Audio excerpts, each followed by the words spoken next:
Well, hello. I was going to do it in 3 different languages. I kind of bottled it, but listen, none of these teams are going to bottle this, or rather, let's not bottle the excitement. It's the Unity Clash West Finals. Day 1 of 2, casting pair 1 of 2 on the mic with you for this first stint. We've got myself, Relic. I'm joined by Spartan Tano. A shout out to Rosanda and Eternal J, making sure that all of the pictures are making their way to your screen. Tano, first and foremost, how are you this evening? I am fantastic, buddy. I'm very, very excited for these games. We've been following Unity Clash all the way, and these finals are very excited. So I can't wait to get stuck in. Invited teams literally from everywhere that you look in the Western Hemisphere. United States, Mexico, Peru, I guess you could call that LATAM North and LATAM South if you want to expand into the full regions, all over EU. It's a real smorgasbord, if you don't mind me saying, of Pokemon Unite players who are willing to put it all on the line to name themselves the best in the world until the World Championships in a month's time. Exactly. So they've got a month to get that claim and hold that over the rest of the West. So it's good bragging rights, to be fair. Every single invited team to the West Finals is a Worlds participant. Every single team that has qualified, almost every single qualified team isn't a Worlds participant. We do have a couple of big names. You might notice the likes of Juicy Goosies, for example, from North America, or there's names I'm sure you'll recognize in terms of individuals as well.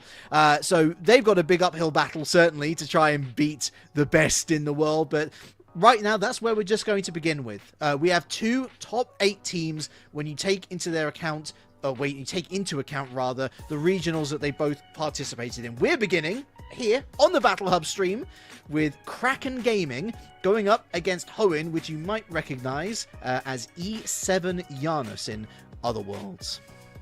Yeah, and I mean, I watched some of these people play to begin with when they were coming through the rounds. Kraken Gaming, I casted a couple of their games, and very, very exciting play. So coming into this, though, Hoenn, obviously we all know them. We all know how well they can play.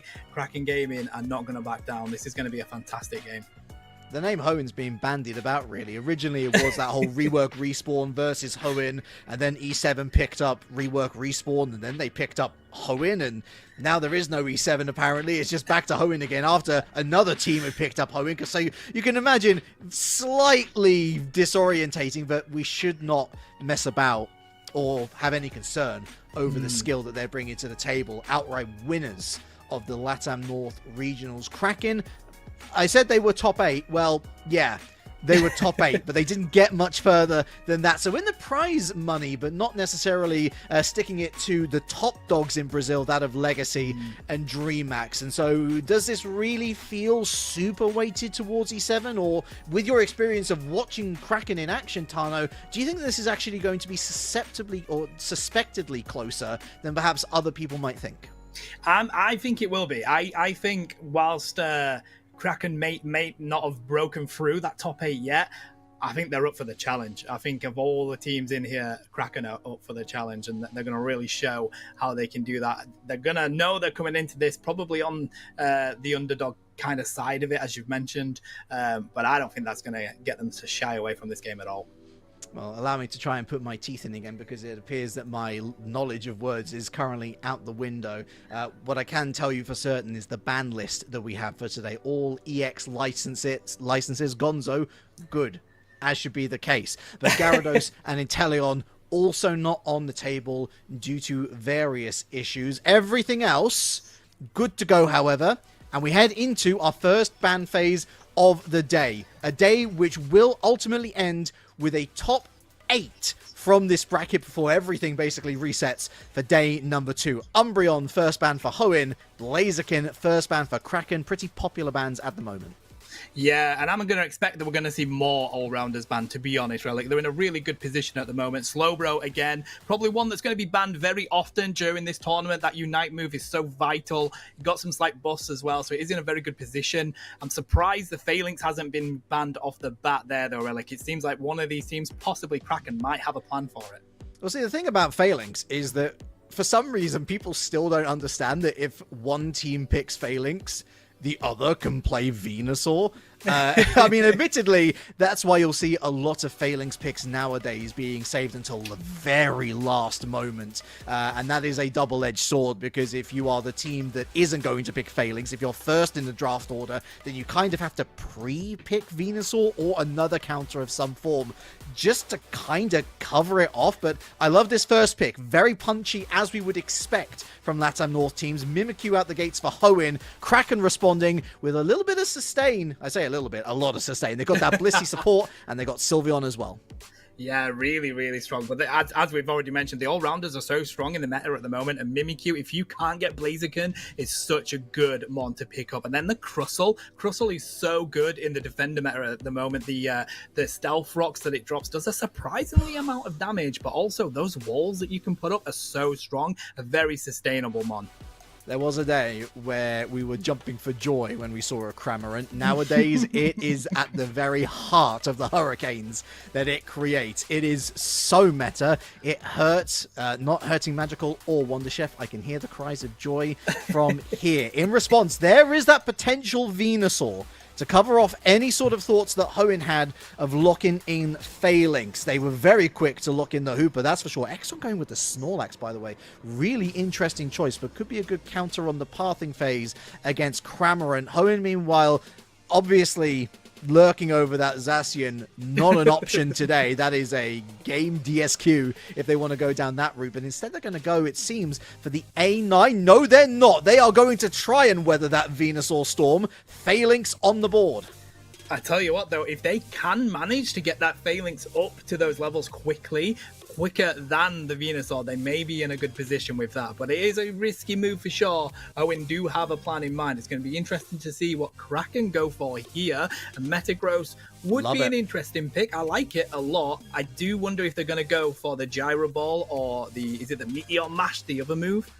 Yeah, I'm surely going to go for Gyro Ball because you get more shielding based on more of how many opponents you hit. And of course, that is the double-edged blade that Phalanx has, because every single one of those troopers is an individual body. And so if you get a Phalanx up against a Metagross, yeah, that's not a great place to be in my opinion. And to be fair, I'm looking at this Hoenn roster, and they're either so confident in their ability to beat Kraken that they think that what they pick doesn't matter in the end, or they've just completely flubbed draft and given Kraken a way in. Because if I see that Venusaur, I'm like, okay, well, we've got 2 picks ourselves. Why don't we go for something that makes the Venusaur think, hold on a second, we've got to worry about the backline.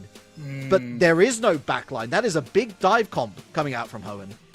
Yeah, I mean, it is interesting. You've got the 2 all-rounders. The range that they've got there is the Cramorant.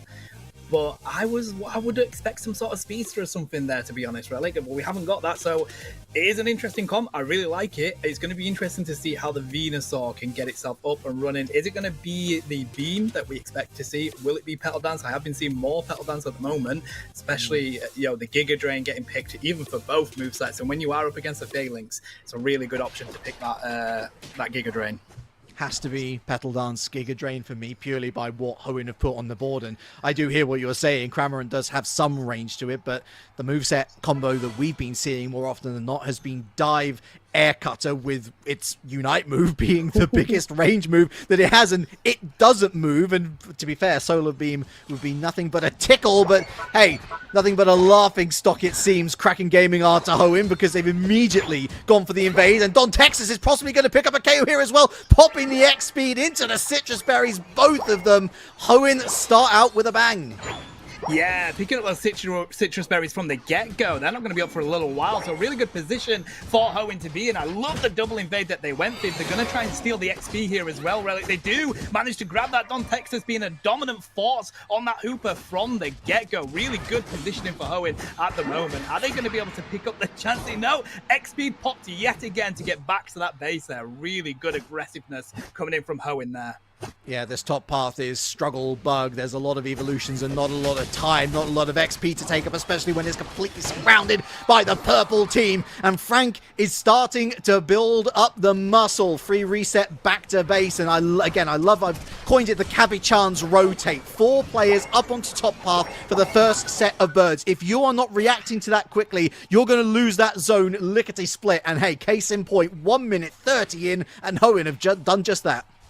Yeah, and I love Hooper still putting the aggression on that lane, because that XP is now opened up for Kraken Gaming, right? And they want to try and grab what they can. Whilst the Cramorant going for a nice cheeky invade. I think they got the blue. They do, just off the face of the Sylveon there, unfortunately. But here we go. Don Texas is not letting up on this invade at all here, really. I love this. You've got to try and restrict the amount of XP that Kraken Gaming can get.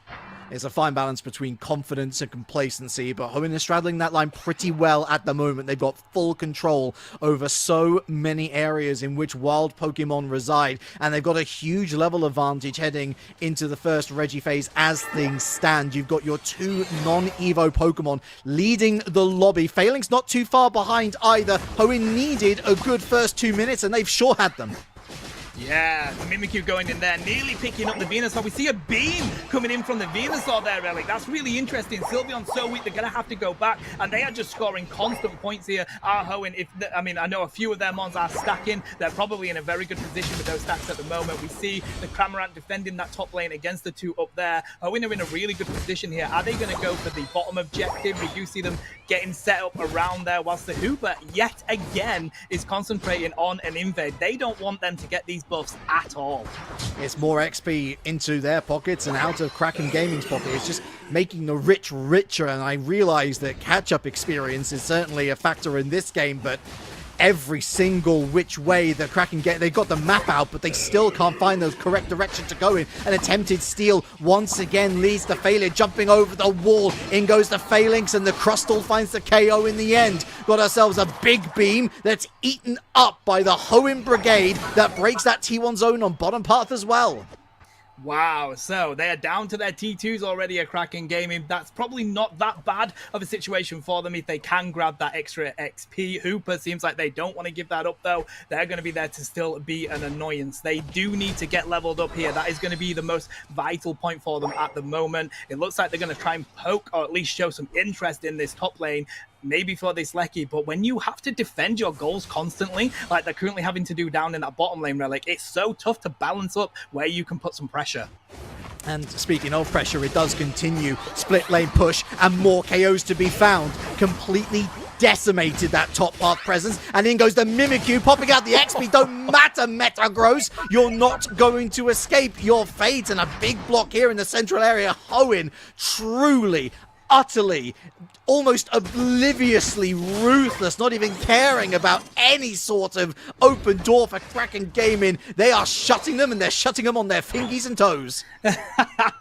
Oh my god, emergency room immediately, please. I mean, level 11 on the Mimikyu already there. Really good position for Hoenn. Do they want to poke this? The Hooper is going to show interest. They pop their Rings Unbound. They have put the Unite move up there. Is anyone going to go up? They do. They go up into the top lane. Snorlax is having to retreat. They know it's all going down up in the top lane. We see the Unite move from the Cramorant as well. It does go down. Oh, the Beyblade has been let rip on that goal pad there, Relic. That is going to be enough to push that Lecky in, and they secure everybody in that top lane. Wow, Hoenn do not care. They will not relent.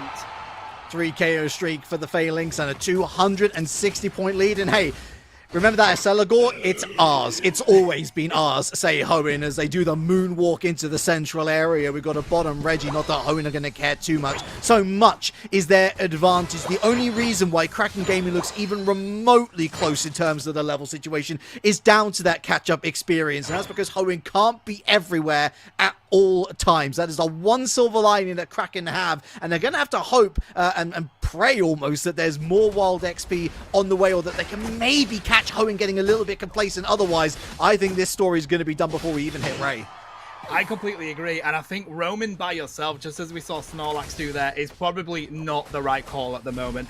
The Hoenn have shown how dominant of this map space they really are. You need to stick together. We see that happening in the top lane right there. This team needs to roam together because they don't want to end up in the situation that they've just had. They might be able to grab a couple of KOs if they do end up in the situation where they have a team fight, but I think that's going to be the only other way they're going to get some extra XP here, Relic.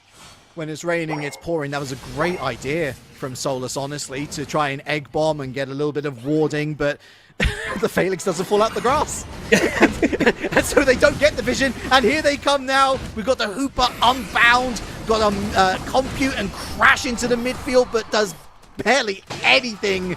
Everything happening for Hoenn, everything falling for Hoenn, and Kraken Gaming doing anything related to falling at the moment. They keep on getting reset back to the Pokemon Center, keep on being knocked back, and again going for the invade. They can't keep getting away with this. Honestly, this is ridiculous. They have not managed to get a jungle rotation for the entire game of Kraken. Somehow, Hoenn have been there to cause chaos with it. We see Phalanx ripping up the Metagross there. Really good defense for them, though. It's going to be too much for them to push. But no, the Metagross wants to go in by themselves. They need to back up here. That is a sticky situation to be in. We do see Kraken defending this Lecky. That's going to be defended there. Extra XP up for them, but we do need to see some Unite moves getting farmed here. We saw a couple getting popped there, Relic. We did see the Venusaur popping their Unite move. It was just a brisk. It didn't hit anybody, but it looks like that's going to be the main plan for Kraken at the moment. Even though the game wants to show pity on Kraken Gaming, Hoenn is basically saying, nah, but we win. Level 14 Mimikyu, level 13 Phalanx, 12 on the Cramorant, and 12 for the rest of the team. Kraken Gaming still lagging behind with a couple of 11s, 12 their current cap, and with over 300 points to find Tano. It's not even just a case of winning Ray. They've got to win Ray with numbers. Yeah, they do. They need to get those Hundo burgers. I mean, T1s are up on the side of Hoenn. It's a good situation to be in, but we see an engage going on in the bottom lane, whilst top lane is also having a fight against the Phalanx. We see the beam coming in from Venusaur, but it's not going to be enough. Snorlax managing to get out. They are half health. A nice catch by the Crustle there, but they do use the Heavy Slam to get out of the way of that massive wall. So it looks like there was an engage. We're now going to get ourselves set up to decide what we're going to do here. Looks like they might want to poke this top goal. Are they going to go for some backcaps here? That's going to be an interesting strategy, Relic. Is that Phalanx? The Phalanx, they were standing on point, not even thinking to hide in the grass. I was questioning whether they might... Hold that thought, Relic, because the Cramorant almost gets caught out. We've got ourselves a Metagross going into hand-to-hand combat with the Mimikyu. Got Blissey for support. They still got that Bliss assistance ready to go. Got ourselves a little bit of a Meteor lift, and they find themselves onto the Hooper that pops the X-Speed and pops the Unbound. And now they see Kraken Gaming all in one place, and they start to lay down the CC. And boy, is it effective. Power Nap completely obliterated. That's the quickest I've seen a sleeping Snorlax fall in a very long time. And Rayquaza none the wiser either. Hoenn with crazy patience coming into that fight. They spotted where Kraken Gaming were. As soon as they had sight on everybody, they let loose. They let the fires go. We saw the Cramorant Unite move just spitting damage at anybody in the range. They were right in the center as well there, Relic. Nobody could get out of the way of that Cramorant Unite move. Unfortunately, Kraken Gaming didn't have the engage that they were hoping for. They are going to take down the Mimikyu there, but another Hundo 20 burger going in from the Phalanx. That's not just the Hundo burger, Relic. That's the Hundo burger with some sides. A 10 hot. This is why Phalanx is feared, and it really does go to show that if you have the confidence and enough of a successful pathing phase, doesn't matter what you put up to counter any Pokemon, let alone Phalanx, you're still going to find yourself on the wrong end of a whooping, and a whooping Kraken Gaming got mercifully for them. Hoenn have won the battle, not the war just yet, but the way it's going is going to require some mightily different tactics from Kraken Gaming. Otherwise, we might just see a bit of a nasty repeat. Yeah, and to be honest with you, Elliot, I remember you saying that the Venusaur might have been better going on that Petal Dance with the Phalanx being there as well. And I feel like I agree with you. I think that the beam was too hard to do that much with. I mean, it was too hard for the team to do much with anyway, in general, just because of how well Hoenn really concentrated on making sure. Was really, really good to see. We see the Snorlax trying to get a nice steal on this recap here, but unfortunately, this defense here, this whole Phalanx, Mimikyu, and Crustle, as well as the Hooper there, that is what was so strong for Hoenn there. Them sticking together, it's so hard to break through. The current meta in this game is pretty clear cut. Doesn't matter what region you're from, you need to be aggressive. And if you see Tauros by the horns, pardon the pun, you've simply got to try and kick him off that Tauros and take control of the situation for yourself. Kraken were bullied. It's as simple as that. Invade after invade after invade. I think I can count on one hand the amount of times that they got a buff into their pockets, just purely from the Accelagor or the Escavalier themselves, let alone taking down any sort of opponent. They only got 4 KOs, by the way. But then on top of that as well, stuff like that early game Cabochans rotate. Hoenn did it. Kraken did not. They didn't even look like trying to respond to that particular situation. And it cost them early because they lost that T1 zone instantly. Makes that Regieleki so much easier to take down. And that's 90 seconds in, by the way. It's insane. It just shows the viability of that comp and that rotation of going up into that top lane like that. And if you don't defend against it, it's tough. And the thing is, a game like that can really hit your mental fortitude, right? Because in that game, as you said, Kraken couldn't do anything. Anytime they wanted to do something, there was somebody from Hoenn there to disrupt it in some way, whether that was just grabbing farm, grabbing their jungle, or even trying to go for an objective. So when you are constantly getting put up against threats like that in the game, you have no rest, you have no break. It is constant non-stop. So it's going to be interesting to see how Kraken answer to that coming into this, because you need, personally for me, Relic, I think you've got to take that Phalanx off the field. They were looking for it. You know, they were looking to ban it to begin with. So even if you don't have a player that can play it, and play it in a comp that you know how to use quite well, you gotta ban it. It's illegal. It's silly. It's contraband is what it is. It is. There is more good news on the way. If you are a Kraken fan, by the way, Bem-vindo. That's Portuguese for welcome. You learn something new every day. They do have first pick. And so they do have, again, this game can be very kind. It does like to try and make things as even as possible, and due to the nature of things, they at least now have control over the destiny of their own first pick. They can either deliberately choose things not to ban, or they can try and force their opponents in Hoenn to try and ban a certain way because they're leaving certain things off the table. We will find out in due course, but I agree with you, and I also think they've got to be wary about Hoenn's confidence now. Hoenn went with barely any evolutions in that last composition, only the Crustle, the one that even needed to evolve, and you're going into battle with 2 hyperscalers, 2 evolutions each, and that's just those 2, by the way. There had to be some sort of compromise, although you can also praise Hoenn in that particular situation, Tano, for playing them like a fiddle. Yeah, they really, really did. We mentioned before going into, didn't we, that they must know how to use these ones really well, and they really showcased that. So, but as we see these bans here, we do see the Phalanx getting banned for Kraken Gaming. Really, really understand that after that game, as well as the Mimikyu. So they felt like the Mimikyu they didn't want to deal with either. So a lot of all-rounders up in that ban spot. Yeah, it does mean that Umbreon's on the table then for the first time. They're going for the Evolution brother, sister, cousin? I don't know. It's a Sylveon either way. Portugal's going to lock that one in. So you got a little bit of sustain, early evolution. I like that. It's a relatively safe pick. Hoenn says, bet. They go for the Umbreon and the Trevenant. That is CC Central. Yeah, I mean, if you were looking at the other side and there was 2 mons you really didn't want to deal with, I think they're up there, to be honest. They are so good at the moment. And the thing is, you can also use that Umbreon in quite a good support role, right? Because the Wish does a crazy amount of healing, not just for the other people on your team, but also for yourself. Some pretty good sustain. But a Mamoswine?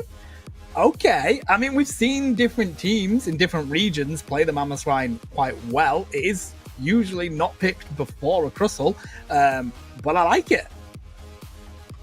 I don't.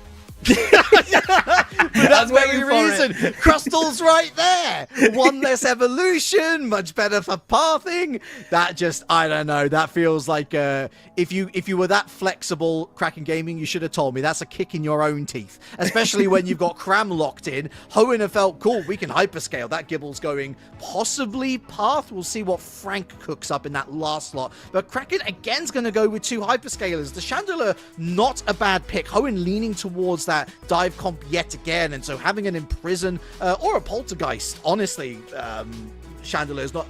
Why 3? You've got to... okay. I think unless Leon, right, has the game of their lives, Tano. It's a tough one, isn't it? They could be multiple people, who knows? I'm not accusing them of anything, by the way. But I think that just pure composition-wise, Hoenn has got this one on lockdown.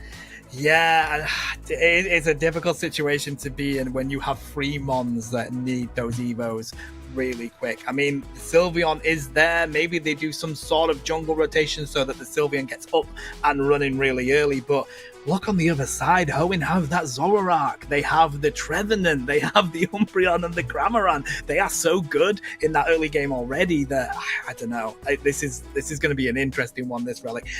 I'm hoping that Kraken are just really confident on these mons. I'm hoping that they've just decided to take the approach of, let's go with what we're good at. Let's go with what we play really well. Because that's the only way that I can understand the current pick that they've gone with there. It's baffling to me. Unless there is some seriously different macro and micro decisions to make me feel like this is the right way to go. It just... I don't want to say it's as close to a throw as you can get, because they clearly don't want to throw in any phase of this tournament. You, at the very least, you've got to make it to top 8 to make it into Sunday, and you don't want to have to give up one of your lives at the first hurdle. But big questions, and even bigger questions when you're sending all of your hyperscalers into Path, and your Hooper is going with your Sylveon to try and level up. Oh, never mind, they're sending 4 into the central area. Maybe they are cooking up something. Yeah, so they tried to go for the jungle split there, which I do really like, by the way, for the Sylveon. It is really strong, but I'm not sure about the rest of it there. We'll see how that shapes up, Relic, but it has meant that Hoenn have managed to get themselves in a decent position. Is the Cramorant going to get caught out here? They are going to have to run, but it is a swine up. And no, the last one wants the Litwick, wants to go and secures it anyway. They drop that burn. They have managed to secure that KO, so that is actually a good bit of XP for the little candle there. But Zoroark is up here. Zoroark is ready. Zoroark is looking for a tasty meal here, Relic. He's wearing those yellow pantaloons. He's ready for a night on the town, and he's ready to spend big to win big. They got the little Gibble and the little Eevee ready to go as well. Beldum with that iron defense, Screamion. They find the evolution onto the Matang at least, which is honestly a pretty good gain, and the reset back to base. I think that's one steal that Kraken will be particularly happy with, because what was one of their big problems? Not responding to rotates quick enough. Well, now they've got the best rotational tool in the entire game. Yeah, I love how they've responded to that. I think that is a really, really good shout. Are we going to see the Cramorant try and go for a nice steal here? Oh my god. I don't believe it. They picked it up. They tried to take it into the bush there to try and stop the vision, but it wasn't enough of that. It's so crazy. Unreal. And this is a Cramorant, by the way, that's kind of been half embarrassed in the early game by being the first knockout of the entire 10-minute period, by the way. Great response. And Dragon Rush, Froy looking to bring this Matang into their base. It's 2 versus 1 right now. That's because the rest of the team is basically looking at the central area. The Sylveon has been removed from existence, and the swine up falls as well. Conductor Trevenant on the scene, and the choo-choo train that is Hoenn continues to rattle along the tracks, looking for more, up against the wall. Solus had no hope.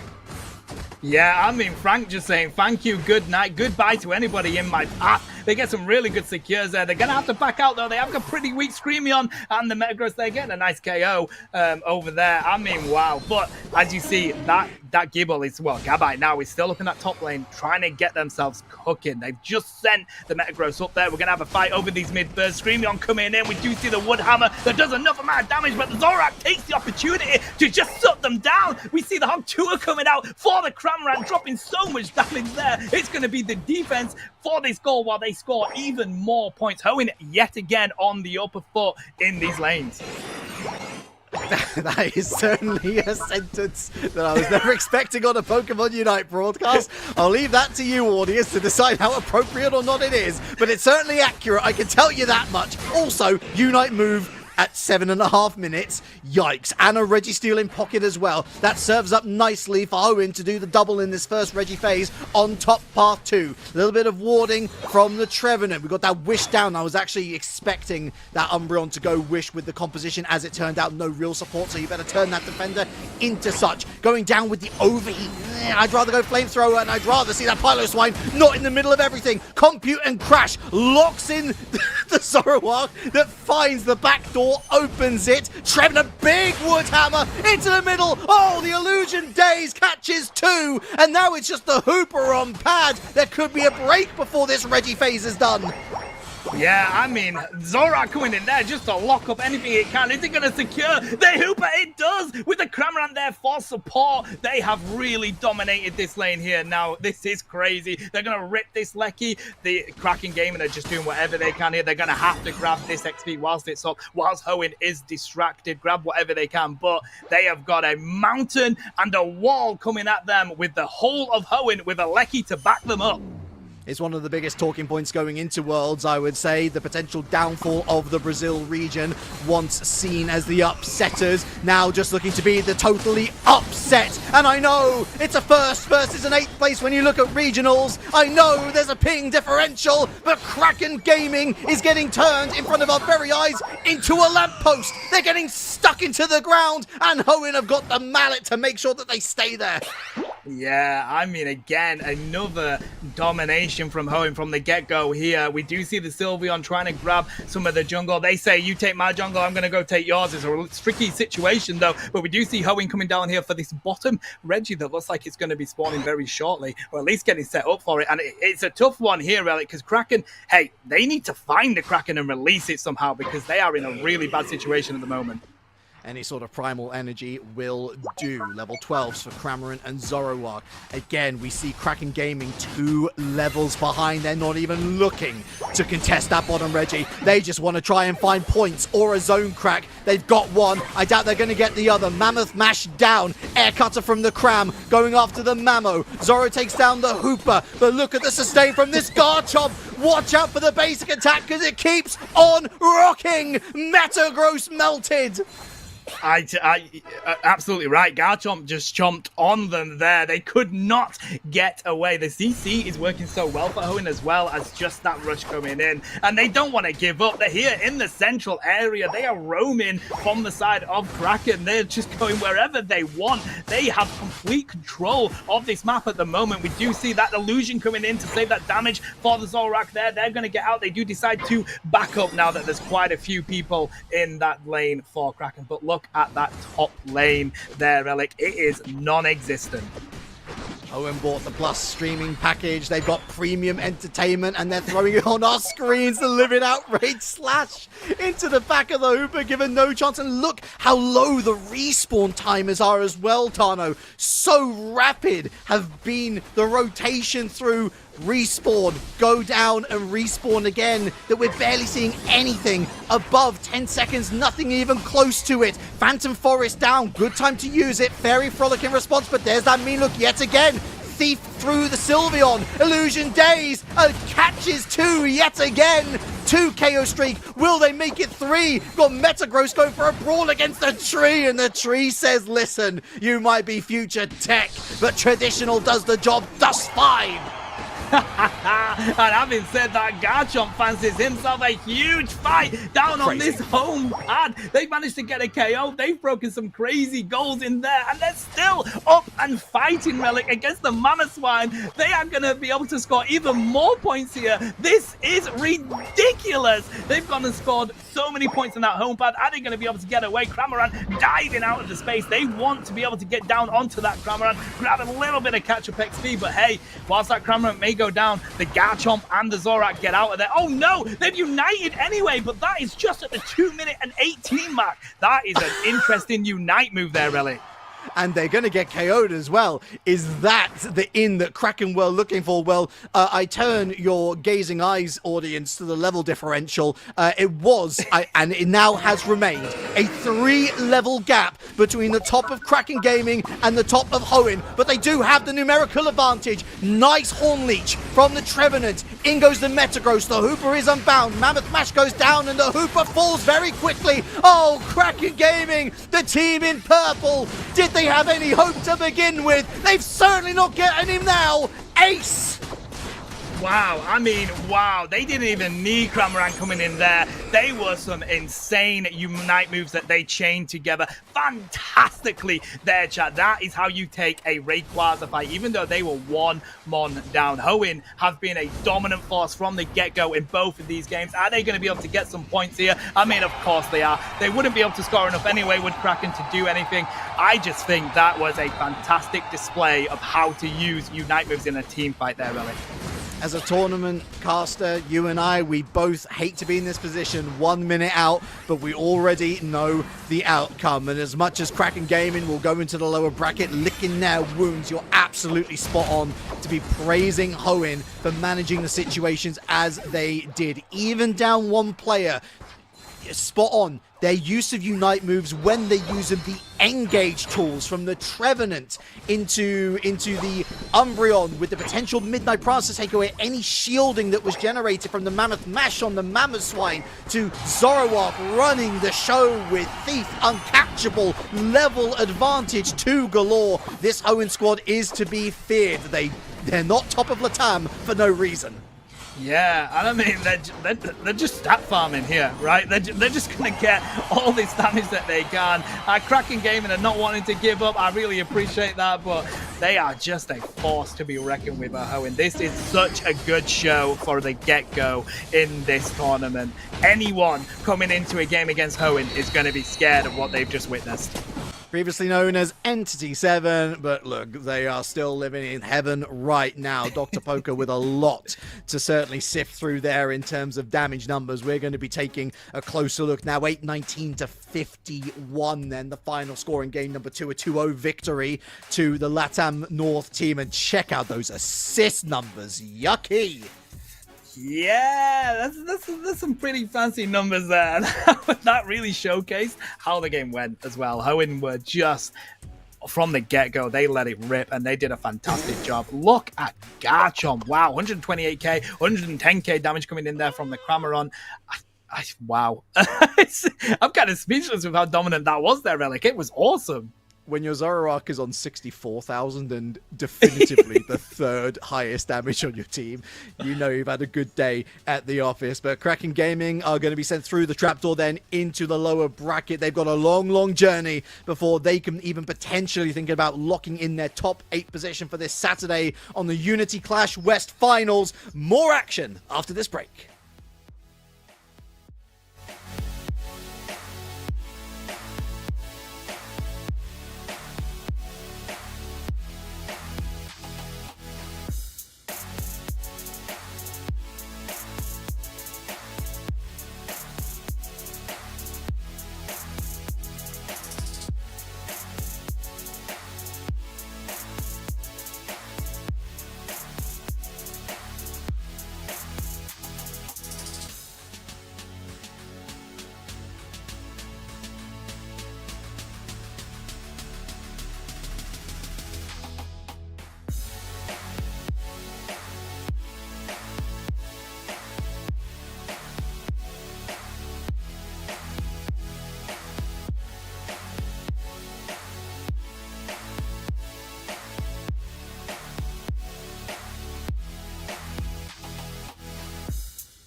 Hello, everybody, and welcome back.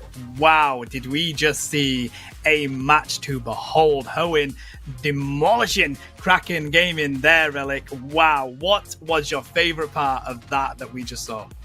Yeah, didn't need to call Bob the Builder's construction service to do the demolition job, did you? Because Hoenn had it covered just fine. I really appreciated that Hoenn didn't let up. And that the only real source of complacency that we saw throughout any of the 20 minutes was Donlux on the Cramorant getting caught out a little bit too far upfield. And even then, they had the gumption and the tactical nous to be able to say, okay, it's 4v5, but we still know how to play this situation better. So, yeah, a real chastening defeat for Kraken. But they're also arguably going up against one of the tournament favorites. So yeah, I just hope for their sakes that they're able to bounce back in the lower bracket and that they can at least make it to day 2. Yeah, hopefully so. I mean, you are right. It's one of those situations where you know what you're coming up against. You can only do the best that you can and see where it goes. I'm with you. I think in a tournament like this and these kind of high stakes, this kind of level, you really cannot relent. You need to just give it your all. And I love the fact that we saw that from Hoenn. Next, what we have lined up for you, chat, though, we have, I mean, they're called A, B, C, D, E, F, G, H, I, J, K, but we're going to call them team letters, I believe. Some people made them up as Vamos previously against Antiku. So this is going to be an interesting game. Another fan favorite, though, there, Relic Team Letters. I've seen a lot of people loving what they're doing. I mean, they're one of the breakout teams in EU for this season. I think a lot of people looked at them coming in with the meme name. They're like, okay, sure. But they've been so consistently good that they find themselves as a Worlds candidate for this year. And okay, they're probably not one of the favorites to go out to Honolulu, but they're a plucky squad. They're a really plucky squad. They're one of those squads where you think that anybody... I call them a banana peel, because anybody can slip up on them in the right situation. And that's a situation that I think that Anteku might find themselves in. This is a team that has been definitively third or worse behind the big two in LATAM North, of course. They came literally third in the regionals as well. We were talking off screen about Rework Respawn and how they've been having a bit of a tough time of it, especially after being dropped by Entity 7 as the org. Now Hoenn's kind of, or Entity 7 now I guess, or Entity 7 previous, how they've been able to stride ahead. But Anteku, they've got an opportunity to make it 2 for 2 for LATAM, at least on this year Battle Hub stream.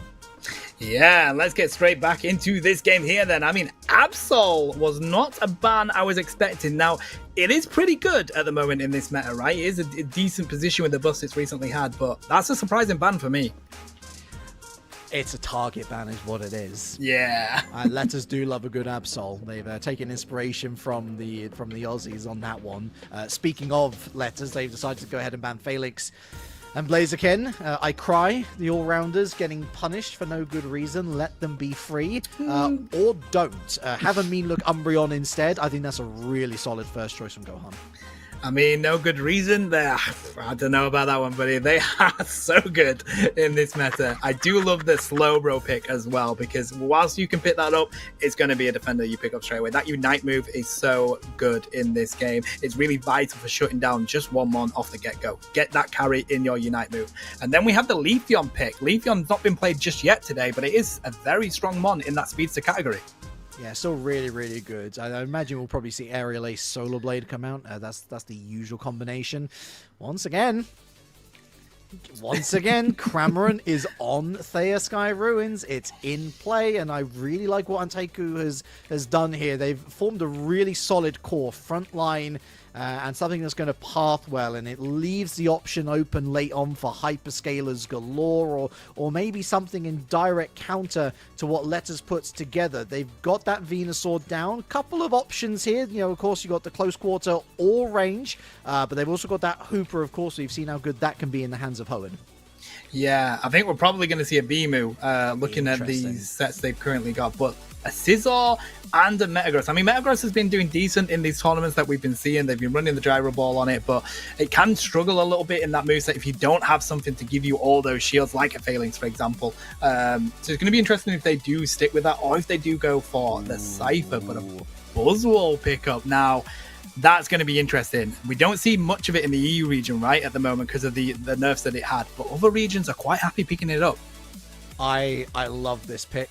I think it works. Anteku, much like their brethren in Hoenn, they've gone for a dive comp. I would be very surprised to see Scyther running into this roster. I think we're going to see Scyther. We're going to see that assassin-style gameplay, looking for the backline, Leafeon.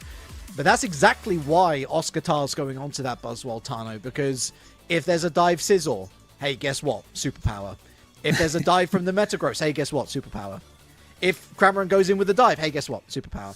Which is why all of that responsibility is thrown right back on Gohan and Pololocott, because you've got a healer that focuses on one at a time. So you've got to pick who you heal and when you use that Unite move to perfection. And those mean looks, I'm presuming they're going to go mean look Gohan on that Umbreon. If they misstep with those... Ooh. It's a recipe for disaster. I mean, the thing is, like, that Buzzwole, I suspect we're going to see it in the top path. It's really important that you try and do whatever you can in that top path to get leveled before the Buzzwole. If Buzzwole gets level 5 before anybody can over on Antica, that is going to be a really difficult situation for them to be in there. Yeah, and especially in response to, we're imagining the Beldum's not going to go top up. Interesting. I wonder whether this is a late call from Anteku, but that's a really smart call. I mean, it's the only hyperscaler as well. So you might as well give it the lion's share, or I guess the Pyroar's share, of the EXP early on. But yeah, as you rightly called, Oscar-Tar going top path, and it's so smart to partner it with the Hooper, because levels are arguably even more important for a non-Evo than a hyperscaler, because you need to stay on top of those hyperscalers. Otherwise, you will find yourself falling behind. Yeah, it's going to be interesting what Leafeon goes with here. We saw it take off that. Yeah, we do see the Razor Leaf coming out. I say we saw it take off the charge item relic in the setup of the game. So I felt like they were not going to go for the Solar Blade there. But I like this. I think they're probably going to go for Aerial Ace to pair up with it. We saw the attack weight coming in. So I think they're getting themselves set up for a really good get in, drop damage, get out situation. It's going to be so important for handling that Cramorant, right? It's a really great adjustment, not just for the Cramorant, but for the Scyther and eventually the Metagross as well. I'd imagine they go with Magnet Lift for their alternate move, and so you're effectively countering any sort of escape opportunity. Not much chance for escape for Letters, although they've slowly but surely been able to retreat back to base, although Oscar-Tar's been caught out still. Big Razor Leaf, but an Evo onto the Blissey, important for Anteku. Lovely catch with the Gyro Ball. 2 KO streak here for Aura 08. The Capuchan rotate, finding success once again in the current meta, and that's a little too late for the Hyperspace Highway to open Ayame. A little too late indeed. Yeah, wow, Anteku really coming up there, showing the dominance that they can from the get-go. Level 5 on the Buzzwole there, so they do have that superpower available if they want to use it. They just miss the Scyther there, jumping out of the way. That's going to be an interesting interaction to look at in the future. But in this bottom lane, we do see this Venusaur, or Ivysaur even, trying to get their Evo. They are so close to getting that Venusaur up and running, while Slowbro's just going to be a nuisance down here. Oh, big engage from Aura onto the Leafeon, who decides, oh, they told me they were in no man's land, they should have kept running, and they've been caught out big time. Borty, lovely Sludge Bomb, catches a lot of flack with that Solar Beam, and here comes the Scold as well. Oh, the auto from Ayame, and back into the Hyperspace Highway for them. Oh, there's a lot of KO for KO here. Somehow Matan gets out of there, but no, they don't. Kritsky with the eject button over the wall just to go for the grief KO. And now Gohan all alone, they're going to fall as well. I mean, we saw some really good eject button moves there to get themselves in better position. Slowbro getting the catch there. We saw the Venusaur using it to back up and get a huge beam off. I love seeing stuff like that, Relic. It is really exciting stuff. So because of that, Letters are now in a really good position in this bottom lane. They are going to be set up for this bottom objective if they want to do so. But wow, what a fight we have going on in this top lane. The Scyther versus the Buzzwole. Yeah, grab the announcer because there's a real tussle in top path, and it's won by the Buzzwole as well. Thankfully for Anteku, they've got Metagross on hand, and they've got the KO as well, so no score for Letters. In fact, it's going to be the other way around. Verdant Anger, Solar Beam, and would you believe it? It's not Gohan with the steal. I thought the auto had got it. No, it was actually the Venusaur with the chip damage. Fair play, Borty, fair play, but now can you find some value from it? Razor Blade, I should say. Looking for the 40 score. Great Egg Bomb catches 3. Pololocott is doing the Lord's work in stopping this push. Finally, the Blissey falls, but here's Cramorant as well. They finally get the 40 down. No, they're not going to get the overdug. Great defense, spirited defense from Manteca, although Letus is on the board. Yeah, I mean, the difficulty is when you have a beam coming at you from that Venusaur and then the Scald coming at you from the Slowbro, you just can't do anything. You can't move, you can't retreat. The slow is so heavy, the damage is heavy.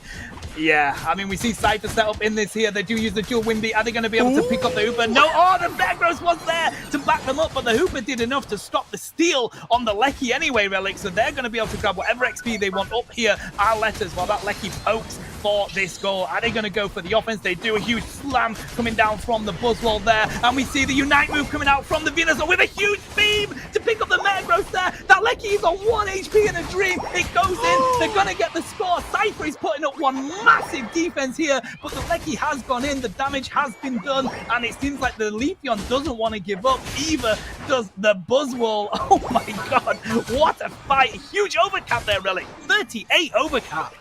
Yeah, this entire game has been turned on its head, and it all starts with a bit of a Pyrrhic play from Ayami. They distract and they sacrifice their own existence to give Letters the space to take down the Regieleki, but there's no rest for the wicked here in this commentary booth, as we're immediately down onto bottom path. The offset of the Regis now means that you have to be eyes down here, because that second phase is about to begin. Yeah, and it seems like Letters are down here set up ready to get rumbling. Buzzwole up there to defend that top lane. It seems like they're just going to have a tussle against the Cypher for the rest of the game. Metagross is there to back them up. We do see Half Elf coming in from the Umbreon. They pop their Unite move and they do get KO'd, but the Leafeon unites just in time as well. So that may be a little bit of a wasted one. We see the eggs coming in from Blissey. They're going to try and get this secure. It's not going to be enough for them. Are they going to be able to get a monster defense on this goal like they previously did? It's going to be a tough one. They are up against some monster mons down there, but Cypher answering with a 40 dunk by themselves, really. I did say that this front line was going to be doing a lot of heavy lifting, but it's not enough. They couldn't quite find the reps. Green Illusion dive and Leafeon falls, going in after the Slowbro. Look at that health regen. Oh, it's disgusting. Surrounded by the entire team, and still it seems to take far too long to take him out. What a great flank with the Verdant Anger. Cramorant falls. We've got a mean look onto Oscar-Tark. 2 KO streak from the Venusaur's got to back up and help his teammate. What a Sludge Bomb, what a follow-up Solar Beam, 3 KO streak. I doubt they will find a 4th unless Aura's caught out here. Aerial Ace, another Aerial Ace, and a miss from the Razor Blade. This Metagross keeps on surviving, but is their time up? They decided to engage it. Here's the army now, but there's the shielding somehow. No, their escapade comes to an end. I mean, it's almost like they answered the Slowbro sustain with the run from the Metagross there. It took so long to get the secure. I love to see that. Umbreon trying to push onto this pad here, but Buzzwole says, no way, I am throwing you wherever I want to. The mean look there to get away for Umbreon. Ooh, they wished themselves rather than the Cypher. Or maybe they didn't realize the Cypher was that low. That huge beam coming in there. Superpower doing absolute scenes for the Buzzwole, but anytime they use it, Umbreon is getting a mean look on them so they can back it up with their other moves. It's so good coming in from Antiku there. They've done really well once again, Letters just to clear the path, but Anteku is knocking on the door once again, in with the mash, down with the superpower, and the Umbreon falls first. We've got ourselves a Scyther forced to retreat. A free reset now for the Buzzwole, great timing. Lots of shielding, but surrounded by 3, the Metagross isn't going to be up for much longer. In fact, it's down, down, down, and heading downtown is that Regieleki on a rather nice looking motorcycle. Oh yes, we're going to get set up for this Rayquaza now here. It seems like Leafeon is going to go down and grab this farm in this bottom lane. They are level 13 at the moment, in a really good position. We have all of the Unite moves available on the side of Team Letters, whilst on the side of NTQ, they are just missing that Cramorant Unite move there. That's going to be really vital in this team fight. You can see them trying to grab what XP they can, but oh my god, a huge beam coming into Umbreon there. They nearly got caught out. Did the Hooper there. It was really, really strong. The Slowbro, sorry, so they're going to have to defend this here, whilst the Cypher's going up into the top lane. It looks like they're looking for a possible poke. Oh my god, huge Unite move coming in there from the Venusaur. Are they going to pick anyone up? No, the Umbreon is there to answer, and we see the Unite move coming in from the Cypher as well. They have managed to pick up 3 from the side of Ntaku here. It is just completely relentless damage coming in. They're chasing the Metagross. Metagross is doing their best to break ankles and get out of there. That Umbreon is so weak. Hooper does not want to let it go. Compute and Crash coming in to defend themselves there, but Umbreon is going to be a bit too much for Hooper to handle here. Look at the Wish healing coming in there, Relic. That is insane, but Letters are going to take the opportunity to poke the Rayquaza at the moment. It looks like we're going to have a second fight here, Relic. Yeah, the thing is that Letters can afford to play for time. They know that they're in the lead, or if they didn't know, they're certainly going to know in the next 5 seconds or so. But there's the Blister Sisters. They're going straight after Oscar, forced into a bit of superpower. Good shielding. Scyther falls, but look at this. The Oscar Buzzwell's fallen as well, and now the Blissey goes down. Big beam. Borty the first to go down in the first fight, but they're straight on the scene, straight back into the fire to very much belay its typing. But what a great Hurricane! Catches 3. You force into the Emerald 2-step, a quick recharge on the Unite move, and that really should be it. Only the Metagross is left in the Ray pit. I don't know why Letters is honestly trying to poke it, because surely they've got Aura locked down. Yeah, I mean, there's not a lot they can... Even if Metagross manages to secure that in the time, you know, they wouldn't have been able to score any points. We see the Leafeon going to get a huge hundo dunk in the home base there. They know how much of a lead they currently have. That's it. There's 18 seconds left in this game. Wherever this goes, will they be able to go and score enough points? I don't think so. 13 seconds coming in. We see the Unite move coming out from the Cypher. They take down the Buzzwole there. They might be able to score some here. Nice Unite move from the Venusaur to defend, but unfortunately, it's too many points to score. I still think this is Letters all the way. But I love the fact that both teams took that down to the wire. I reached a new octave, but I really should have just put it down in calm down minor, because you're absolutely spot on. They had that covered. Not only that, but a brilliant opportunity to backcap, taken well by Sad Rakir. The Hundo Burger, they didn't even need it in the end, and Taku simply with a lack of manpower in the central area to make much of the incredible steal from Polo. But that was scary at the end. And I think, honestly, Tano, the central core of that ability to survive came right down to the Slowbro that seemed unstoppable at times. Yeah. I am surprised they only have 74k damage taken on the Slowbro, because it was pretty insane to see. But did you see that damage that we just saw there from the Venusaur? I mean... That's one way of answering it, right? The beams were spot on, to be fair. Like, we saw it throughout the game. They were really huge, hitting not only 1, 2, possibly 3 people at any time. It was really good. Yeah, Giga Drain is exclusively for Phalanx. Otherwise, Sludge Bomb is such a great setup. Not just for yourself if you're running Venusaur, makes it way easier to hit your targets unless they've got full heal, eject button, or some sort of move that can get them out of dodge. But it's also great to set up your teammates as well, because it is a slow that everybody can take advantage of. The gang up on the slow row. Still very funny. And we've got to give credit to Anteku, honestly, because despite getting manhandled at a lot of moments during this game, they never looked completely out of it. But I definitely think that when we're looking towards that next ban phase, to be fair, I don't think that Venusaur should be the focus. They did great Borty on Venusaur. It's one of their mains. But that frontline network of the Hooper and the Slowbro was holding up Anteku something fierce, to the extent where the rest of the more offensive players could really flex their muscles or retreat in time to get a reset. Yeah, I'm 100% with you there. I think they did a really good job. I loved the mean looks that were coming in from Antiku there. They were fantastic at trying to shut down the Buzzwole. They did a really good job of that. But I'm with you. I think that backup of the Slowbro and the Hooper was so vital for Team Letters. It was really tough for them to get through. But I love the fact that neither team showed like they were going to dominate that game. To be honest, they were in a situation where either could have really come back in that. I mean, if they had just a little bit more time, Antiku might have been able to do a little bit more there. Yeah, I think, honestly, you draw it back to that first Regieleki, and you think that offset, that ability to draw Anteku's focus onto top path, meant that they were able to set themselves up, and speaking of Letters now, in a good position on bottom path to win out there, and then they win out on Regieleki again, and then they starts to become a little bit clearer where the momentum is starting to go. So really it comes down to more of a macro situation for Anteku. I wouldn't say it was a wrong play necessarily. They just needed their decision to go right. Had they split push, they probably would have secured that bottom Reggie before any sort of Hooper shenanigans ensued, in which case that level situation becomes a little bit more even, and they're a lot more competitive as the game progresses. So whether much is going to change in this draft phase, I'm not so sure. Yeah, I'm with you. I think they banned the slow bro from the get go to Antigua. They completely understand. It's one of the ones where it's like, yeah, that makes sense. And then of course, Letters really don't want to handle the all rounders at the moment. I can understand why. They are really tough to go up against if you have the right comp that you set them in. So interesting. I love these bans. Will we see the Umbreon picked again for Antigua? They use that really well. Possibly.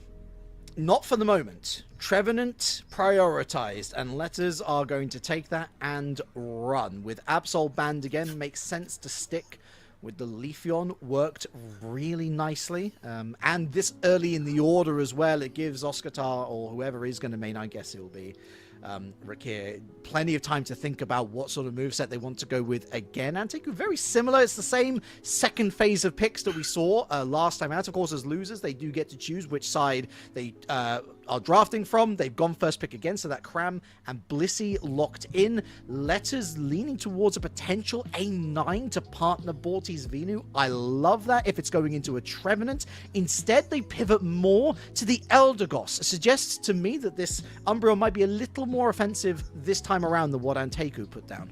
Yeah, which is really interesting. I like that. Eldegoss is still in a very good position at the moment. The fact that Borty is going to be let loose again on that absolute cannon of a Venusaur is a really interesting pick. I like that. Mimikyu and the Scizor, probably going to be a Cypher again, right? Now that we know that there's a Buzzwole and an Umbreon, I don't know. I don't know. Go for the Brawl instead? I think it's a lot more 50-50 looking at this. I mean, to be fair, especially when you've got an Eldegoss down on the field, I think that that is certainly leaning towards the Scyther just for the out-and-out damage, but it's what Krinsky does with that Umbreon is the big question, because that Scythe is going to mean nothing if it just gets mean-looked. A Scizor, on the other hand, can sustain itself through a mean-look lockdown, so... I guess it depends how bold Anesis is feeling on this occasion. It's a coin flip, in my opinion. And we see Zedrikar taking off that Charging Charm again. So they're going to likely be going for that Area Race Razor Leaf again, which is actually the moveset that I prefer. I think it's a lot more fun to play for Leafeon. So, and they dominated on it. They did a really fantastic job on that. Yeah, it's less stress, I feel. I mean, Solar Blade is really fun with the big thwack, but a miss is so costly. It's huge. You spend so much time charging it up and waiting for the right moment, and if you whiff, that's your entire drive basically cancelled because you can't drive home the point. So Razor Blade definitely offers a lot more flexibility. Again, Anteku going with the dive comp, you'll see the Mimikyu there as well, so it's not too much change from the outset, looking at what they can do on Theosky Ruins and which team fights would benefit Anteku in the long run. But listen, it's time to put theory to bed. It's time to put pen to paper. Let's see whether Anteku can take this to a Game 3. Yeah, and I love the Mimikyu going to the jungle rotation, trying to get those levels straight away from the get-go. With those buffs is a menace coming into those lanes. But having said that, the Glossifer and the Buzzwole are as well. They do so much damage. Glossifer is so strong in any situation. The Leafeon is here and ready to get-go straight away. Interesting, of course, to see the Eldegoss preferred to the Hooper. I think that definitely shows a great sense of respect from Letters to Anteku. They think that they will need the Eldegoss in the team fights this time around. I would be inclined to agree. The eject button from Borty needed to get out of there. Bit of a slap fest over the Indeedee, but still no Umbreon for Krinsky as of yet. We do have an Ivysaur, however, so they will have a more offensive contest here for the first set of birds. Yeah, it's going to be interesting to see if Antiku can shut the Venusaur down with how much it did. Oh my god, those birds were gone within a flash. Mimikyu managing to get out there, trying to get a little bit of damage in was Buzzwole. They don't want to give up though. They're going to continue. They have so many points that they can score as well. This is a really risky move. They can manage to get some secures, but no, they're going to grab the farm and they're going to back up. Buzzwole doesn't want to relent though. They're there with an Eldegoss. It's so strong for helping you in that lane, right? We've got the Cram coming up to try and do a little bit of chip damage on Rakir, who's forced all the way around the central area. Head back to your space of the map. Thank you very much. Curse Trevenant.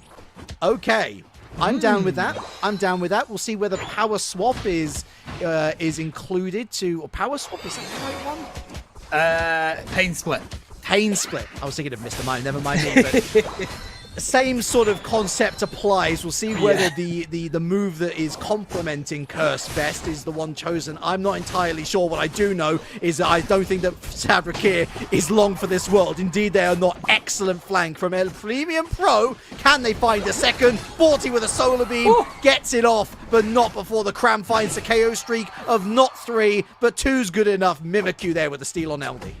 Yeah, and I love play rough by Mimikyu. I love that. It's going to be so good. We're trying to shut down these mons like the Leafeon. They can dash about wherever it wants as well, as trying to catch up to that Venusaur. I think that's a really good shout. They are level 7 at the moment. Huge beam coming in there from Venusaur. They can secure so much farm with just that one move. As if you pair that with a Leafeon as well. So level-wise, we're in a pretty good position here for both teams. Level 8s are the max on either team at the moment. Question. Yes, this is basically Vamos.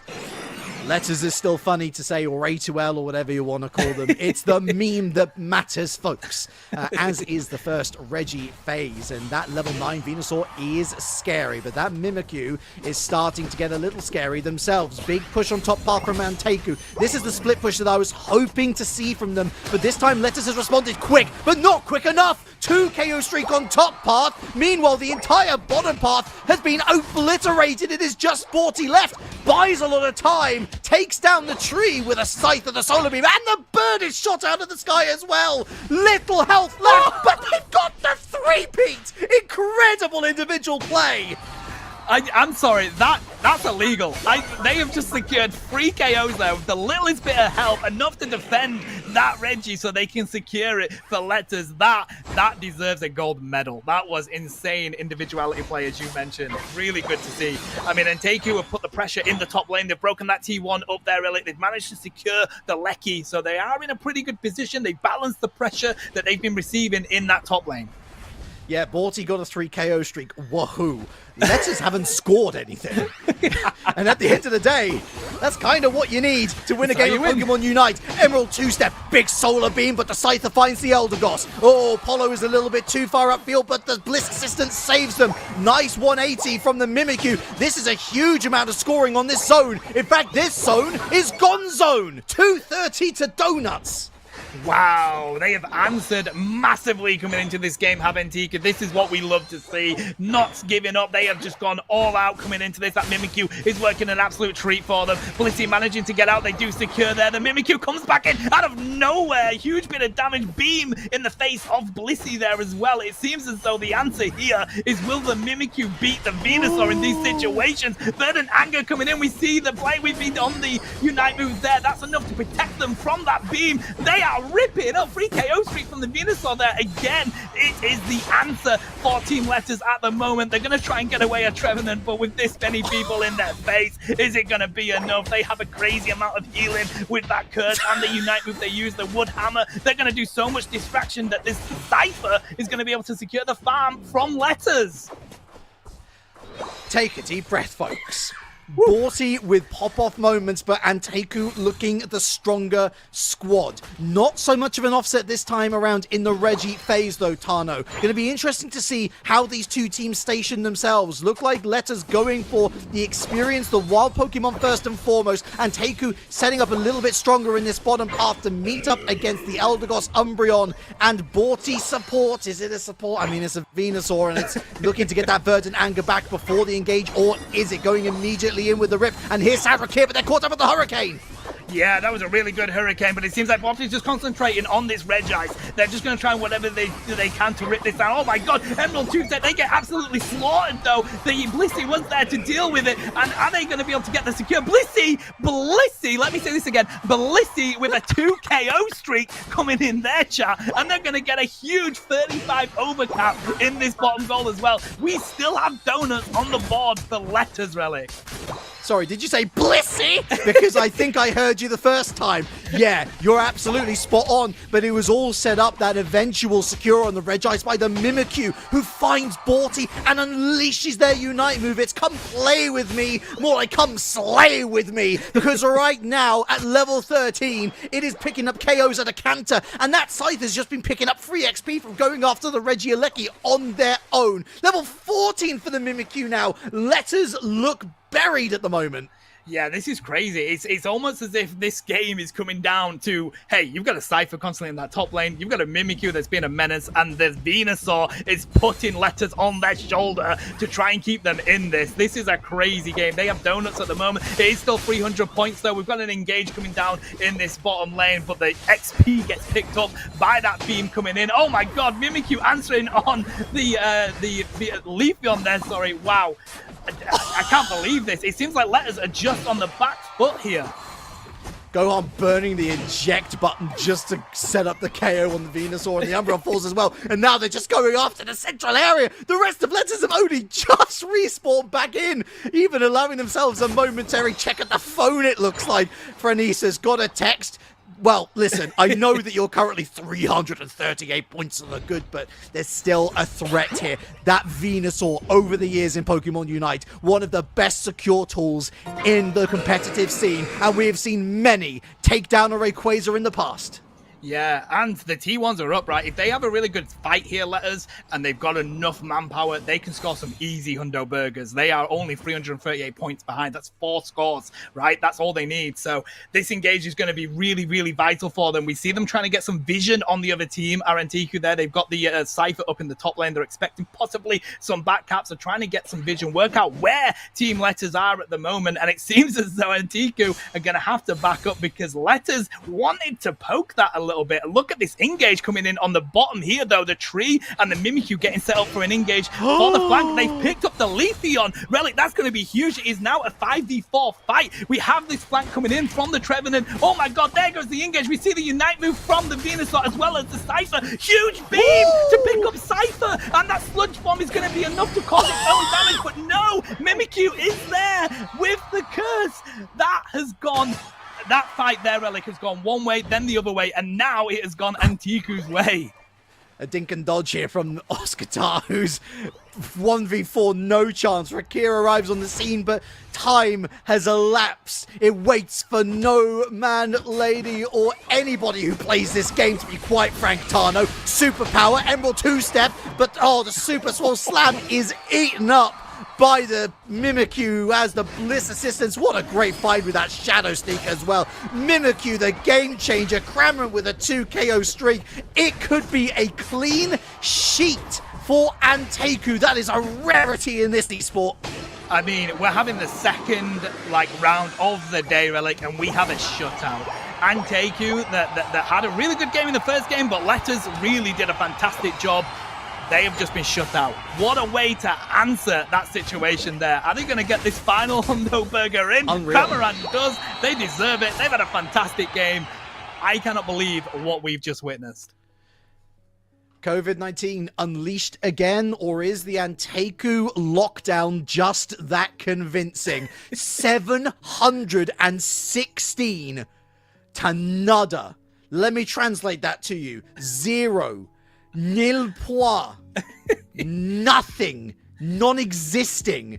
7 KOs for 40. That's 7/8 of the entire team's KO count. Yeah, I mean, we said it during the match, right, Relic? That game honestly felt like Borty putting Letters on their shoulder and just beaming anyone they could. They had some fantastic trick plays to get some really fantastic KOs, but unfortunately there wasn't much more from Letters to answer to it. They did a fantastic job there, and again, the Mimikyu picking up Antiku and just answering, getting ahead of Venusaur in that game to the point where coming to that Rayquaza fight, it was all going to go one way. Get the handbrake on because it's been a full 180 here in game number 2. But listen, keep your hands on the wheels, folks, because we're driving straight into game 3 after this.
Wow.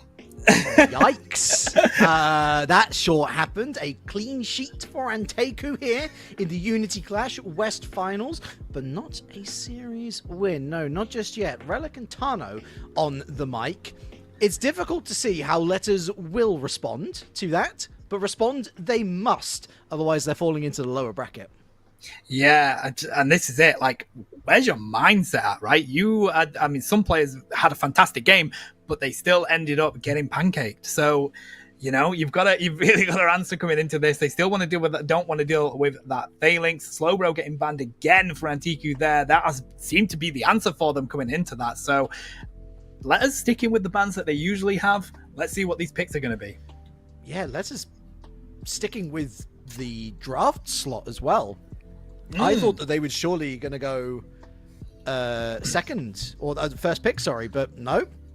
They've gone second pick, and they're running it back. Anteku allowed to get away with that. Trevin and Gohan, fantastic in game number 2. They're sticking with the Umbreon here, Letters, which is not exactly a bad pick, but that is a great pick. Stole away the Mimikyu at the first time of asking. Yeah, that's smart. I like that. That's a really smart play. Take away that Mimikyu. It did so much for the Antiku in that game.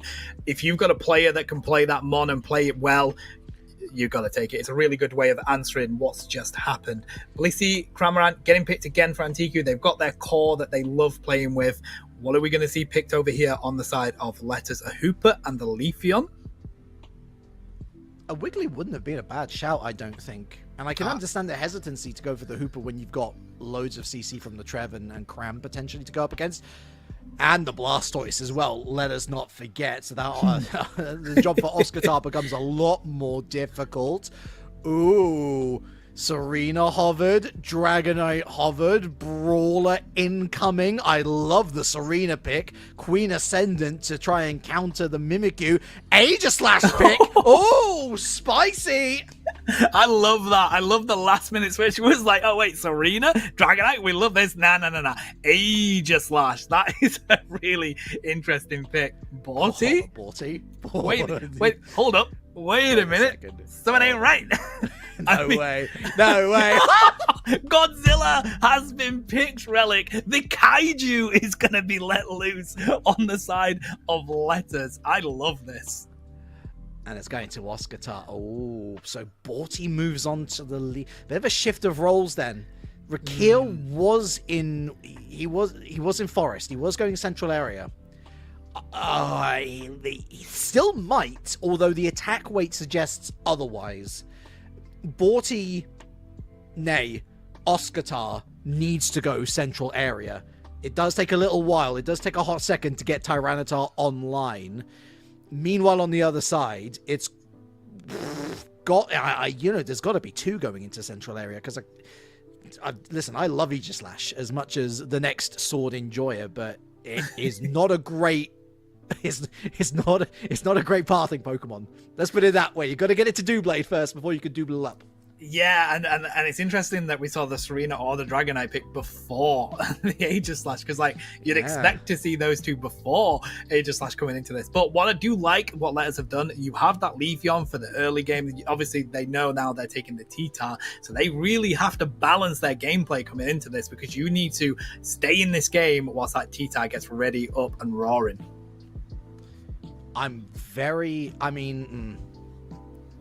The thing which I'm worried about with the T-Tar is that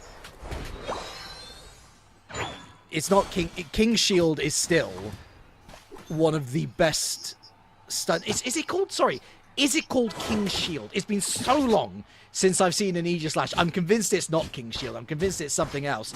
Wide Guard. You literally have a specialty move. You literally have a specialty move called King Shield. But never mind. Wide Guard. Wide Guard is one of the best just red light moves, as I call them, in the game, because you're literally putting everyone on standby. Even the true damage of Tyranitar is stopped when it comes into a Wide Guard Aegislash formation. So, yeah. Take over, Tano. I've run out of words, Tano. I'm going to let the picture speak for me. Very, very valid, buddy. I mean, it did take the jungle rotation, so it is coming in as that Dual Blade already ready to get rocking and rolling. So, we have this rotation up in the top lane again, though. We've got 4 Mons coming into this top lane here against Antiku, but their Cramorant is here to answer. Now we have a final get-go. The birds are here, the birds are gone. Bish, bash, bosh, some good nosh. They've taken them all down. Mimikyu putting a huge amount of damage. The sword eventually goes down. Are they going to be able to answer letters? Blissey getting away with the smallest bit of HP. Really, really good secures there. What a fight. Polo, no legs to speak of on that Blissey, but the XP does the trick. Just about escapes the clutches of Borty, who's heading straight for the central area, and I think the Aura caught them. Yes, they did. Sacred Sword into the grass, and here we got the Cramorant looking to double up here with the Dew Blade and protect this blue buffer here. Ayami as well. Borty has a potential ejection opportunity over the wall and into the pure central area. Still desperate to get it, but they don't. Great work from Aura and Co. Yeah, fantastic. And they're still here in this jungle if they want to push up and get themselves some tasty XP. But no, they go for the birds there. All of the mid rotation, they're going to letters. Really good position for them. They've got level 7 on that Mimikyu from the get-go. Ooh, there's the Evo on the Aegislash. They're now going to be a really dominant force coming into this lane. But we have to check on the Mimikyu as well, which is equaling the level 7, and it's Trick Hooper in this economy. That is very interesting indeed. I guess in combination with Tyranitar, the tech works out, but it's still been mightily buffed. And there is the White Guard that I was talking about. Pops the X-Speed, escapes the Sacred Sword. But what about the Mimikyu? Not quite so lucky. Big push. Kabachan rotate. 22 points, 23 points, another 30 going down. And this T1 zone is being left alone, saving it for more value later on, perhaps. Do what you can where you can. Get a nice overdunk on that at a later date. Leafeon securing that blue buff from Ntaku there, so they're in a good position. They're leaving all of their own farm for that T-Tar, to get up and rolling. There's 2 up in that top lane though. T-Tar's going to have a hell of a job up there. Blissey is coming down. Nice engage here from Letters whilst they wait for this Reggie to get ripped. Mimikyu is on it. Leafeon is on it. The Hooper is there to also back it up. Some nice zoning for the Umbreon in case anybody comes in. They get that secure. Instead, they go for more. They're going to pick up Gohan. No, they're not, with a huge... Oh my god, Mimikyu popping their Unite move on Gohan. They still manage to get out though, because it is a Trevenant. It has that healing. It is crazy, and they're going to have to back up from that engage there, Relic. Really strong push. Love that from Letters, and I'm glad that they recognized not to bite off more than they could chew. That was a really strong defensive front wall that Ntaku were putting up, so it's worth not going for it. Maybe worth going after this though. What a great eject from El Premium, who gets away with it somehow. And how about this? A 2-3 KO streak for the Aegislash, who slices through the competition, potentially sets up a big T1 break. That Pupitar knows not to contest. Goes in with a Dark Pulse, stops it momentarily, but they're not going to stop this one. 35-point overdunk, 128-18. Yeah, what an overdunk that was. This is it though. Let us know now at the moment they need to get their Mons online, and we have just had an evolution. Godzilla has arrived on the field, Relic. This is going to be a good position for them. They still want to grab some more XP whilst they can. It looks like they're going to look at defending this Lecky as well. Are we going to see a poke coming in from Antigu here? It's a good position. They got 20 seconds before that springboard comes up, so they could look at doing so. But with a Mimikyu there, and we see the Blissey Unite coming in, as well as the Cramorant Unite and the Aegislash Unite, that is enough to pick up the Mimikyu. But then we see the Hydro Typhoon CC coming in, dropping so much damage, but they are securing everything. Aegislash is answering anything they can. They've got a Quadra. Are they going to get the Penta? Umbreon, my goodness. Relic, not 1, not 2, not 3, not 4, but 5 KOs there for Aegislash, and they have not finished yet. A 6 KO for Aegislash. A 7 KO for Aegislash. This is an absolute monster of a push with this Lecky going in. They can now score points. That is an 8 KO streak for Aegislash. I have not witnessed a KO streak like that on a tournament in my casting career yet. Got to love when they break the game. There's no such thing as anything higher than a 5 KO streak in Unite, not according to the API. Well, we just saw it in front of our very eyes. 8 KOs back to back to... You get the idea. What a play from Aura. What a push from Anteku, who look as strong as ever. The big difference for Letters is that they are still scoring. They have picked up a Reggie, but that was a monumental Regieleki push from Anteku, and now they're set up beautifully to contest for Regice. But we've just gone under the 4-minute mark, and we have a level 13 Aegislash. They are feasting on the other side. They managed to pop their Unite move off there. They do get the Regice, even though the Unite move was early. And with the assistance of their team, they're going to clean up. Mimikyu going down as well. The Trevenant going down there. This Trevenant taking down the T-Taz, sorry. And this Aegislash is just answering anything that comes its way. Looks dapper. And boy, does he know it. Both out of combat and in combat that Letters wants to get started immediately. Is that on the Regieleki? And here are Aura. Lovely Phantom Force, and that bought all of the time needed for the Regieleki to, well, I was going to say pop off. I doubt it's actually going to hit the zone in any sort of form. Again, smart play from Letters. Focus on getting that wild Pokemon EXP into the pockets ASAP, because I don't know whether you've taken a glance at the level situation, Tano. It does not look good for the team in orange.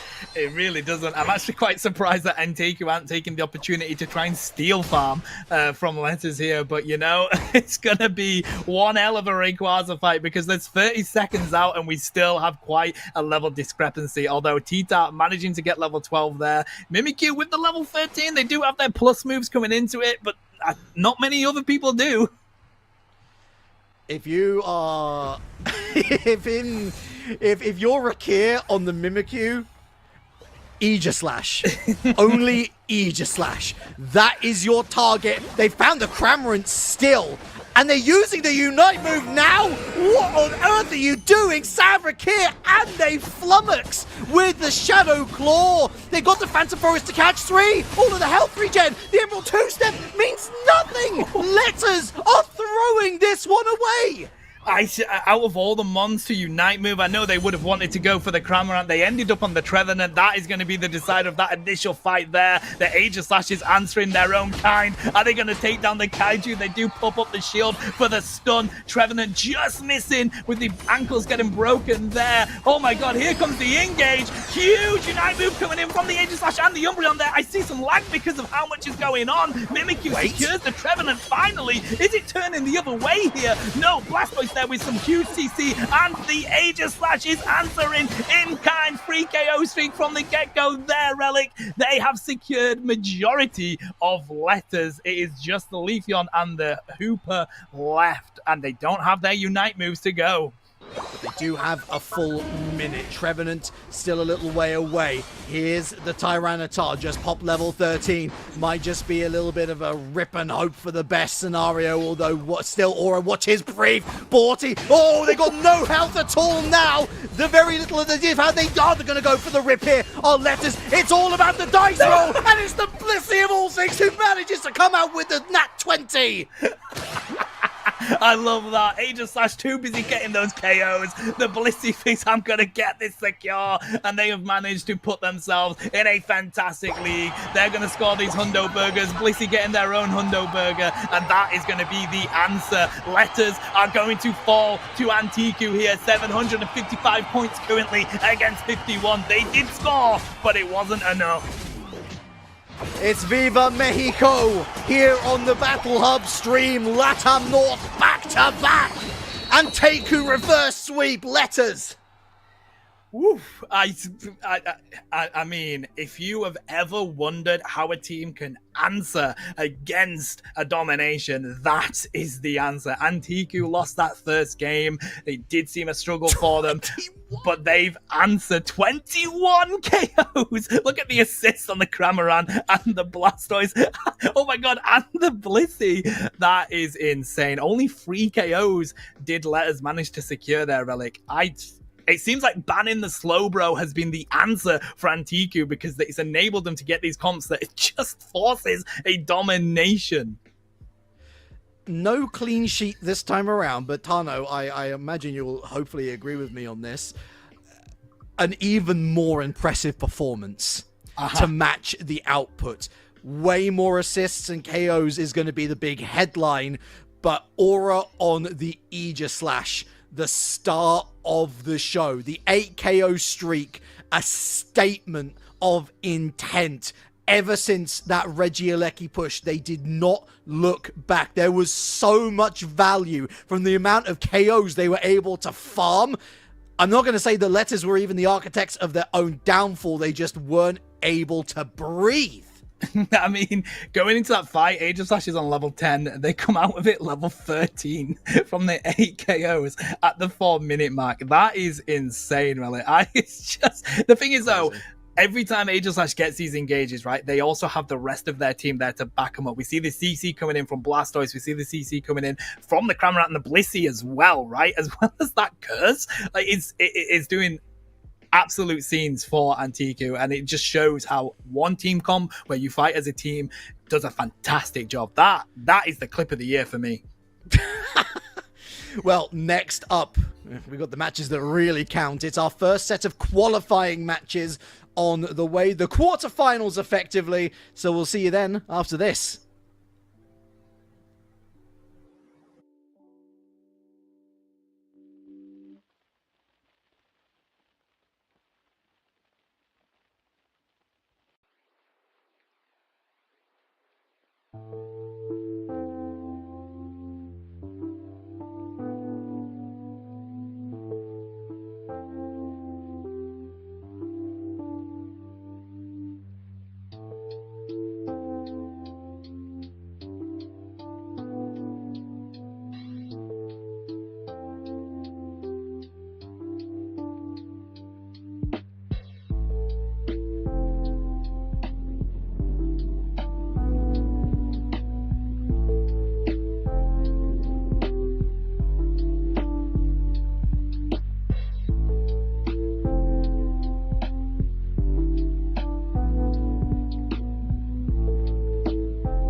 Alrighty, we are back and we are raring to go for this next one. We've had some amazing battles so far, but now we have Yala Bingo versus Fluffy Nemesis, two very well-known teams. It's going to be an interesting one, this one, Relic.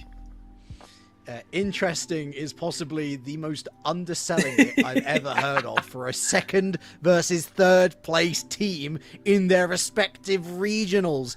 Fluffy Nemesis, previously known as Nemesis, one of those NA teams that's really shone this season with breakout star Metallic entering stage left, literally on stage at EUIC. Yala Bingo, one of those consistent threats in EU, some veterans, and Potato Uwu having his best season to date. Bans on the board, Tano. Mimikyu, Umbreon, Phalanx, Blaziken. On the evidence of today, we understand completely why.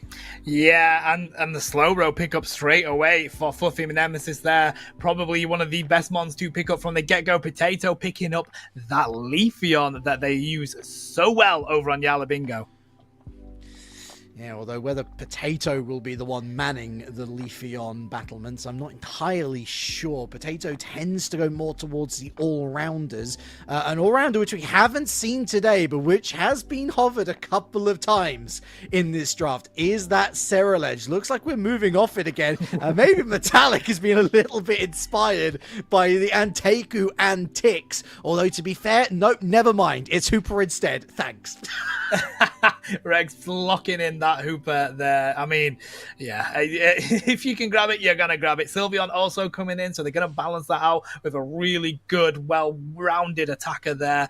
But, hey, we see a Cramorant getting picked up yet again, Relic. It is in every single game. It's so meta. What world are we living in? Hi. I bet you. Are you happy with yourself? I'm very happy to see the Metallic Serena action, and I think that Serena's going to be a great pick into both Leafeon and Cramorant. I think the Zoroark rounds out this roster really nicely. It's quite aggressive, but you've got a Sylveon there as well, which is decent with the Sustainer. For the first time on stream today, Espeon locked down, good objective, secure, mid-range, and so really for the first time tonight, we're not seeing one of the two teams going full sell on the dive comp. I quite like that, honestly, because it gives them a couple of attack options, a little bit of flexibility as the match progresses to see what works and what doesn't. Yeah, I think you're right. Really well-balanced comp across the board here. A really good early game, probably from both teams as well, to be honest. That Serena's going to be a really good pick for Metallic there. I mean, it's interesting to see how Yala Bingo are going to handle that, because it can do absolute bits when you have the support such as the Hooper there to back it up. A hyperscaler it might be, Tano, but it's one of the quickest evolving hyperscalers. And there's a lot of different ways that you can work. I mean, obviously, the entire shtick of Serena is it's a close combat specialist, recovery of either health or shields. Whether you want to lay down traps like the slow zones from Dropkick, or whether you want to go full attack with something like Grassy Glide, Triple Axle, that Unite move, Queen Ascendant. Or I think Queen Ascendant is a weird way to call it. It's the Queen Ascendancy, because you literally quickly lift your single opponent up into the sky and deal so much damage. It's a great KO secure tool. It's also a great tool to take away an opponent from the battle to set up for the KO later on. So very much in the same sort of vibe style as Mimikyu's Come Play With Me. But being that hyperscaler, it really does need a good amount of XP early on. It's going to be pathing on this occasion, but you can understand why it is being pushed to the side. That Zorora onto Zoroark, essential for the early flanks. Yeah, we see a nice jungle split coming in here for both teams, really. Yalla Bingo trying to get that Espeon, I believe it was. Evo, they get that from the get-go. So coming in 9:30 into this lane, we have a Leafeon and an Espeon. That is so strong coming into these games. It is crazy how much of a good strategy that is. So it's going to be interesting to see how they capitalize on that. The Hooper and the little Manjitoot, it's called. It's what it's named after. Is a little fruit, a little veg. And yeah, it's really strong up in this top lane for Yalla Bingo here.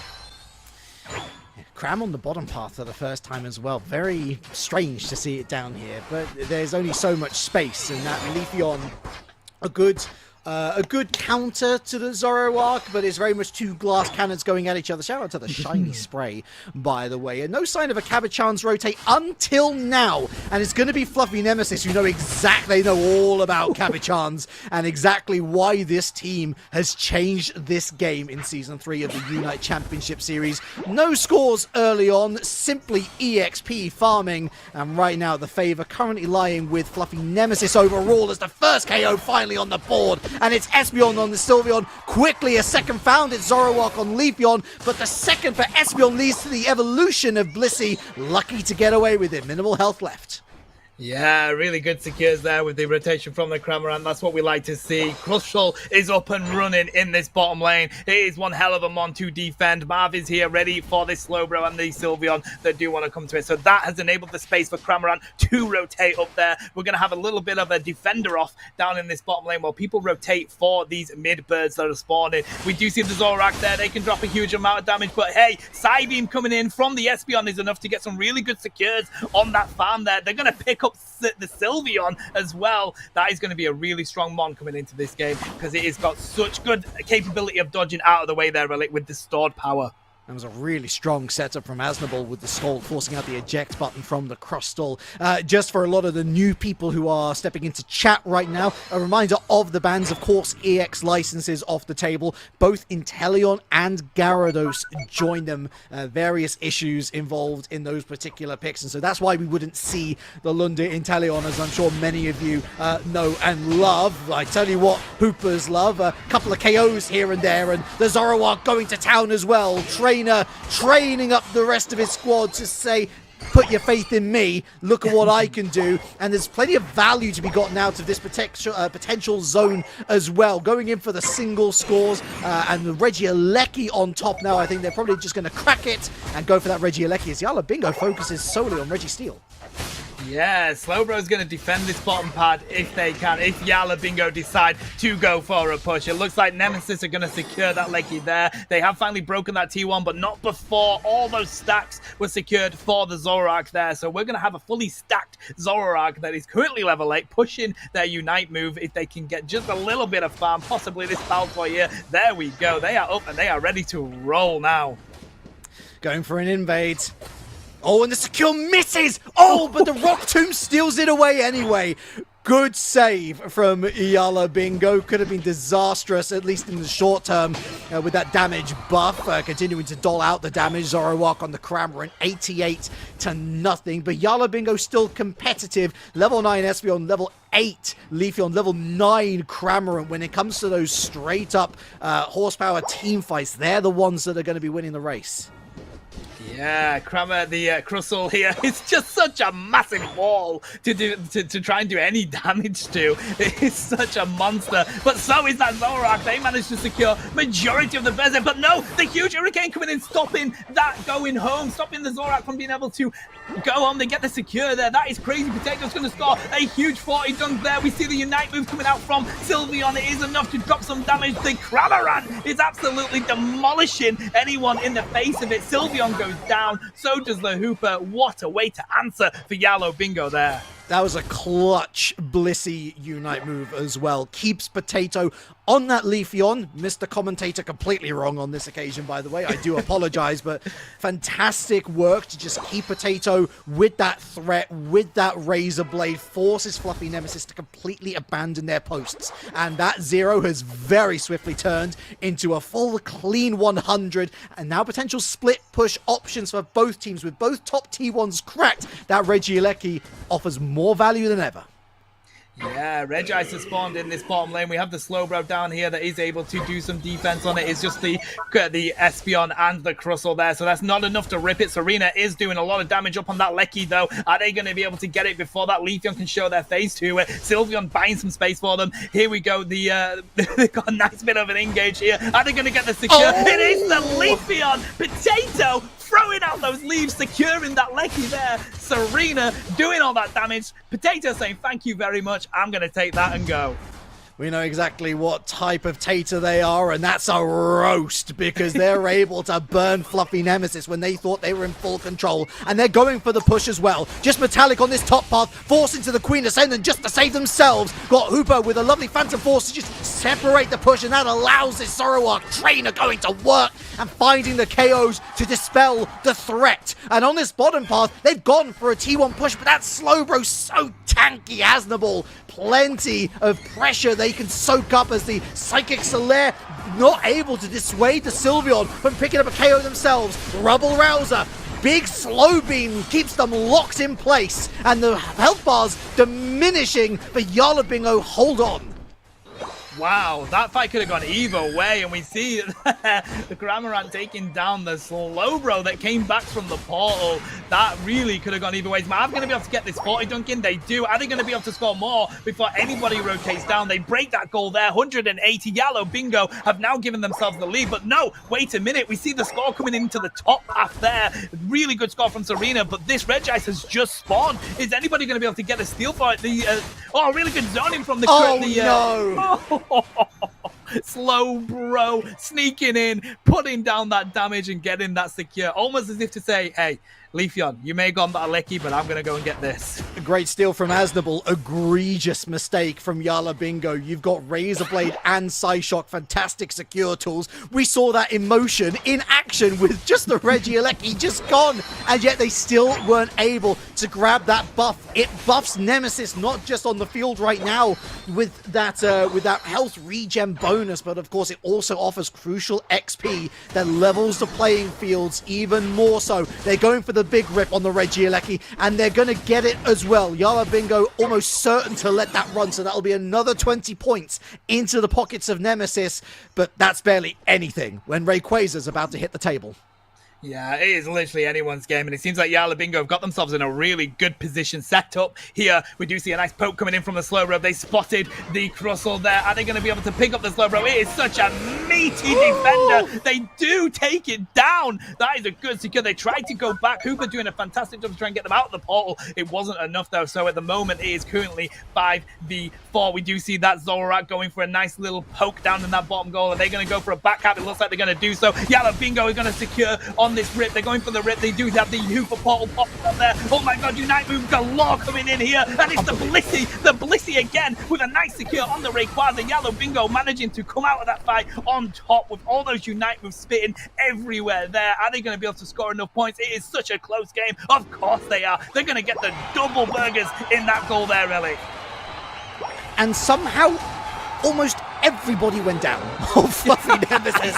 Extraordinary, and this is way too many times this evening that the Blissey has gotten what is effectively a steal on the Ray, but let's not count out Fluffy Nemesis just yet. Still a minute to go, and Jarl Bingo have hung around a little too long. Potato comes out of the grass and finds a crucial clutch KO to give it to Internal another escape route, but again, why are you hanging around? Leafeon could just head into the tall grass, and Internal's gone down anyway, and so now the charge onto this T1 zone begins, but Jarl Bingo's still there to counter score. Yeah, I don't think they're going to be able to score enough here anyway. So they've managed to get the counter scoring of Yalla Bingo. That was the call. That is enough to give them the win. I do believe. I don't think with all these points that are currently up, it's going to be enough for Fluffy Nemesis to be able to get in that lead. But what a fight that ended up becoming. They had a really good comeback there. You were right. Yalla Bingo did stay a little bit too long in that jungle area there, but they utilized it quite well with the back scores that they got. They defended that goal there. What a fight for the first game here. Yalla Bingo coming away with the win. Yeah, and it wasn't exactly topsy-turvy, was it? I think you certainly have the momentum swinging towards Yalla Bingo after Fluffy Nemesis with a strong points scoring start. But I think that Yalla Bingo just playing the micro game a lot better, finding plenty more KOs here and there, which sets up to collapses in the team fight. That said, we're still a scary scenario there, right there at the end, at the beginning of Rayquaza. They managed to pick off Aznable. That's a huge pick in the context of things. I'm surprised that they didn't turn and rip immediately because, okay, sure, the Hooper can unbound, but Aznable still got a respawn. You know, they were still seconds away. And so it just felt like the hesitation could have invited Nemesis into steal. And to be fair, they still could have stolen it because that was anybody's guess. Yeah, it really was a 50-50, right? There was just Unite moves popping in that Ray pit, left, right, and center. Everybody was using everything that they had on anyone that they could see, and it really could have gone either way. Internal with, as you said, a really good steal, because that is what it was, and it was enough to get Yalla Bingo to where they are now with that win. I mean, this is what we expect from these two teams, right? It wasn't anyone's game throughout all of that. It was answered by both teams in both lanes. What a fantastic game. Yeah, both teams made mistakes as well at various points, which certainly is great for us as commentators because the mistakes often lead to the most impactful moments in games. And with both teams making them, it really just tells you this story of it is anybody's guess as to who's going to come out on top. But throughout this, I mean, just in any esport, you want to talk about if there's a draft involved, how can the losing team impact the draft the best to suit them going forward? And I think it's time to open up the bluebird-shaped box in front of us, Tano. Is it time to ban Cramorant? You know what? I kind of agree with you, buddy. I feel like it is utilized in nearly every single comp that we're seeing coming into these tournaments. It does a massive amount of damage with its Unite move, but on top of that, the CC that it can drop is really strong. So I'm kind of with you. I think a ban on a Cramorant would be enough to really shake up the meta that Yalla Bingo would have to go with. You could see there just the flummox. I mean, there was no indication that it was going to win that, and all of those KOs. I was sort of half joking about, oh, everybody's disappeared. Well, the Rayquaza buff helps a long way with that, and into second draft we go for game number 2. No waiting around for either of these squads. Umbreon, the first ban down. Fluffy Nemesis rotating around, locking in the Blaziken. We've not had a chance to see Blaziken today because it's been banned away so much. Yalla Bingo, they did not like dealing with Aznable, and so they won't deal with Aznable on the slow throw, banning that one away. Fluffy Nemesis with the... Remember when Clefable was meta? I don't think I've seen that in a solid 8 months. Mimikyu, though, I think a really solid choice here. Yeah, all of these bans are fantastic. I love the fact that Yalla Bingo are like, nah, that Slowbro was doing absolute bits defending that goal by themselves. I think we'll get rid of that. But Potato locking in the Beyblade up there with the Phalanx. That is an interesting pick from the get-go. Yeah, it puts the onus on Fluffy Nemesis to choose at least one thing that can counter it. Razor Blade, not a bad choice on the Leafeon. Hooper, I think, just a strong choice all round for the rotational opportunities. Yalla Bingo, I tell you what, Trevenant in combination with a Phalanx is nasty. And look, if you ain't gonna ban it, it appears that one team is gonna pick it. Cramorant back again. Yeah, it is the get-go attacker at the moment, isn't it? It's in such a fantastic position. If you're not going to pick an evolution, you're going to pick the Cramorant. But what I do love to see there is the A9. Now, A9 can struggle a little bit, but I do think it is slightly going under the radar. It can still do a massive amount of CC. It is actually very good coming into Phalanx because of that. So I think that's actually a really good pick there. It's a really good pick, especially if Yala Bingo don't go for anything long range, which they're not going to, by the way. And so I think that they've kind of played into Yeet fans' hands. Again, we saw earlier with Hoenn, sometimes it just doesn't matter. Or maybe you can just pick Tyranitar. I mean, look, if you're going to go with a pseudo dive comp / mid-range pick, Tyranitar ain't a bad choice. My worry and concern is that they're going to have to give a lot of XP over to Metallic.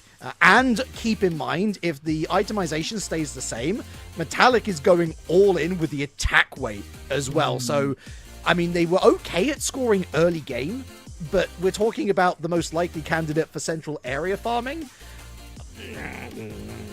I feel like there were better choices, Tano. Yeah, I'm with you. Although I do like how the rest of the team is quite early, right? So you do have those early Evos. The Ninetales kind of just needs that level 6, right? Once it gets, I'm assuming they're going to go Blizzard here. That's a CC move that everybody wants to use at the moment. It's quite strong on Ninetales. So as soon as they get level 6, they're in a pretty good position as Ninetales. And then you can really give all the XP that you can find to that T-Tat to get it up and running. So I do agree with you. I think they are better Mons that they could have picked in that position, but I think they have at least the comp that could work with the T-Tat there. True, and they could really lean into the chip damage build of a lot of these Pokemon. You've got Crustle with potentially Stealth Rock.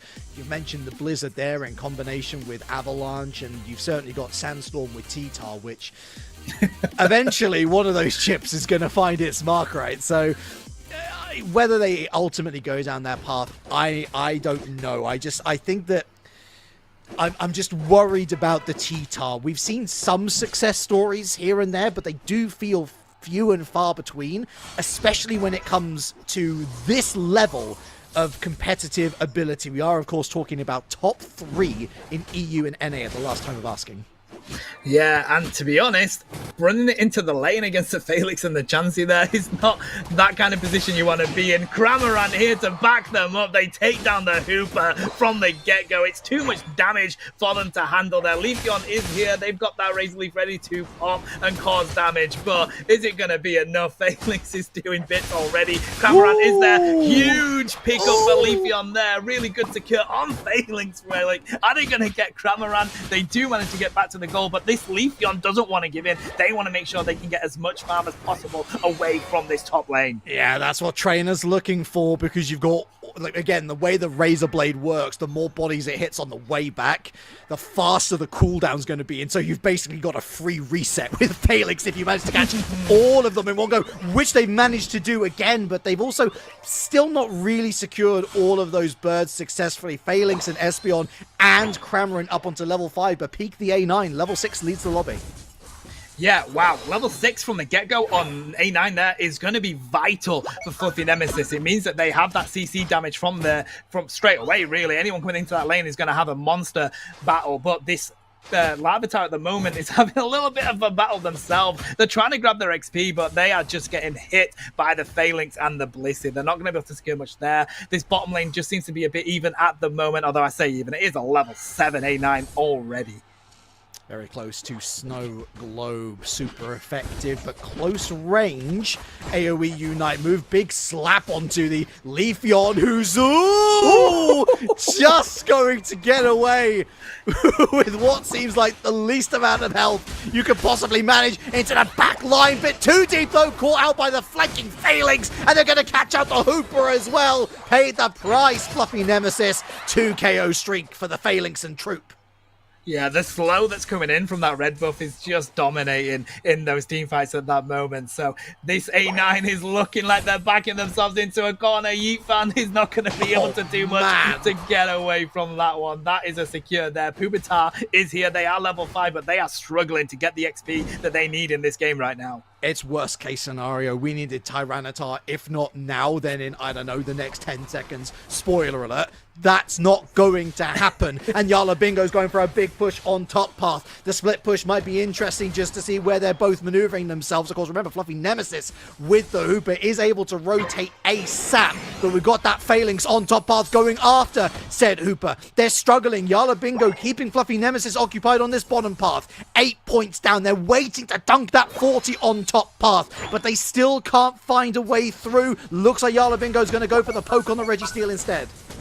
Yeah, the Trevenant there going down. The Crystal with a huge Emerald two-step coming in there to take out the Cramorant. So Fluffy Nemesis are going to try and go for the Registeel here. No, instead the A9 tries to back up Yala Bingo that were coming in. So they're going to go for the rip now. They do have secure, though, do Yala Bingo. Crystal's doing a fantastic job at zoning, but it isn't enough rip for them to be able to do much down here. The A9 getting away with 1 HP. So is the Espeon. This objective is going to reset, but Yala Bingo are here. They do take down the Leafeon. Cramorant popping out their Gulp Missile. They're going to be able to pick up the A9 as well. This is now Yala Bingo's Registeel. And, I mean, Relic, we've just seen it pop up. They also got the Lecky. Marvin Sixies are just having a whale of a time here. The CC between the two is throwing any individual that enters their range for... Oh, you know what? I've forgotten the rest of the saying, so I'm just going to skip over it and instead tell you about all of these points that are going down on this bottom path zone. Did a little bit of maths there, not risking it. The 25 going down on the 8 points. So a relatively okay overdunk, but what about this Phalanx holding off the entire offensive assault? The Emerald two-step... not wasted, but certainly used just to try and make a point. And they've cracked the T1 zone. Psychic Solaire, perhaps a little bit of griefing in response from the Espeon. 175 to 82, however. And with both Reggies in pocket from that first phase, Tano, Yala Bingo in the ascendancy. Yeah, I mean, it's interesting, though, because it seemed like T-Tar just couldn't do anything against the Phalanx then. So, it's going to be interesting in these team fights to see how that T-Tar utilizes itself, because that Phalanx has them for a target at the moment. But here we go. In this bottom lane, we have a little bit of a setup. There's not much up on the field at the moment, just those birds spawning there. So there's not much action happening. Yala Bingo looking like they might want to try and steal some of these birds away from Fluffy Nemesis with that Psybeam, but it was just out of range there. Like, it seems like we're just waiting for these objectives to spawn. First of all, Glide, thank you for correcting me. Second of all, Chef, you're a better punster than me. I'll give you... I don't know, a coffee? What do you want? 4 minutes then, just over left to go, and catching out two Metallic, catching out the Blissey, everybody, into the Gulping Gatling missile at close quarters, takes down the Leafeon, and the Devil Dust formation revs up to ultimately make this a 3v1 scenario now, forcing out Rex with the Unbound, brings Yeetfan to the party. Big stuns on that Phalanx, who's not going to be able to get away. Big Rock Tomb here from Aznable. Missed a stun on the retreating Yala Bingo. Fluffy Nemesis set up shop, and that's really effectively done. Reggie-Alecki's theirs. Yeah, we saw some points going in from the Trevenant in the bottom goal. It seems like Yala Bingo just decided to back up from that. I guess they didn't really want to go for the engage and give out some KOs there. This bottom Reggie is up and ready to roll. Fluffy Nemesis are down here with that Hooper rotation. Registeel could be theirs to grab. That Phalanx is currently preoccupied with the Lecky. 15 dunk going in from the Cramorant there. Yala Bingo are just accepting these objectives going to Nemesis and just getting some more bonus points scored and some defense on these goals at the moment, Relic. It seems like they're playing this quite tactically. Certainly in the faces of Yala Bingo are Fluffy Nemesis, and everybody's going to get a free reset back home. Everybody except Leafeon, who manages to throw Espeon back to the Pokemon Center. Expended a Unite move to do it, but it's a relatively quick recharging Unite move. So with 1 minute to go, that's something that they can afford, throwing out the Razor Leaves to just ward away the Cramorant, which is still very scary indeed, especially with Internal in the pocket. 261 to 82. Not an irrecoverable amount of points with Rayquaza still to arrive, Tano. But Yala Bingo, they've got that Phalanx up to level 13. They've got the Cramorant up to level 13. But their front line still looking a little soft. They're the last to reach level 11 in the lobby. Yeah, on the other side there, we've got that Leafeon at level 13. It looks like they're trying to get the T-Tar to there as well. They're not going to have enough XP on the field to be able to do so, but they're in a pretty good position. Level 12 on the A9, so they've got some plus moves across the board. Are they going to get set up in time for a really good fight here? We do see the T-Tar and the Leafeon staying up in that top lane. Phalanx has had to back up now, so they know where they are. They've got some vision on that. They just need to work out where the Cramorant is. Oh, they know where the Phalanx is, though. Fluffy Nemesis going on the chase, and Potatoes forced back. A little bit of a dance, a little bit of a spaghetti junction within themselves, and now they've gone with a big leap over, and here's Leafeon as well, and Potato Woo is going to be, no, they're not going to go down. Never mind me. Dazzle Dust Formation shows exactly why it's the most feared Unite move in the current meta. The shield helps them survive, but will this initiate the fight in the middle? Yalla Bingo don't think so. No, I mean, what a way to answer to a T-Tar and a Leafeon in your face. That is a Unite move gone now, though, from the Leafeon and the Phalanx. So they're not going to be able to use that again if they come into this second fight that is looking like it's about to start. Marv getting picked out by the Crustle there. Solar, the stored power, doing a little bit of damage, but it seems like we've just got a nice engage there from the Trevenant coming in. The T-Tar, sorry, they do pick it up, but that CC from the tree and the Cramorant is enough to push back the Crustle. They've taken down that secure. That's crazy. That's enough. And here comes the Phalanx. Hooper Rings Unbound have been popped out there. The Blissey Unite move, but everybody is grouped up. They've managed to score so many KOs there. T-Tar being an absolute menace with that A9 to help them. Internal's going to go down here to the Leafeon, and it's just the Espeon left relic. They have a secure, but will they be able to do much?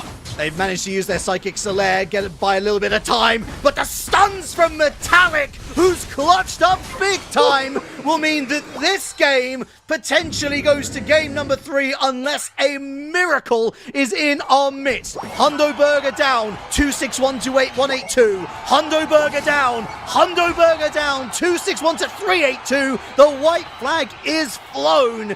We're heading to a third. Wow, what a way to answer in that game. It was going to be anyone's game, but Fluffy Nemesis managing to get that secure there and score the points. This is the difficulty of having T1s up at that Rayquaza fight, right? Because that was an easy Hundo Burger for them to score, putting them in a better, easier position there. I think all 3 of Metallic's KOs came in that last minute, by the way. No words of a lie. And to be fair, for the majority of that team fight, I thought Yalla Bingo were on top, because you actually have Asnable missing the train back home through the Hooper hyperspace portal, and so they're gone, they're out of the situation. But then comes the dive, the call from Potato Uwu, go, go, go, and Internal rips the Bliss assistance as well. But because Tyranitar, I think honestly the Unite move had been used up, but because it was so close quarters and you had Yeet Fan on the other side of that choke point to throw down the freeze as well, it meant that Tyranitar could do what it does best, dealing heaps of damage at close quarters. Yeah, it worked an absolute treat for them there. It was crazy to see. I mean, what a way to answer though. That Phalanx was doing such a good job throughout that entire game, and it answered really big up in that top lane when it knew it was getting that flank on from the T-Tar and the Leaf, and we see it here, right? They've done a really good position, have Nemesis here. They know a massive threat coming into this is that Phalanx, but with the Cramorant there to back them up, it seems like that was just too much for them to handle, and here we go. This fight here, the T-Tar is just doing bits of damage, but the CC from Cramorant is so good in these fights. It just stops any sort of combo coming in. But here's the problem. You have the stuns from the Hooper Unbound as well. And going in there as well was Marv on the Trevenant.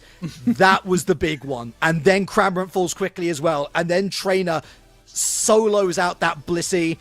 And unfortunately, Lunda, there wasn't much that they could do because Metallic was playing bodyguard to the rest of his team who were taking down the Ray. It was just a beautifully executed counterpunch plan from Fluffy Nemesis in that clutch moment, a clutch moment which they have seen time and time again and come out on top. But they're going to have to, well, they'll hope that they don't have to do it all over again, Tano, because I think ideally they'd want to completely dominate and not have any worries for game number 3. But here we are anyway, and Umbreon, yet again, our first ban on the board.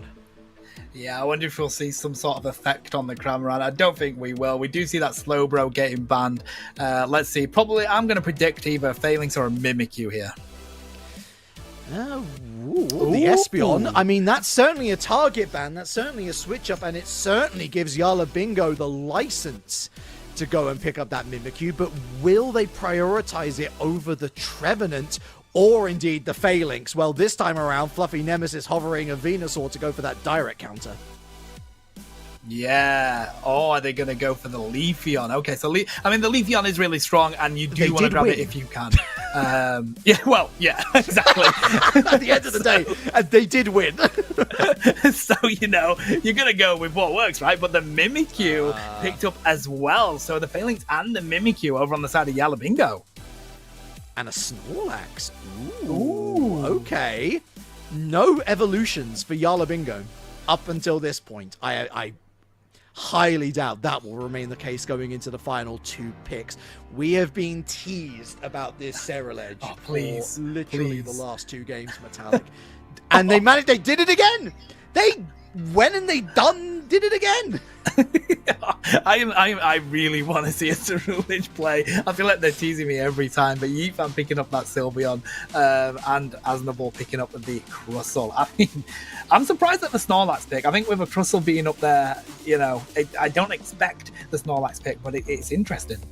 Oh my goodness, Pikachu Lunda. We're going Pikachu Lunda. So the only evolution for Yala Bingo is going to be the Blissey and Metallic, giving us hope. But I guess more critically giving Nemesis hope, because although it took them a little while to wind up when they were in full flow with that Tyranitar, easily the scariest presence in the final 2 minutes.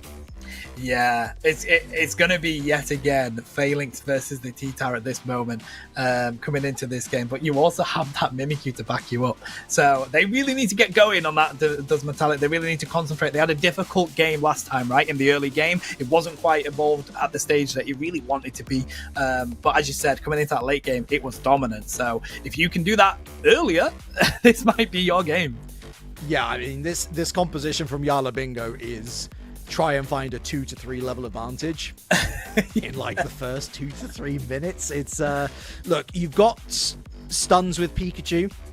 I like it as a setup option. You've got Phalanx and you've got Mimikyu. Those are your big attacking options. We've seen that Phalanx can survive an awful lot once it gets its Unite move. And I like that they've once again stuck with this idea of have a mid-range option. I prefer the stuns from Pikachu over the Espeon in this case. I know Espeon's better for objective secure Tano, but just for those team fights, the team fight element was the reason Yala Bingo lost out in that Ray Pit at the end of game number 2. I don't think that'll happen with a Pikachu with some with some good AoE like Thunderstorm, and of course that big old Unite move as well. Yeah, and I do think it'll be the mage build that they go for, right? And I think that is so strong on Pikachu. You do see a lot of the Volt Tackle and the Electro Ball, but Electro Ball's fantastic for the secure, but we don't really have a specific target, other than maybe the Leafeon for the Volt Tackle. I hope it is the mage build because it is so strong. But here we go. Leafeon coming up into this top lane already with that Evo. That's what you expect to see every single time. They do have a little bit of an advantage while that Mimikyu is still trying to clear the rest of their jungle there. I was meaning Thunder and Thunderstorm, of course, very similar names, much like the Leafeon here, of course. Sometimes you can get your tongue twisted, but don't get this twisted. This is a very, very important game. This is one of the most closely contested games of the upper bracket, but falling into the lower bracket, you're going up against a lot of teams who've generated a lot of wins under their belt now by that point. All best of one down there as well, so super high pressure. These guys would be dropping into a best of 3 scenario that they really wouldn't want to find themselves in should they get the choice. Yeah, and we've got this situation where we have the 4 players up in the top lane for both sides. We have a defender off in the bottom lane, and it seems like coming out of that, I don't really know who secured more of the birds. It seems pretty even at the moment, just the 4 points dunked right now. And it is the Electro Ball that we see from the Pikachu. That's going to be really good for handling the secures and the farm. They do go home there before getting the KO on the Sylveon. Blissey with an Evo. It's pretty even across the board at the moment.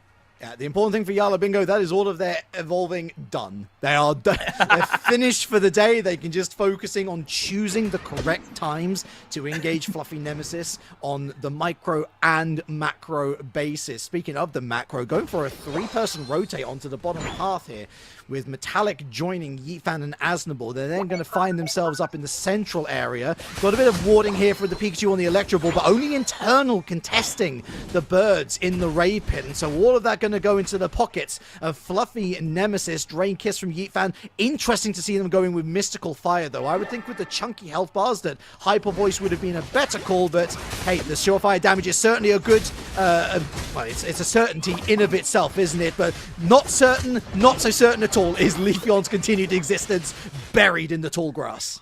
Yeah, unfortunately, that just was too much damage for them to handle. We've got some really good rotations coming out from Yala Bingo here. They're going to be able to secure most of these birds up here, but no, instead, they want to go for the Hooper. Birds, I want to go secure a Hooper.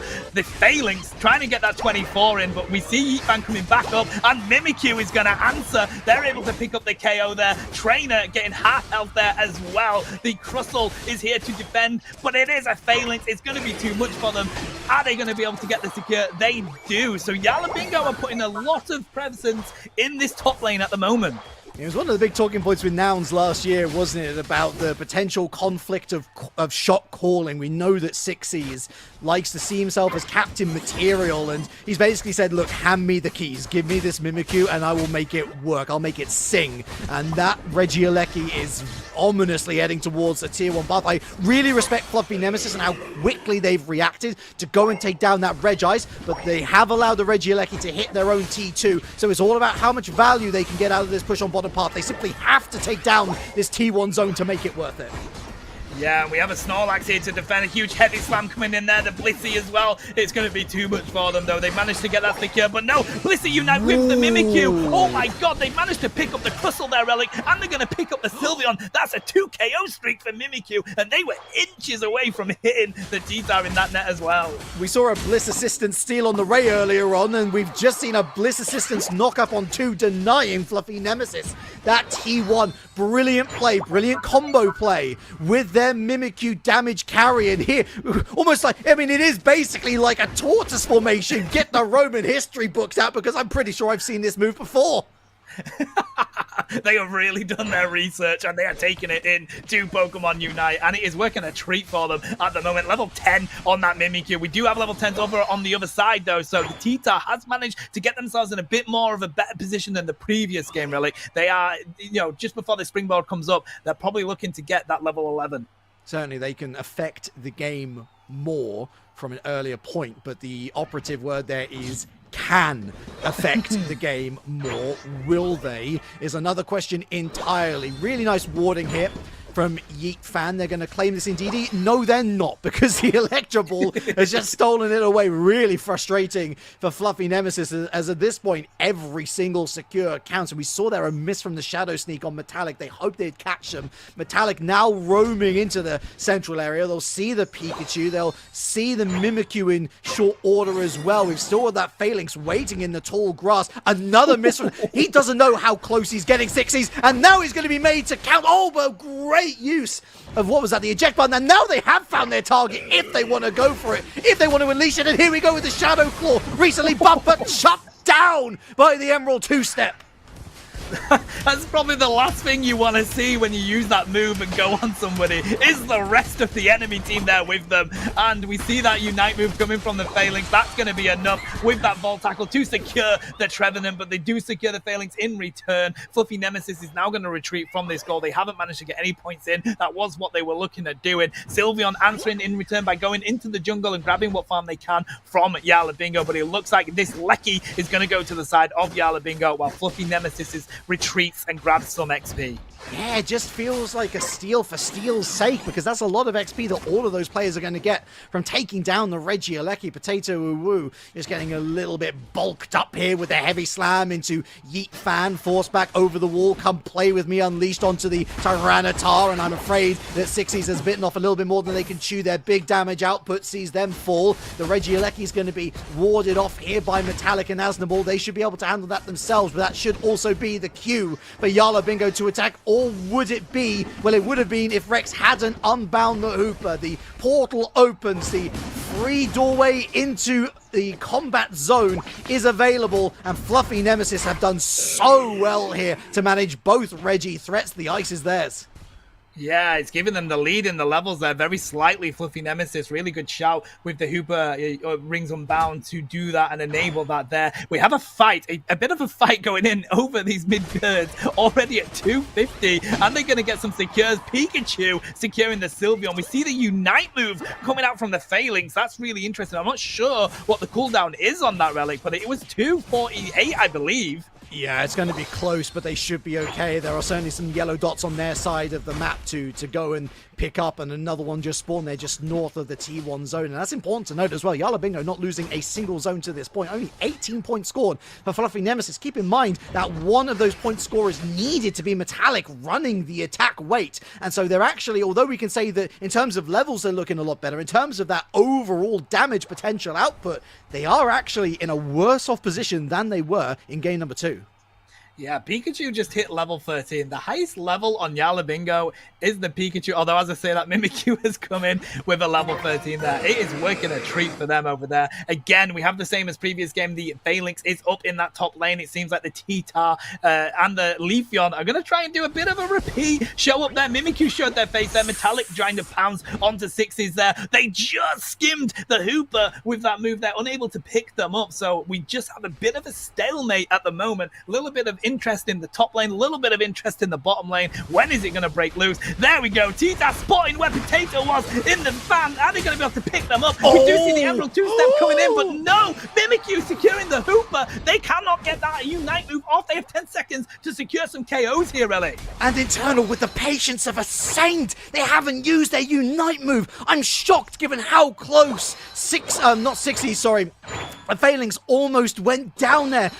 Mightily close, but Potato gets away with it. And now half of that Ray time is gone. Just 60 seconds left. Fluffy Nemesis have to push the issue or go for another back cap. Their attempted sort of weighted attack on top path has come to an end. A little bit of a scuffle between Yeet Fan and Lunda forced into the thunderstorm. The fairy frolic from Yeet Fan going into the Volt Tackle. Emerald two-step catches 2, and now we got Rex who catches 2. Yala Bingo falling apart.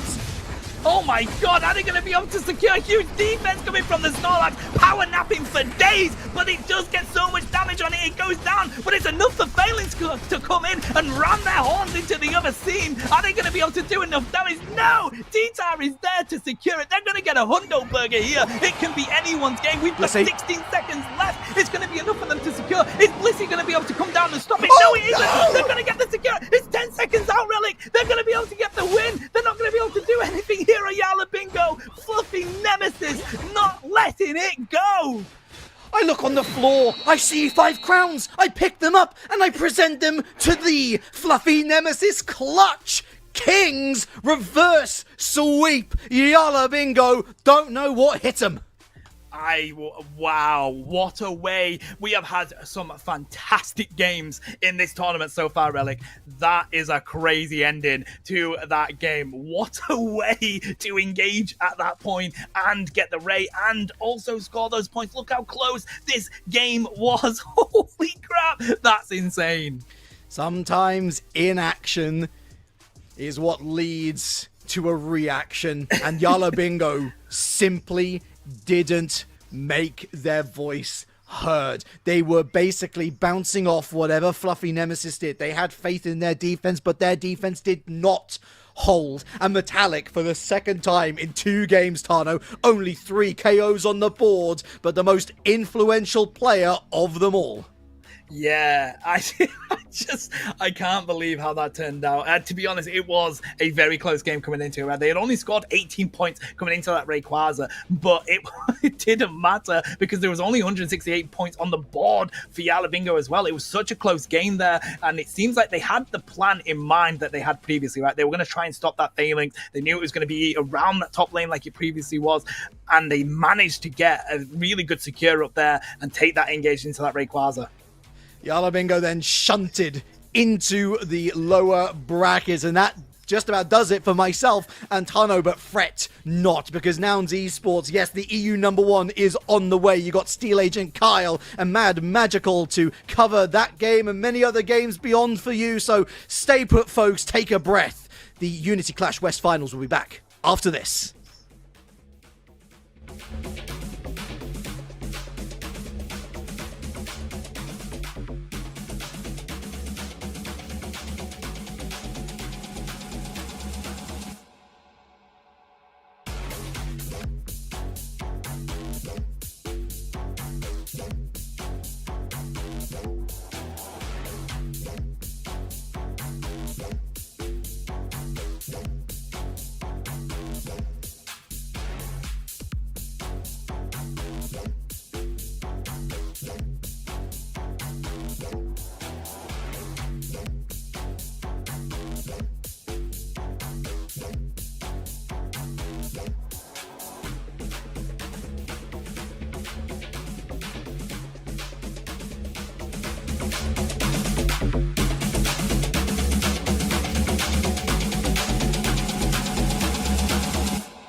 Hello, hello, welcome into the Unite Battle Hub. I am Mad Magical, joined in by Steel Agent Kyle, and we had some exciting games that we got to watch earlier with Relic and Tano. I mean, that last series, the reverse sweep, another one, but really all down to that one Emerald two-step to win the series for Fluffy Nemesis and get quite the upset against Yala Bingo.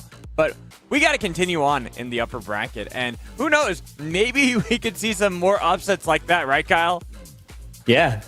I mean, anything can happen. We have an amazing next matchup, Imperial Esports versus Nouns. Two teams that are going to be representing their respective regions in Worlds in about a month.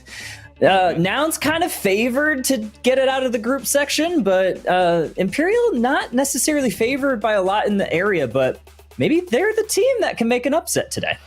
I mean, always the best way that you can get an upset is by going for some wacky picks. Try to go for something that everyone's not quite so used to, because we've really gotten a defined meta, I would say, like coming out of like the recent patches that we've had, where we've seen a lot more of my bird, my Cramorant, getting there onto the Sky Ruins. But we are also seeing that Trevenant Slowbro, where they started off as like the #1 defenders that you had to ban, now making their way through a lot more often. Phalanx, another one that patches ago was permabanned, could not be allowed through, has been permabanned for quite some time, but slowly and surely has been let through a bit more often. Yeah, there's definitely some stronger picks. I mean, we saw Phalanx. I mean, we saw a couple games this last round. Didn't make it through a lot in a lot of these other grassroots tournaments, but it's so strong. And we're seeing teams even pick it first, right? We saw Yala Bingo pick it first, and Nemesis was able to add some counter picks. I mean, how can you actually counter Phalanx? So teams are starting to figure it out. I mean, that Emerald two-step seems like all you have to do is say, all right, Phalanx isn't here. I can get a 3-4 Pokemon Emerald two-step all this damage, and then we can focus on the Phalanx afterwards. Maybe that's really the strat that we have to look at here going into the series. But as we're talking about, Nouns got to be the favorite team. We've seen them many times over in EU, while Imperial or LATAM is going to be a representative at Worlds, and this would be kind of a good way to show how they could be in the future and how they could really draft. As speaking of spicy picks, I was wondering, Dodrio actually going to be banned by Nouns? Oh, that's kind of interesting. That might maybe tell the tale that there may be a player here in Imperio that mains it, so they want to maybe grab that away, because Dodrio doesn't seem like a common pick. We do see the Blaziken, Slowbro, and Phalanx banned, so pretty common across the board for those other ones.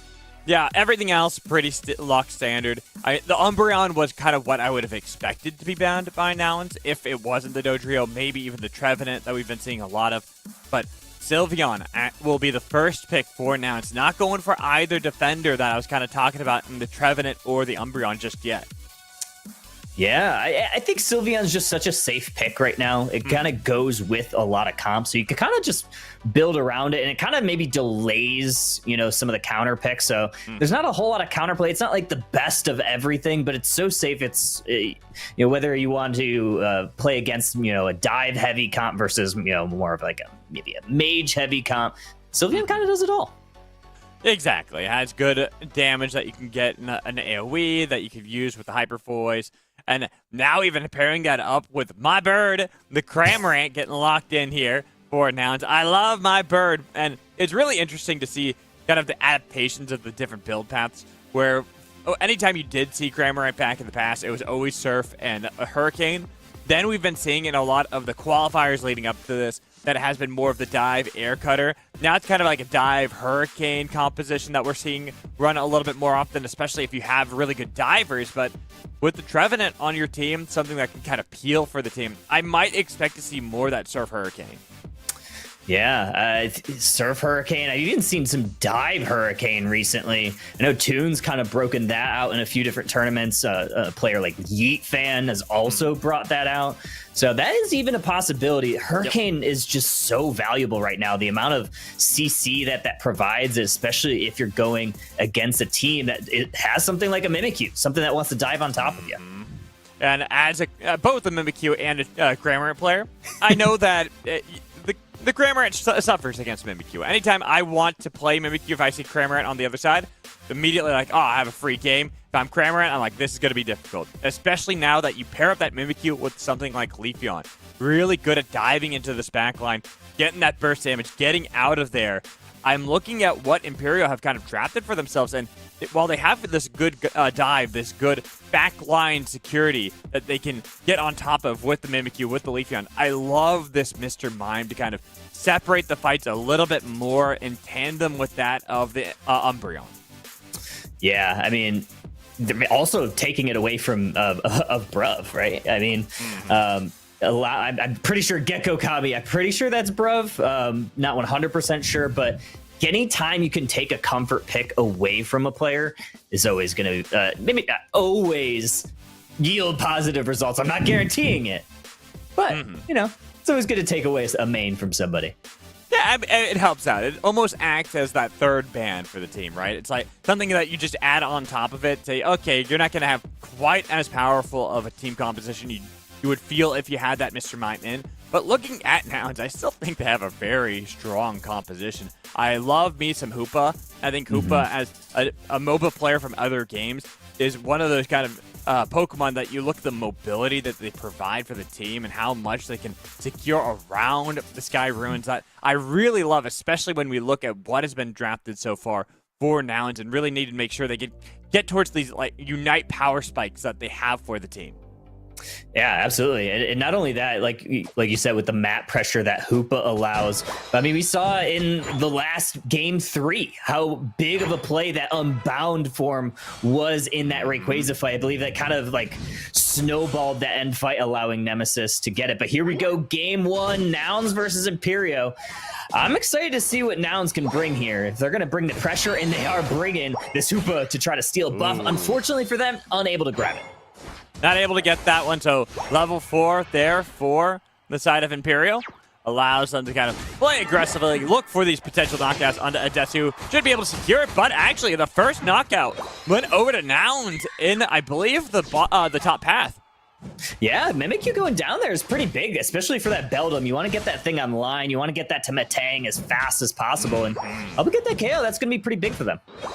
Yeah, and like you said, just getting the Beldum up. I think that's going to be the big thing. That if you're at Beldum, you're struggling. Once you're at Metang, feel a little bit more confident in yourselves. And normally, that's the area that you can attack if you're Imperial. But if you're struggling to do that, you're already at level 5. There's that Metang level up. You have the Evolve. Already saw that Imperial right after the Altaria camp went down, immediately had to fall back.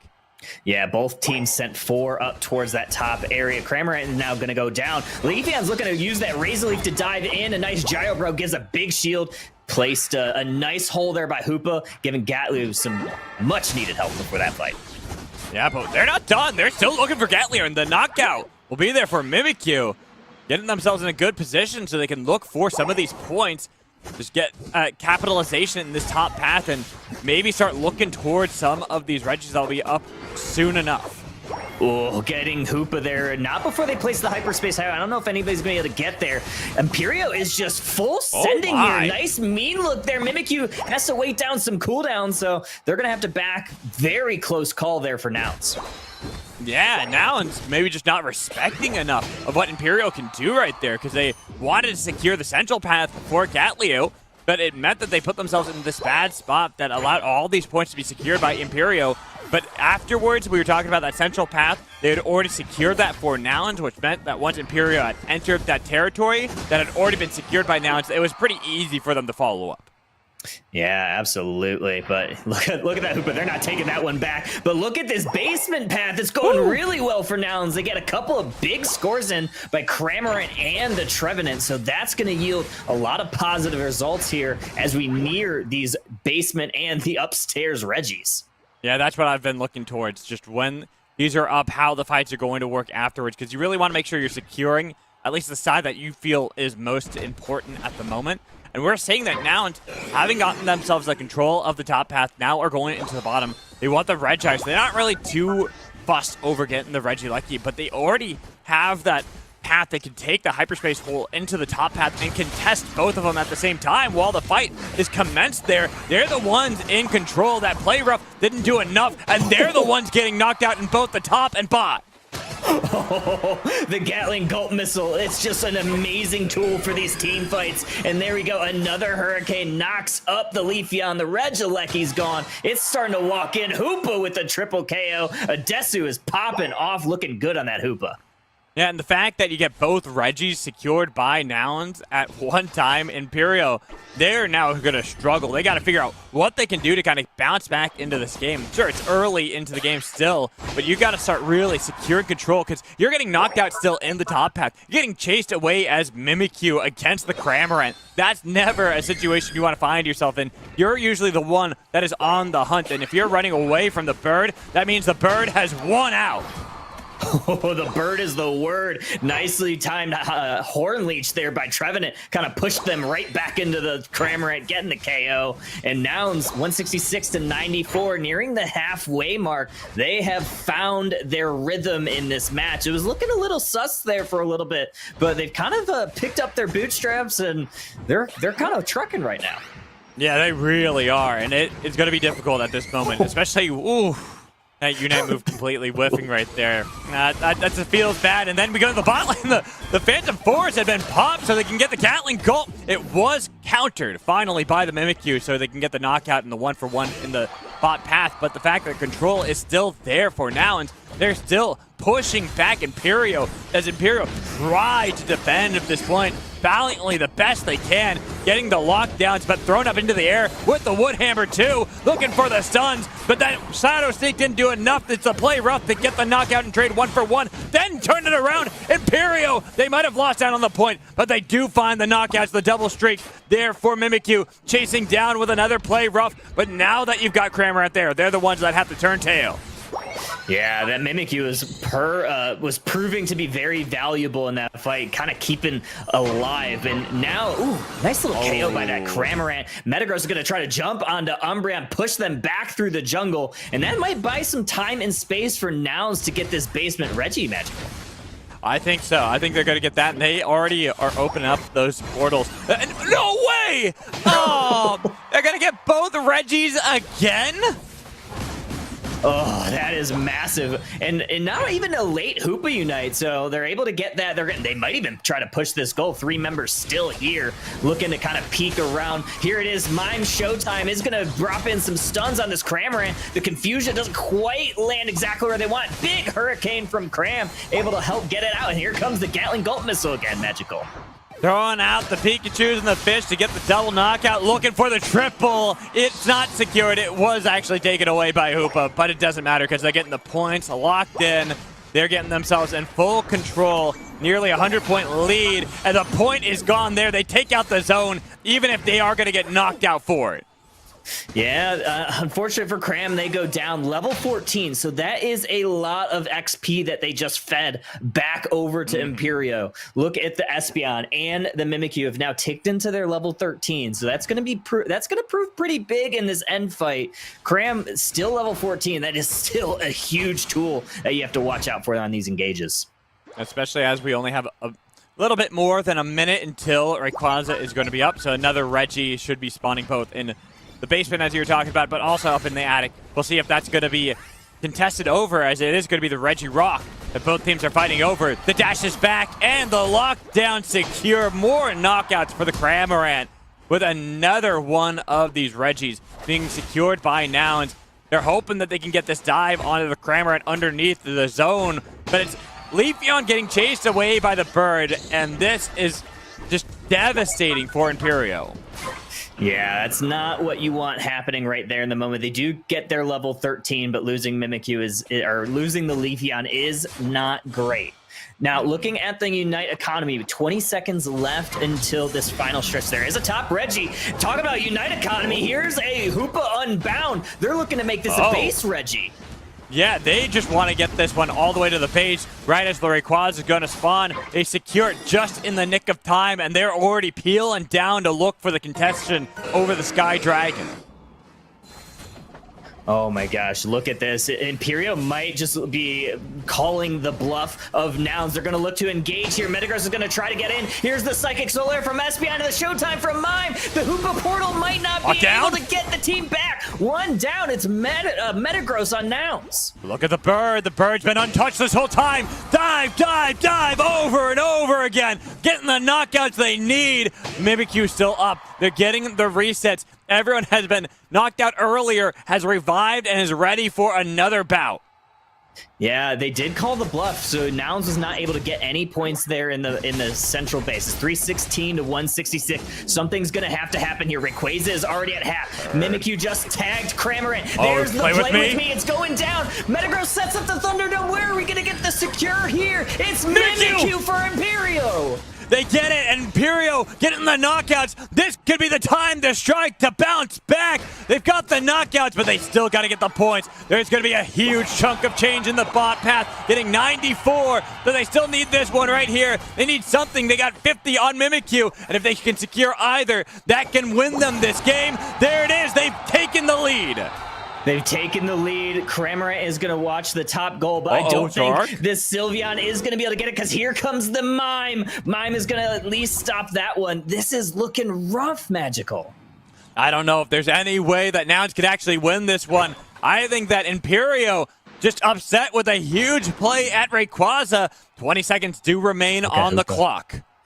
Hoopa does have Unite. Here it comes. Here comes the Rings Unbound. They see if we have time for one last push. There's 10 seconds left. Here comes three members of the team. Umbreon's going for a back cap, though. Yeah, they're just going to go for the points that way. Sylveon trying to stop. There could be the points that need to be secured right now. Is it going to be in time? Waiting it out. The dunk is there. Was it enough? I don't know. There is another 50 points that Imperio was able to put in. We're going to have to go to the counter. I have no idea who wins this one, Magical. Let's see who gets it. Oh, it's Nouns! They get it! It was the 50-point dunk right at the end by Tone Slim that picks up the win. Oh my gosh. And an MVP well deserved by Toon. 14 KOs, 10 assists on that, some massive knockouts. And Nouns, just by the hair of their chins, just barely gets it done.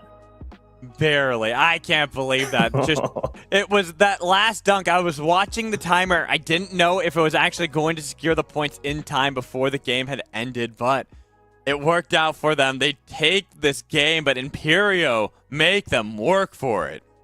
Yeah, getting that Rayquaza. I mean, obviously, it was at that time, it was like, it's now or never. This is our shot. They almost had it, but a really amazing counter push by Nouns. I really liked the Cramorant pick. Toon was just masterful on it.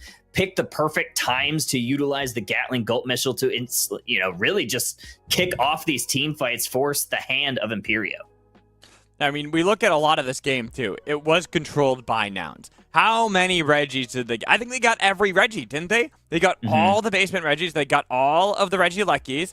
There's nothing that Imperial really had going up into that Rayquaza fight that made you even think that that was a possibility, that they could have stolen that away and made it go down to the wire. Yeah, I mean, like you said, I was very concerned that the 100-point dunk or whatever that was at the very end wasn't going to actually count because it might have gone in like a little bit late, but it did. But yeah, look at this engage, the Mime. This was the moment where I really thought Imperio kind of had Nouns on the back of their feet. And honestly, they did, except for the fact that you still have this Cramorant doing a lot of work that kind of helps them bounce back. But the fact that those respawn timers were a lot lower there for Imperio, they get back up onto the Skyruins. They look for another fight at Reggie. They force this one, and I love that. This is why I hate playing Cramorant against Mimikyu, because Mimikyu just goes, oh, I see Cramorant who wants to do all this damage, who wants to constantly attack. I lock him down for a good 2 seconds, so now he's been completely useless throughout this entire fight. Yeah, and Adesu was an amazing Hoopa. I didn't really expect them to use that Unbound at the beginning of the fight, but it proved to be so massive. I mean, they got it with the 20 seconds left at this bottom base, and that was just obviously the play of the game. I mean, having it there was huge. Obviously, you had it at 2:10 or whatever. They popped that Unite, and then having it at the end. It was good. I mean, right there, too, we even saw that last cap, right? Where they were all channeling it, and they all kind of realized their only hope was to let Tones just get the dunk with the 50 points to get the 100 so they can get the full maximum amount and hope that that would be enough. And sure enough, it was. Yeah, I mean, I don't think it gets much closer. That was truly a buzzer beater. We'll see what Imperial is able to do in this game number 2. I mean, I didn't feel like their draft was too bad. They played around the Hoopa. They played around the Cramorant for the most part. I mean, you can't stop Cram and especially Toon on Cram. But they're able to contain him. I don't know how much containing you could do when but he still gets 14 KOs. But yeah, that's kind of containing Toon. I mean, they were talking about this earlier on the broadcast. It's like, when's the point you decide to finally ban the bird? When do you take Cramorant off of the Skyro and say that's enough? We've seen how powerful this is in the current meta. We can't deal with this anymore. We even picked the counter pick in Mimikyu to try to dive into the backline. It worked in some of the fights, but just not enough to slow it down. Yeah, I completely agree. I think it's one of those Pokemon that just gets picked every tournament. Because no one bans it. No one bans it right now. Like, I've seen it happen, a handful of times over hundreds of matches, but it's not a common ban, but it's a very common pick. It's one of those Pokemon too, like that Unite move is so impactful. You have to really be ready for it, and your team has to have cooldowns ready, and you just have to use them all on Cramorant before it just opens up the damage numbers. Something I was seeing like in the early days of this current patch with a lot of Cramorant was the counter pick actually being Gardevoir, which worked really well because you could use the Fairy Singularity to kind of lock down the Cramorant whenever you saw the Gatling Gulp go like, oh, okay, perfect, easy peasy alt Unite target, just pop that right there so that you can lock down the Cramorant even more. So I'm wondering if that might be the play, or if people are just so worried that Cramorant still can get ahead early because you still have to go through the Ralts fades of the Gardevoir until you really start feeling a little bit more impactful. Yeah, it's one of those things you have to, if you see a Cram, you need something, you either need some speedsters so you can take it out, or you need something that outranges it. Gardevoir is a great one. Venusaur is pretty good. Obviously, you don't see that get picked up too much in competitive right now, but I still think those beams still hit like a truck. But yeah, obviously Inteleon being banned, can't really play that right now. So it might be why Cram's running Supreme right now. Yeah, I mean, it could be, but I've also just been seeing Cram regardless, even when Inteleon's been allowed. I feel like this is the Cramorant meta we are living in, and I'm thriving in it. Maybe not everyone else is, because as a Cramorant man, absolutely love this current meta.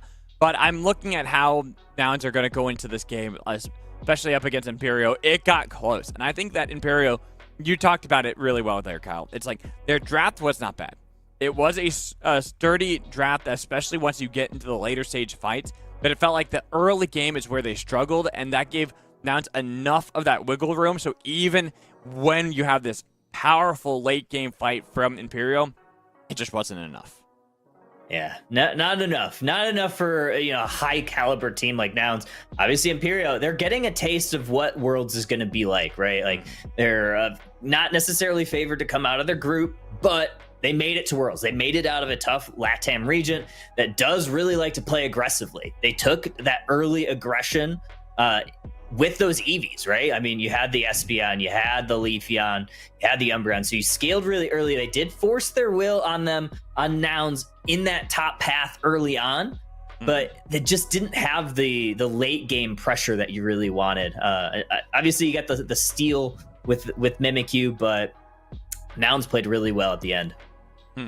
Now, I'm still curious about the Dodrio ban, because now I want to see it get through. I want to see it not banned here by Nouns and see what Imperio do with that knowledge. If it is truly a read here, or if they're going to go, you know what? There are just way stronger Pokemon currently. While Dodrio could be powerful in certain people's hands, especially if you're a main with Pokemon, we want to make sure we're taking out things like that Umbreon that I was talking about before that made its way through. There's still the Trevenant. We see Slowbro being banned. Sylveon, I could even see being put on the bench. Phalanx has been pretty much consistently on the bench throughout most of this current meta. Yeah, and Blaziken kind of fits that same bill too. Here again, there it is, right? Another ban of that Blaziken, and those the all-rounders and defenders are probably the biggest offenders as far as who to ban. They offer a ton of CC, they offer a ton of damage, they offer, you can play them in different ways. You could take the all-rounders in the jungle, you could take them to the top lane. Defenders, I mean, you could play those in the top lane, you could play those as true defenders, and even Umbreon, right? Umbreon can play support. So, I mean, you have a lot of different ways to play them, so they're always relatively safe bans. I like this, though, from now and saying, all right, that Mimikyu did get really annoying. We're going to take that away. But the read from Imperial are like, all right, fine. You take our Mimikyu, we take your bird. Not letting that go to Noun's hands and taking that Trevenant as well, something that had been pretty much permanently banned for a long time alongside Slowbro.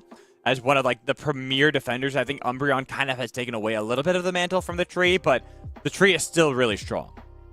Oh yeah, tree is still very, very strong. The amount of CC that Woodhammer provide, or CC Woodhammer Hornleech provides. I mean, you could talk all day about how broken and how it does too much damage, how it moves people too long, the stuns are too long. It's still very strong. It's better than having all that damage it did too.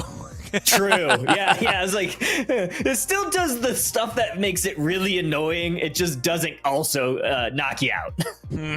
So it's all right, I guess. Right? It's not as bad as it was, but still definitely bad. And speaking of bad, that Hoopa getting locked in by Imperio, taking that away as Adesu had gone for the Blissey this time around. And I really do kind of like this Blissey.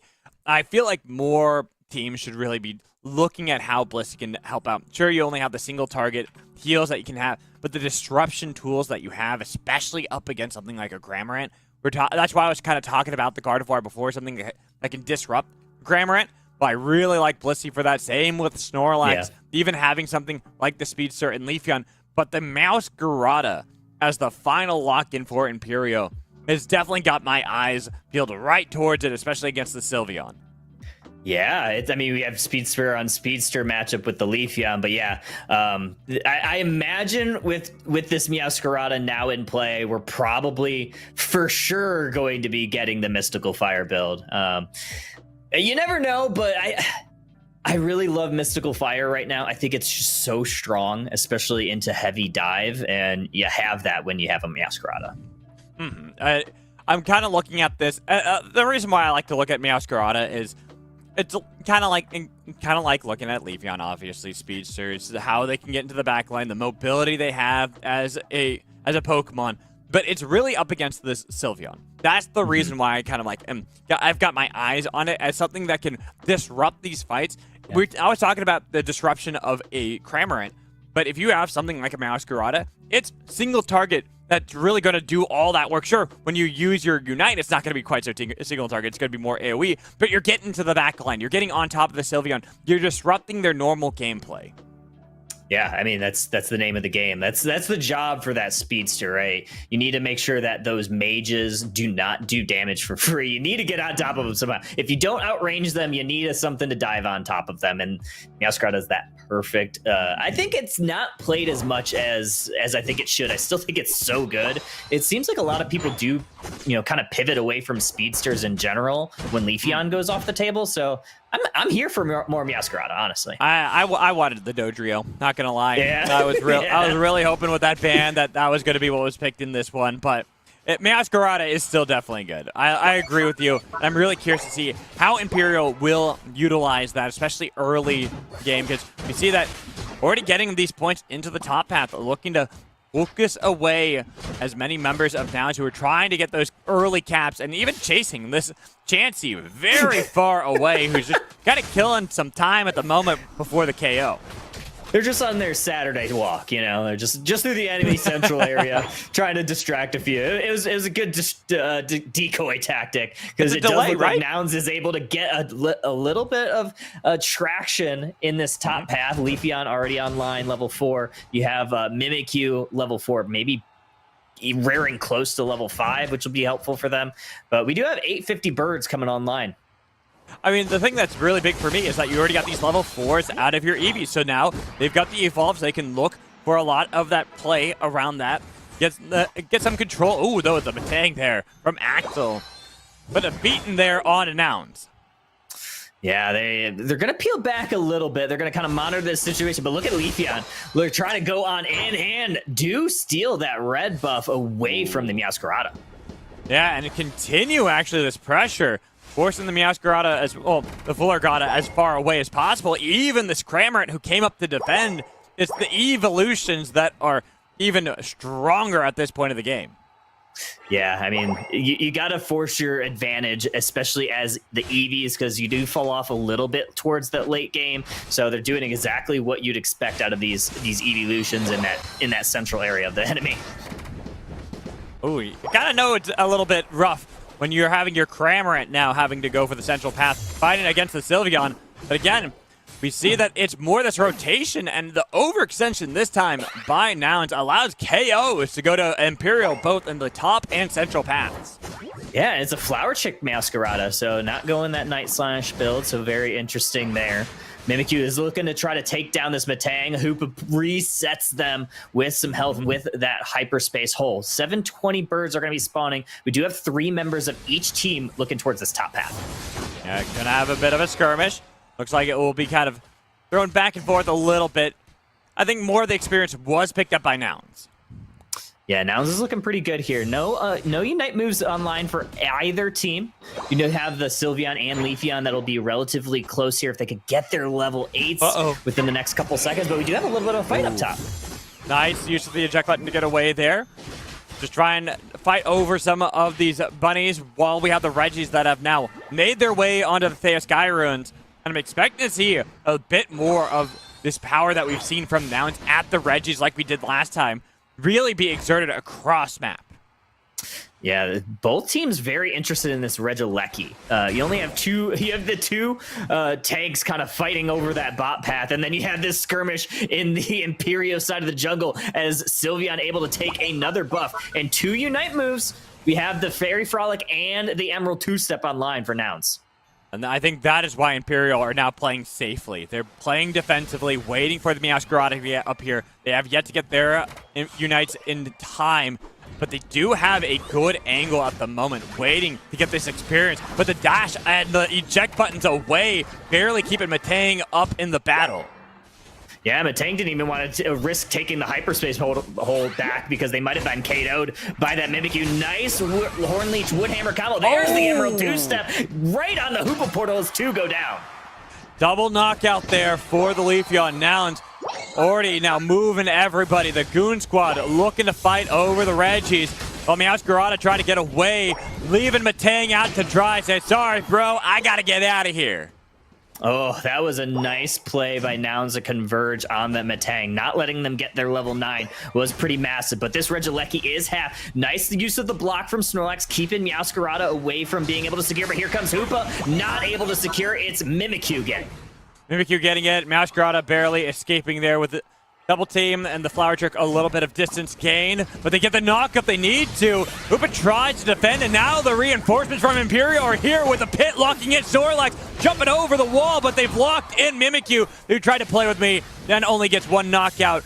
That is Imperial bouncing back a bit across the map. All the while, we still have a bit of a party in the bot, but a 2-level, making a 3-level discrepancy between Gatliu and Co. always was going to be the Leafeon winning.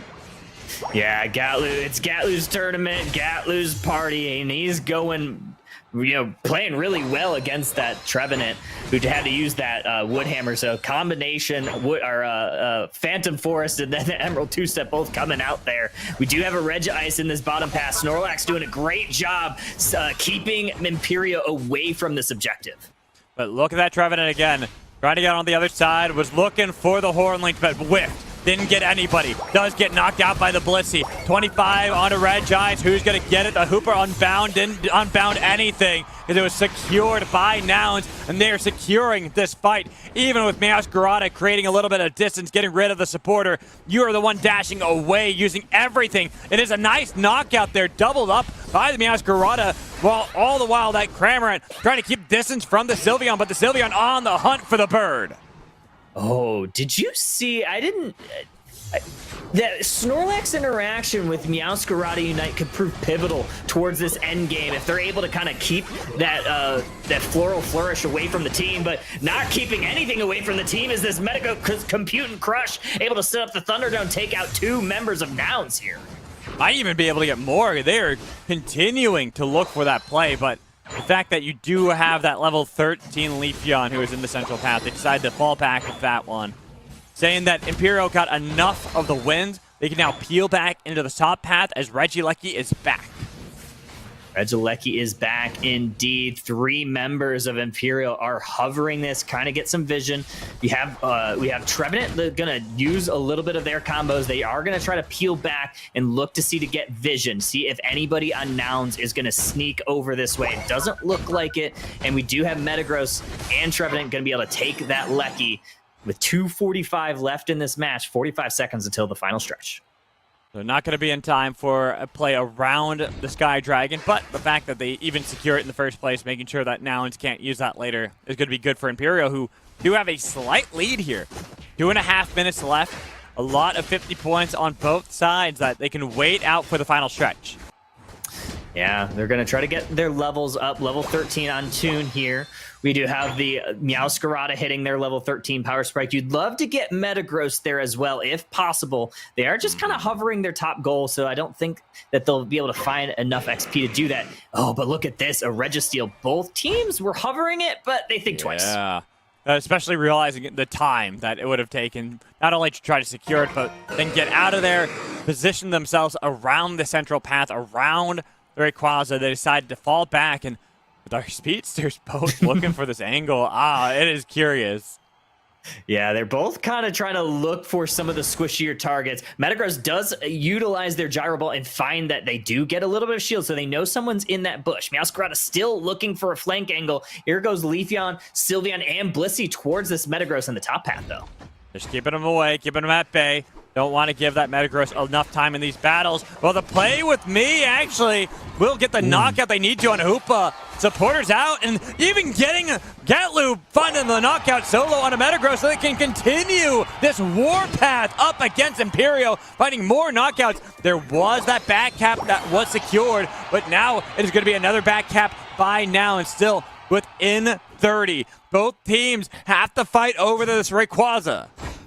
Yeah, we still have another. We had the Fairy Frolic come through. Here comes the Phantom Forest. Here comes the Hoopa Ring Unbound. And we have the rest of the team starting to skirmish here. Snork's going to try to zone some people out. Sylveon. We have Meowscarada looking for an angle. They do see the Sylveon. Here we go, the Floral Flourish. But we have Nouns that's taking advantage. 3 members down for Imperio. That Snorlax, the Quadra knockup that they were able to get in that fight, wins this one for Imperial. They get the knockouts. They don't even need Rayquaza. They're getting the back caps. They're getting the points. Nouns look to take this series. Yeah, the Snorlax pick was massive and just proving how valuable that thing was at this Rayquaza. A lot of ability to zone out Imperial and keep them from diving. What a masterful draft by Nouns.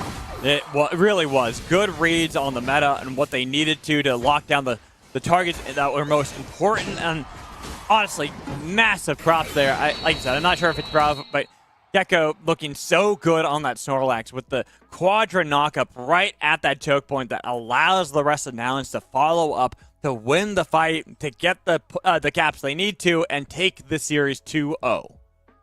Yeah, and I'm also like thinking here, 45-286 is your final. So like you said, 2-0.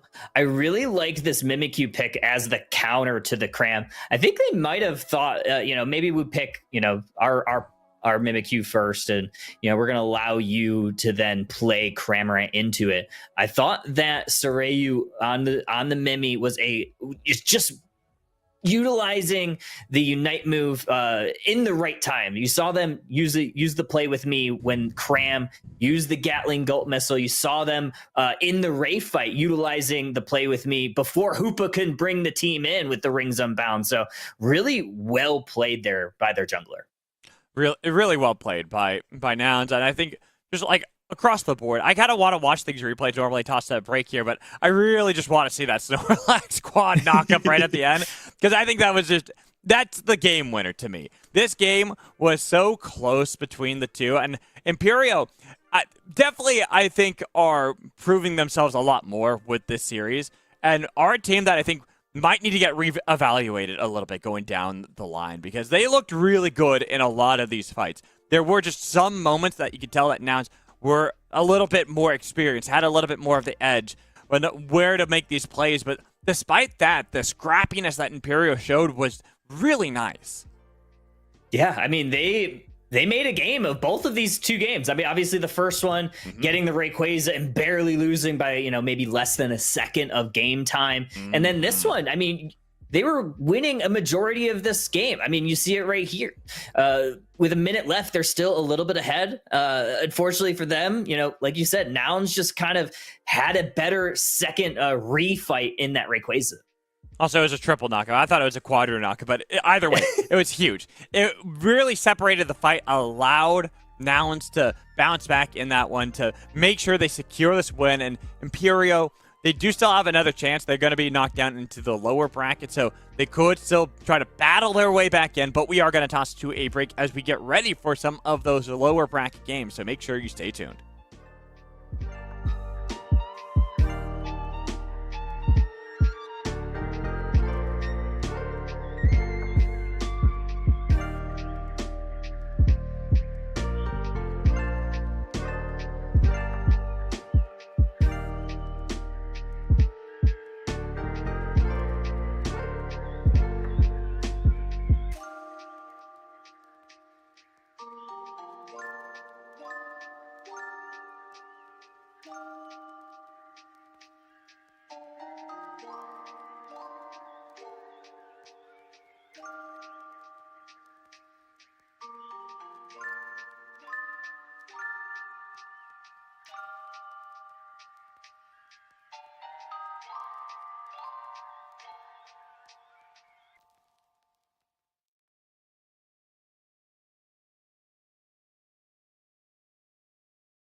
Welcome Hello, back hello. in Pokemon Unite trainers. This is Unity Clash Summer Showdown. We are back here at Unite Battle Hub, and we have a losers round matchup for you here, right, Magical?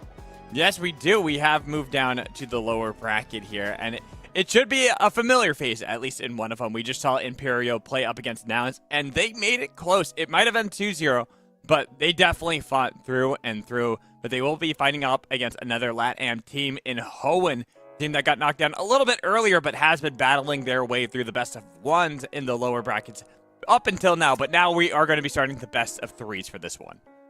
Yeah, I'm excited to see what Imperio can do, right? I mean, we just saw them really take it to Nouns for a majority of those two games. Obviously, not quite coming out on top, just a little bit short in a couple of fights. But, I mean, if they keep it going, they can, kind of make it out of this losers bracket.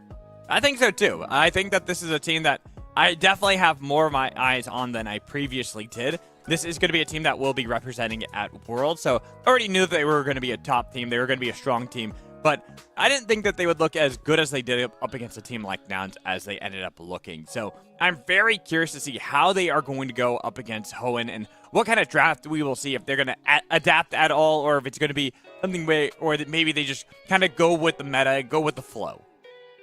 I love the running it down that these LATAM teams do. I mean, they play so aggressively, and it's just fun to watch, right? It's very entertaining. High pace, high tempo.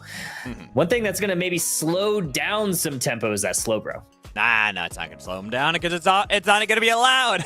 We're not going to see that allowed for probably most of it. We've seen Slowbro, kind of like Phalanx, get through the draft every now and then, but these two, I think, are like the number one bans that everyone is going through saying, yeah, we don't want to deal with that. Trevenant, I was talking before, of being the other defender that we were seeing banned a lot alongside Slowbro for a long time. But Umbreon is kind of like the one I think has taken away a lot of that mantle from the Trevenant, but not Blaziken. Blaziken, kind of up there, the trifecta of the 3 bans that are pretty much staying true through almost every one of our drafts.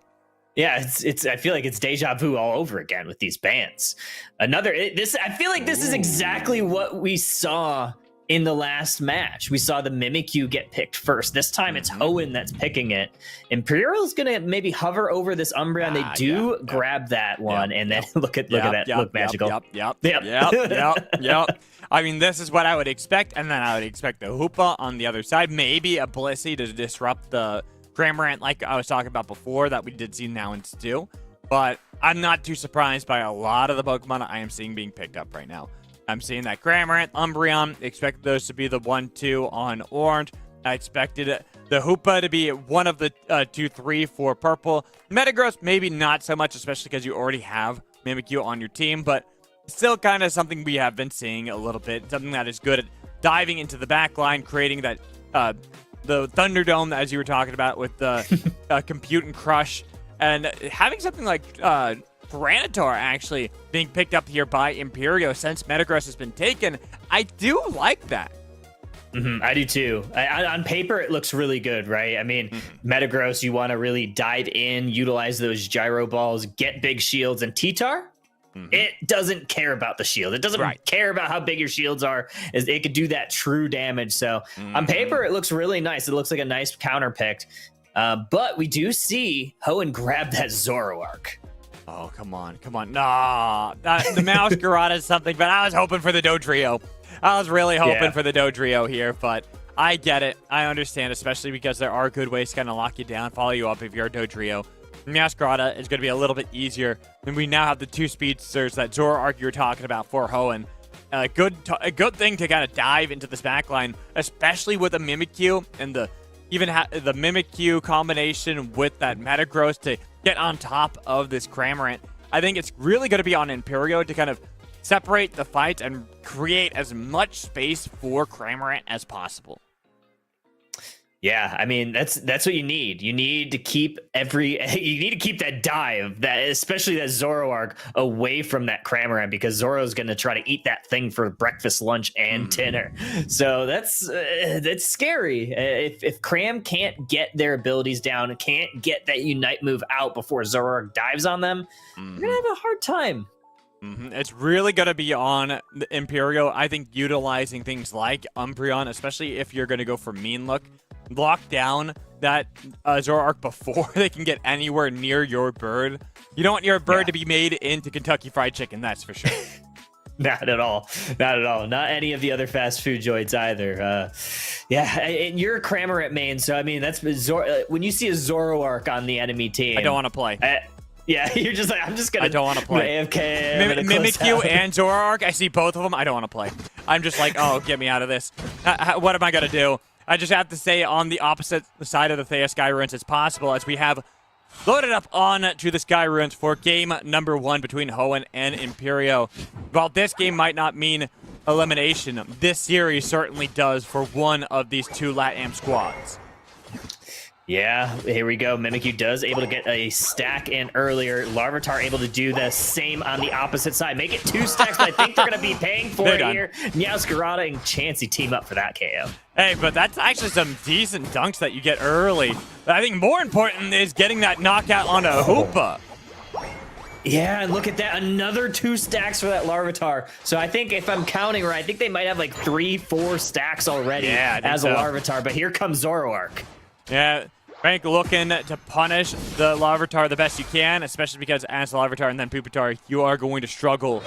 So as long as you can attack that early, it's going to be nice. But like you said, there are already those stacks that have been picked up by Imperio for Larvitar. There is going to be the 4 stack around the chickens to the top side, but it is going to be a little bit of a skirmish, 1 out by Hoenn, getting the experience, getting the energy, and then moving down towards the central path. Yeah, down to the central path. Hoopa is going to peek over, see if this red buff is available. They do see that Meowscarada and Cramorant are there, so they're not even going to try to contest. They might try to pester them a little bit here. We don't quite have time for these 8-minute birds. Espeon, ooh, Psyshock Espeon almost picks out the Cramorant. Ooh, yeah, very close. And then almost getting the Florgata as well, forcing them away. So Hoenn getting a lot of control over the central path, especially for this Espeon. Yeah, and normally you see that stored power get played on Espeon, especially against an enemy speedster, but they're electing for the more secure ability that Psyshock brings, those last hits, and if they can hit them, that's going to be a big problem for those squishier targets.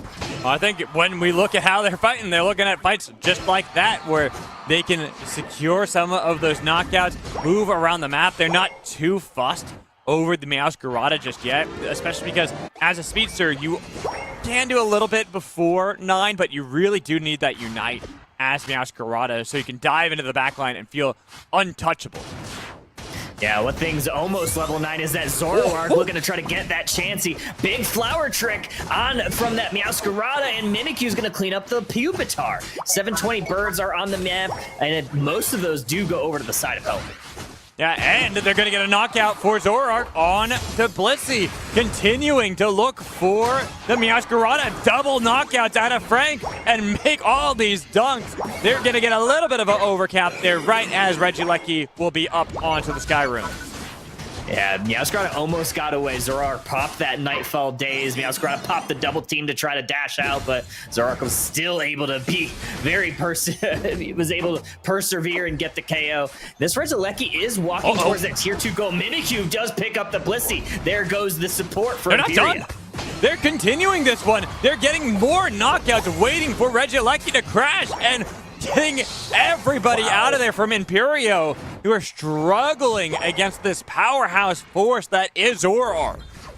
Yeah, level 10 already, 2 levels higher than anything else that Imperio has on the map. That Larvitar that is now a Pupitar, very close to evolving. They need a piece of farm. They do catch the Metagross out with the mean look. Metagross is going to use the Compute Crush, but here comes T-Tar, and wow, nicely placed portal there by Hoopa gets the team out of dodge. Yeah, it gets them out. Though I actually wonder if Hoenn continued that fight, maybe they could have just won that one. It looked dicey at first, but the fact that Metagross didn't take too much damage, and now they can fight over the Regis, looking for as many eject buttons, but the mean look onto Zoroark is actually going to be the knockout that is secured by Imperio, but they take the portal, they escape, they try to get back in, but it's only Metagross. There's Zoroark afterwards to get the knockout for Espeon onto Blissey and chase away both the Cramorant and Umbreon. Oh, what a mean look by Umbreon. At least stopped Hoenn from getting the objective. Obviously, the nicely placed Hoopa portal sends the team back, but they're not done here. They're looking to take this tier 1 goal off the map. The Psychic Solaire is going to come out. The rings are unbound. The Floral Flourish is out, and a Blissicist. All the Unite moves are being utilized for both teams. It's a little bit of a stalemate here, Magical.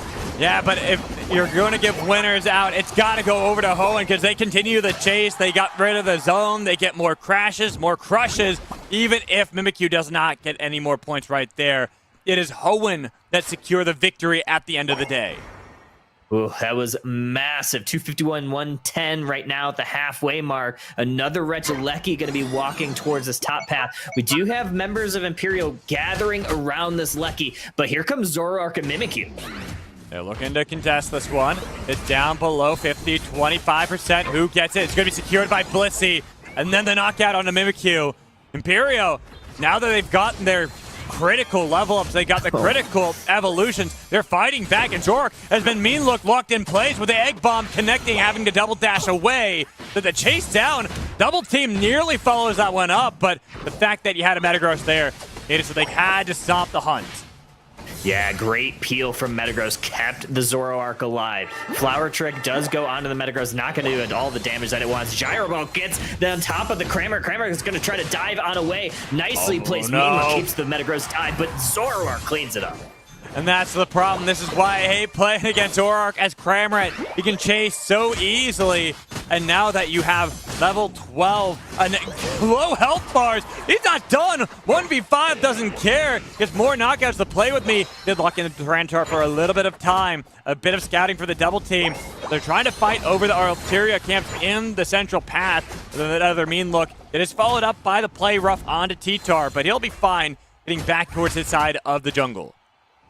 Yeah, but Metagross is going to try to harass the members of Imperio back through the jungle. Umbreon is watching, but here comes Hoopa going to try to get something done. Fortunately for them, they don't. They're able to stall out a little bit of time, make a little bit of space here, but Metagross is looking for this Cram once again. Cram, though, almost breaking their ankles. Just one more claw to the face, was able to pick up the knockout, but they turn it back as we have Imperio still 4 strong in the bot path. A play rough to try to interrupt the crash down on these points. Zoroark continuing the hunt too, getting as much damage as possible, but all it needs is one of them to get the crash. None of them can get rid of the zone, so they keep getting the shields, and it's Hoenn 2v4 fighting, keeping the point alive, keeping their zone intact. But Cramorant finally secures the point, then diving in, eating up the Shadow Sneak, but gets knocked out by Mimikyu for it. Wow, what a play by that that Espeon too, keeping those Psyshocks on the targets that were almost scoring a couple of different times. Also with some a little bit of the deflections of it, kind of doing some of the damage, keeping those scores. Unfortunately, they did end up going in, but there, Espeon again with the steal. Oh, stealing that one, keeping Hoenn strong in the top path. There's another play rough onto Umbreon in the top path, keeping them at bay. That is actually going to be a base Lucky here right as Rayquaza is going to spawn up.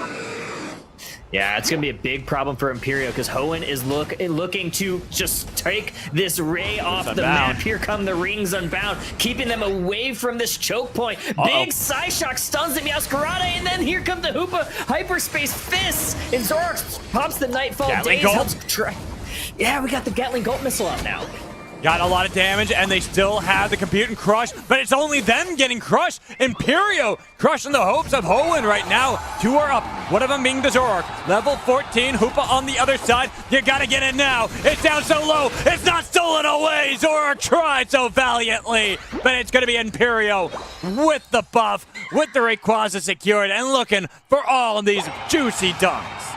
They're gonna need some more in. They're able to get that 100. They pull it within 40 points here. They're still down, not anymore. 456 to 397. There's still a minute left though.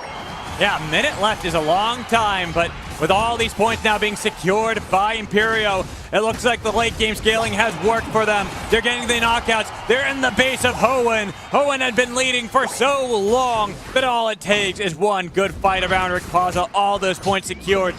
Going more than, I think, 7 times the amount they had before the fight. And now Imperio, all they have to do is wait out the timer. They put all their money on that T-Tar, and it paid off. The late game monster that it is was able to get through some of the shields that Hoenn was able to generate, and Zoroark just could not get it done for Hoenn in that late game fight. No, and now they have wasted enough time. There's no way he can get these points. A couple more dunks to secure right at the end. With 10 seconds left, this is going to be Imperio taking game 1 in a do-or-die series, making sure that they can go as far as they can here in the West Tournament. Yeah, that is massive for Imperio. They were able to really hold their own with Nouns, and they showed exactly why. They persevered through some of the obstacles that they faced in that early and mid game. They survived until T-Tar could become the monster that they were, and they got game number 1 away from Hoenn. And for Hoenn, you kind of look at this game and kind of look at how you can maybe fight back a little bit better going into game 2. And I think a big thing, even if the T-Tar, I think, was massive, especially when it came to the later game fights, we look at how they were able to get leads early on, and a lot of that was the Zoroark. But not so much the Metagross or the Espeon. Like, they were doing all right. They were getting some damage, but I would have liked to see them do a little bit more outside of just the Speedster, who can't really do much against a T-Tar. Yeah, I mean, T-Tar shows you exactly why, some teams go away from it and some teams lean right into it. The early game was rough. Zoroark was level 9 by 7 minutes. Their speedsters could not get online because they were trying to support the T-Tar. Luckily for them, they got some of their stacks in a little bit early off of that first rush, but Zoroark is just a monster in that early mid game. And like right here, I think it was the one big fight we saw from Espeon, a huge Psychic Solaire that was able to get, I think, 3-4 members there of Imperial, which is nice. But I needed to see more of that. I needed to see more of what this Espeon and Metagross could do. It really did feel like this game was do or die by if Zoroark could take out the entire backline or not. And when you couldn't actually get rid of the Cramorant, you couldn't get rid of even the T-Tar, then that's when we saw the struggles for Hoenn. Yeah, and especially you throw that Bliss assist on it, that makes it even more difficult to take down.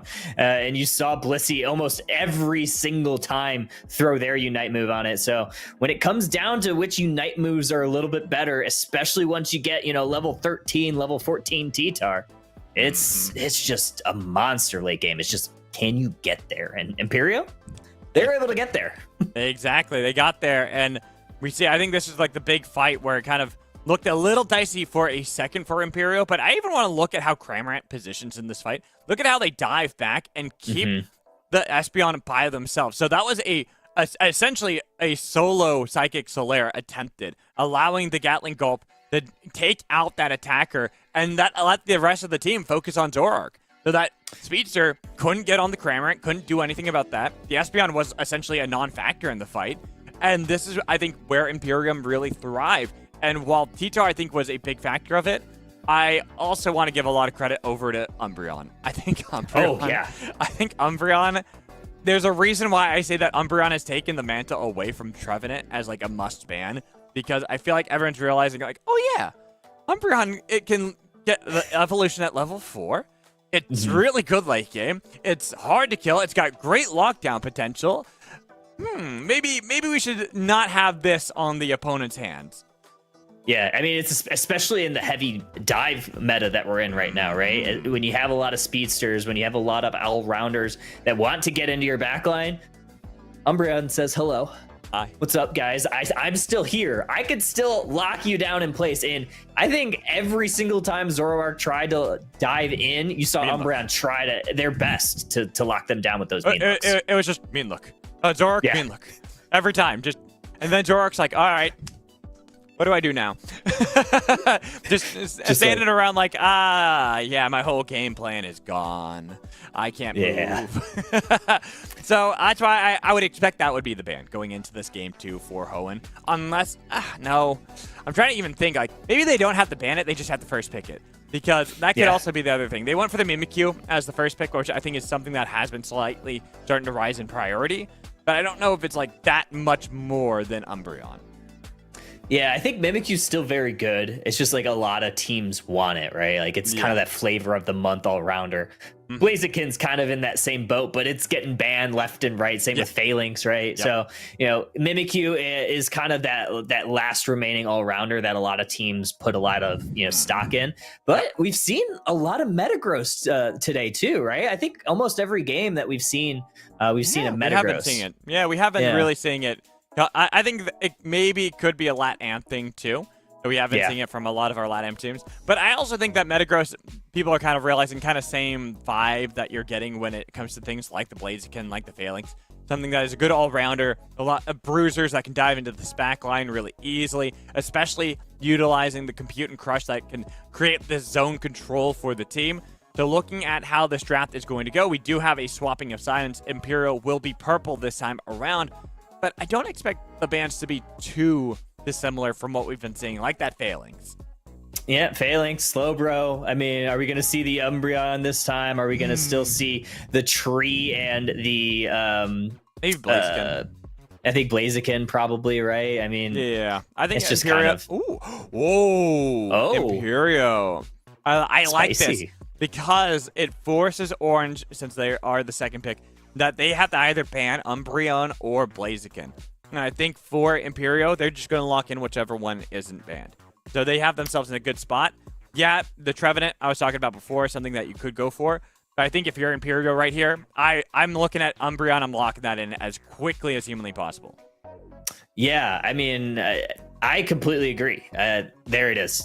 Look at that. Yep. They listened to us. I Yep. mean, they're on a delay, so they didn't actually listen to us. No, but no. But it's just Umbreon's open. I'm like, oh, okay, cool. It's Umbreon or Blaziken. You're getting one of the two. So you're perfectly happy with that scenario if you're Imperio. yeah, and then look at this. The tree was left unbanned, so they're gonna go ahead and counterpick their tank right now, potentially. But they do Dodrio. lock in the Cram. Dodrio. Look at that. We got a Hoopa. Dodrio. Come on, Imperio. You got to give me the Dodrio. Let's go. I mean, at least once. I think it might least be once. something where maybe they'll see if it's like last pick No, potentially. lock it in now. You want it now? Yeah, I want it now. I don't want to have my heart broken later on. I want it now. That's a Metagross, and that's a Sylveon. I like the Sylveon a little bit better than the Espeon, but I want the other bird, on the three-headed one. I mean, I would love to see it, especially you haven't had any speedsters, right? Hoenn, they did not pick the tree up in the previous set. They are hovering it right now. If that is the case, I imagine we may see the Sylveon go with the Hyper Voice. Oh, yeah, and Garchomp locked in for Hoenn as well. Very interesting change. Do it. Oh, Do it. do it, Do it. please. Come on, Imperio. I'm begging you. Come on. They gotta do it. They gotta do it at least once. I mean, Nouns banned that for a reason. Yes! There it is. Yes! I was waiting. I didn't want to say a thing. I didn't want to say a thing and jinx it. Yes, thank you, Imperio. We got the birds. I need to see it. Hoenn is gonna grab the Zoroark once again. So I am very interested to see if they're able to scale at the rate that they did. They don't have a late game menace like a T-Tar to deal with. So Imperio is going to have to, maybe play very strong to kind of keep pace with this this Zoroark early on. I mean, something that is good keeping pace with them is a Dodrio. They are good at racing. So I'm really curious to see how this is going to work for Imperio, especially because when you look at their composition and outside, I mean, not even outside, because I was even thinking of like the Metagross, when you're in the Beldum stage, you're struggling. But once you get to Metang, you're doing fine. And same with Chansey to Blissey. So they have a really good mid-game comp, especially once they get around level 7s to 9s. They're starting to unlock these Unite moves. They actually have a lot of power that can go up against that Zoroark, just even if the Zoroark gets ahead. Yeah, but the one thing that they're going to have to worry about in the late game now is that Garchomp. Garchomp may not be the strongest early, but it is a powerhouse Pokemon. True. Formerly pseudo-legendary. I don't know if you knew that. They're calling them powerhouse Pokemon now. They Changed the name of it. I didn't know that. See, I'm always so used to them as pseudo-legendaries. I've been playing since Gen 1, so. Yeah, they recently just started calling it. But either way, here we go. Game 2. Imperio on your left side. Hoenn on your right side. Imperio up 1-0. And they lock in the Dodrio. It's going to be Doduo for now. But I'm really excited about this composition. I actually even like the composition for Hoenn. You got my Cramorants, my other birds that I like. So Cramorant is my go-to.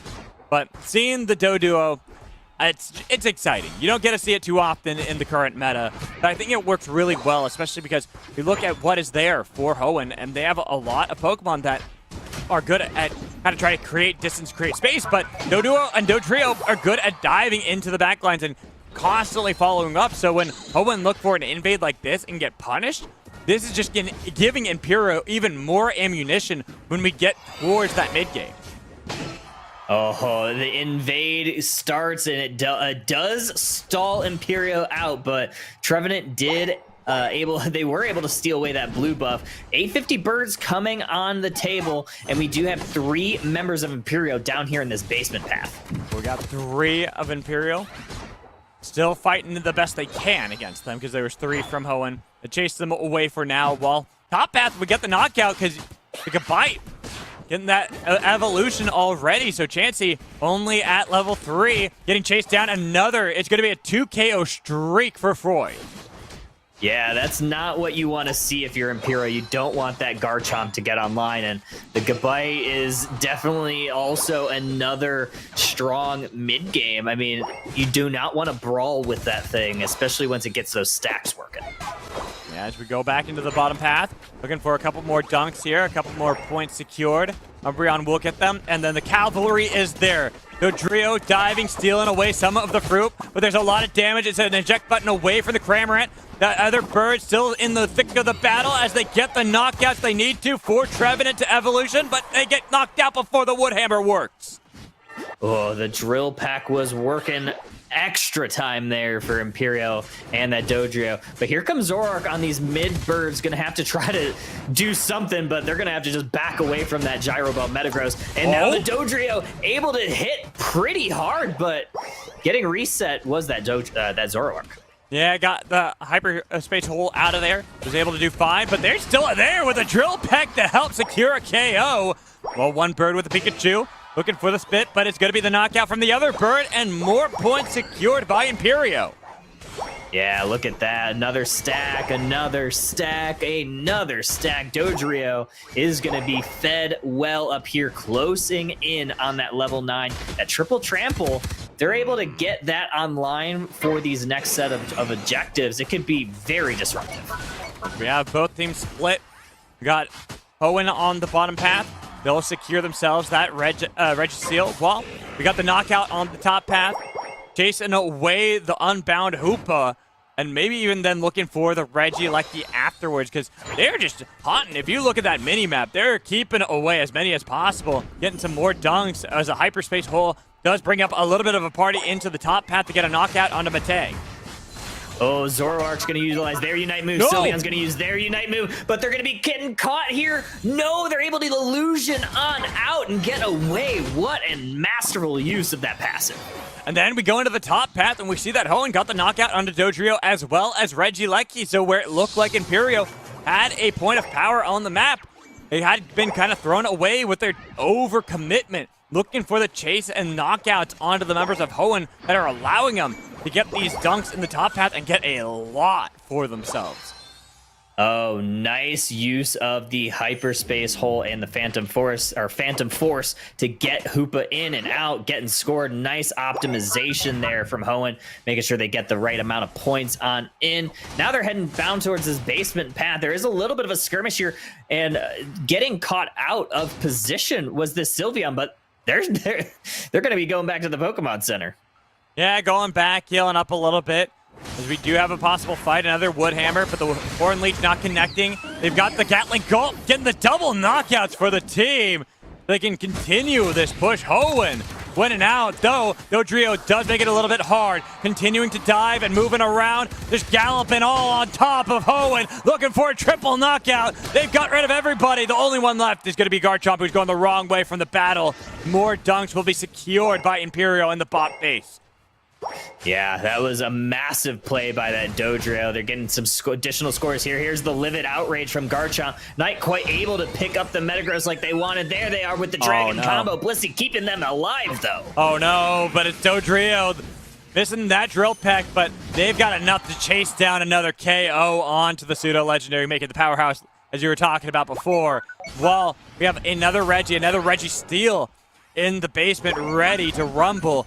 The Hoops Unbound has been popped. They're looking for the Unites it down. It should be secured by Hoenn, but with the Horn Leech getting the double knockup onto the Imperial members that they need to. Hoenn secure control of the bot path. Look at that level 13 Zoroark already with 4 minutes left. That is massive here by Imperial, and they are not done. Umbreon going to use that Moonlight Prance, try to keep some shields, but that's too much damage as Zoroark grabs another. Zorark grabs another, and now is the chase from Imperio to secure a little bit more control. They already had the flank from Dodrio to take out their bird brethren, and then look to see if they can chop down a tree along the meantime. But all this time, we're just shy of that 4-minute mark. We have another Reggie. It is the Regieleki, and Hoenn are the first ones on the play again.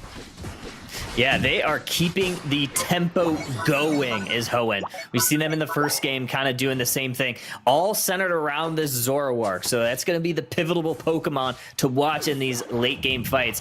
We aren't going to probably have enough time for an additional Lecky by the time this Rayquaza is up. So they might not try to push this, but they might look to peel towards this bottom. Zoroark tries to, Blissey stops it. I think we'll get another bottom path Reggie, but probably not a Regieleki if I had to imagine so. Because it's still got some time, and we do have a little bit of a fight in the top path. The knockout onto Garchomp should be getting rid of the Regieleki, unless, of course, Zoroark has anything to say about that with another return KO. But losing out on Hoopa means that Zoroark has to bail.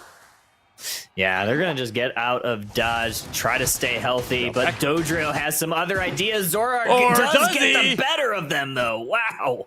One speedster to rule them all right there. We are seeing why Hoenn loved to play this Zoroark right then and there. Getting a nice knockout, keep them in control. And like I said, there's going to be that final Reggie, this one in the basement. And Hoenn, again, the first one's on the call. Hornleech onto Blissey, pulling him back in and getting the KO onto the supporter. Wow, that's massive. 4 members down here for Hoenn now. They're going to be able to get this for free 99. This Regirock is going to prove pretty nice in this Ray fight. For the next 90 seconds, they will have some buffs to their defensive special defense, is the team of Hoenn. Imperio still have themselves the lead in points, and that is going to be their saving grace. They'll force Hoenn to look for their Rayquaza now. Yeah, here we go. Cram looking to open and get this party started. Looking for maybe some of the squishier targets. Sylveon kind of hang out on the bottom path. Zoroark is looking for a potential flank here. But Garchomp, look at Garchomp just starting the party, trying to rip that Rayquaza. Doing something. Like I said, Hoenn, it is on you to get the Rayquaza because you're the ones behind. They try to go for the fight. They get a little bit onto Umbreon, but it's the Compute and Crush locking in the bird, but the bird spits it right back in their face. While the other bird tries to dash back the best they can, but the Woodhammer and a huge triple taunt on the back line. Got a lot for the team, but no knockouts just yet. Drill Peck thwarted by Froy as everyone's still looking for the Rumble. Another Woodhammer locked down 3, but it's still a battle around Rayquaza, secured by the bird with the knockouts there. Hoenn looking for the points to win this game and get us into game 3. Oh, this is going to be big if they're able to get it. I think they do have a little bit of space to get some of the dunks in. They do. They get the 100 there. They get the 100, make it 200 in the base, and that should just about do it here, Magical. 603, 254. That's a lot of points to come up, especially with you have 2 down. They're trying to go for the back cap for Imperial, hoping for anything. But all it took was the decisiveness from Hoenn saying we have the split fight. But that entire time, Froy was on Rayquaza, securing the objective. Most imperative for the team. Keeps them alive and gets us into a series deciding game 3 here in just a few seconds. Yeah, that's going to be massive. Another Gatling Gulp Missile just to zone out, maybe do a little bit of damage farming, getting those numbers up. But neither here, neither there. Hoenn looking good in game number 2. That Zoroark didn't really seem like it had anything that checked it. Not at all. And it's kind of what we were talking about. What won the game number 1 for Imperial was their late game scaling. This time around, they had the mid game, not the late game. There's just one decisive fight from Hoenn. Wins them this game. That Zoroark, level 15, looking real good. Froy, too, on that Garchomp was the actual scaler for both sides. And allows Hoenn to get us into game 3. But in order to get us into game 3, we are going to get ready for a break so that we are ready to rumble. Because I know everyone wants to cool down a little bit, kind of reframe their minds going into such a pivotal matchup. So we'll be right back in just a little bit.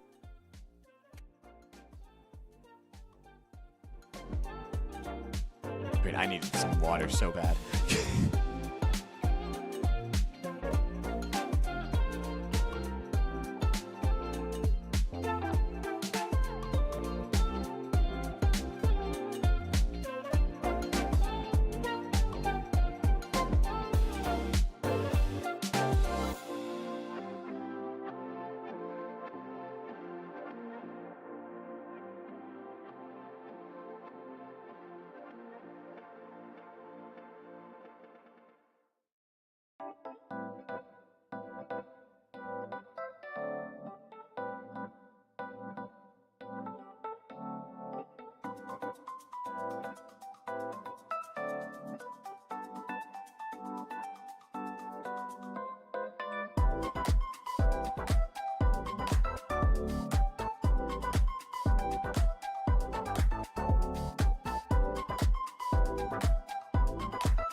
Hello, welcome back into Unite Battle Hub. We are getting ready for a third game here between Imperio and between Hoenn. We had an exciting game 2 there from Hoenn where it looked like for a minute, especially with the Dodrio, that mid game was going to work out so well for Imperio, but Hoenn, it was the late game scaling of not just the Garchomp, but that Zoroark absolutely terrorizing those fights, and it makes me wonder what Imperio can do to stop that from happening again. I mean, do you ban Zoroark? I mean, there's wondering. an option. I don't know if it's really worth the ban, but potentially, I mean, it's something where you can pick a little bit more CC to try to slow that thing down. But it just didn't seem like they had the answers for it. Not in that game. Like in game 1, they definitely had the answer. They had the scaling on their side. It looked a lot better from them. That game 2, though, they had the mid game and it looked good for a bit, but then they got outscaled by the Zoroark, which is kind of weird to say, but mostly by the Garchomp, who was able to kind of utilize that power that they have late game, stay on the Rayquaza, all the while Zoroark creating chaos on the other side of the Sky Ruins. Yeah, absolute chaos. But they do grab that Umbreon first, so it's definitely a good pick. You can lock that thing down if you're able to hit that mean look onto it. You do have to watch out for those full heals. You have to watch out for those illusions. Hoenn, their Zoroark player is able to kind of run amok right now. You need something to slow that thing down. And at the moment, we're seeing the draft pretty much the same. We're seeing that Umbreon. Yeah. We get the Cramorant Hoopa on the other side. Sylveon, Metagross. Everything pretty much the same from the last game, which makes me really wonder where is going to be the change for Imperio. What you decide is really going to be how you deal with that the Zoroark. Do you try to go for the T-Tar again? But you've got your Metagross in this game. Yeah. Yeah, I mean, you could go for another all-rounder, kind of have a little bit more of a tanky team that makes Zoroark's targets a little bit more difficult to pick up. But again, Hoenn picking up that Garchomp and then pairing it with the Snorlax. I actually really like this pairing. Yeah, not going for the Trevenant this time around. Instead, decided to change a little bit with the Snorlax, which I'm a bit surprised by because I felt like the composition from Hoenn was really good. But they're just changing it minorly, just slight tweaks to the team, which actually I think work really well. And now that we see it's a Blissey Meowscarada for Imperio, I would expect another Zoroark. I don't think you change really for Hoenn. Yeah. If it ain't broke, don't fix. I'm honestly surprised Imperio maybe didn't pick Tree there. I think maybe in this situation it might be, we have a Glaceon. So they go away from the Zoroark. I was thinking maybe you could pivot the Trevenant to the defender and flex that Umbreon as that more support role. Just to give a little bit extra CC on the Zoroark, but they don't even pick it this time. Yeah, so maybe that's why. Maybe they just saw the Umbreon, they know the changes that can be there, and they decide, you know what, that's fine. We don't need the Speedster.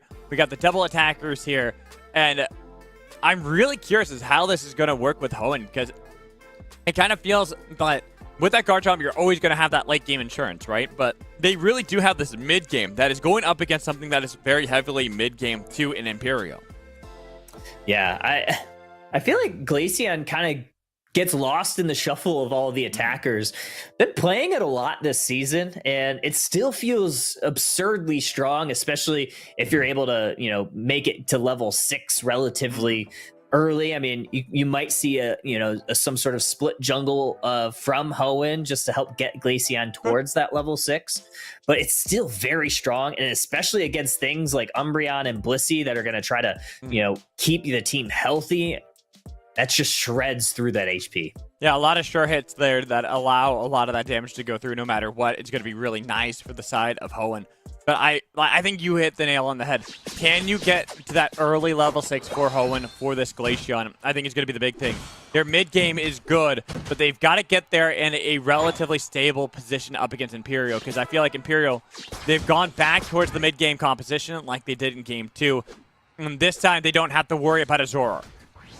Yeah, I mean, that's definitely on the positive side if you're Imperio. You do have to deal with a couple of these other Pokemon.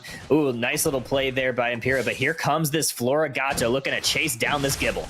Yeah, Gible, pretty squishy there, but having the backup, because you already got, Frank, Glaceon leveled up too, so they can chase them away and make sure the Gible will not only survive, but thrive, get back towards some of these Bunnelbees, and even put a little bit of power and a little bit of threat on the Floragato, forcing out that eject button. Yeah, that's actually pretty big, especially with these 850 birds coming up. We'll see if any team tries to pivot 4 members up towards this top path. Right now, it's still 2-on-2, but this Glaceon is looking to do some damage, and here goes Cramorant. Getting all 4 into the top path for Imperio as well. A little bit of a skirmish around the ulterior camps. Looks like that went the way of Imperio. So Hoenn, been a little bit careful, but the Hyper Voice gets the knockout.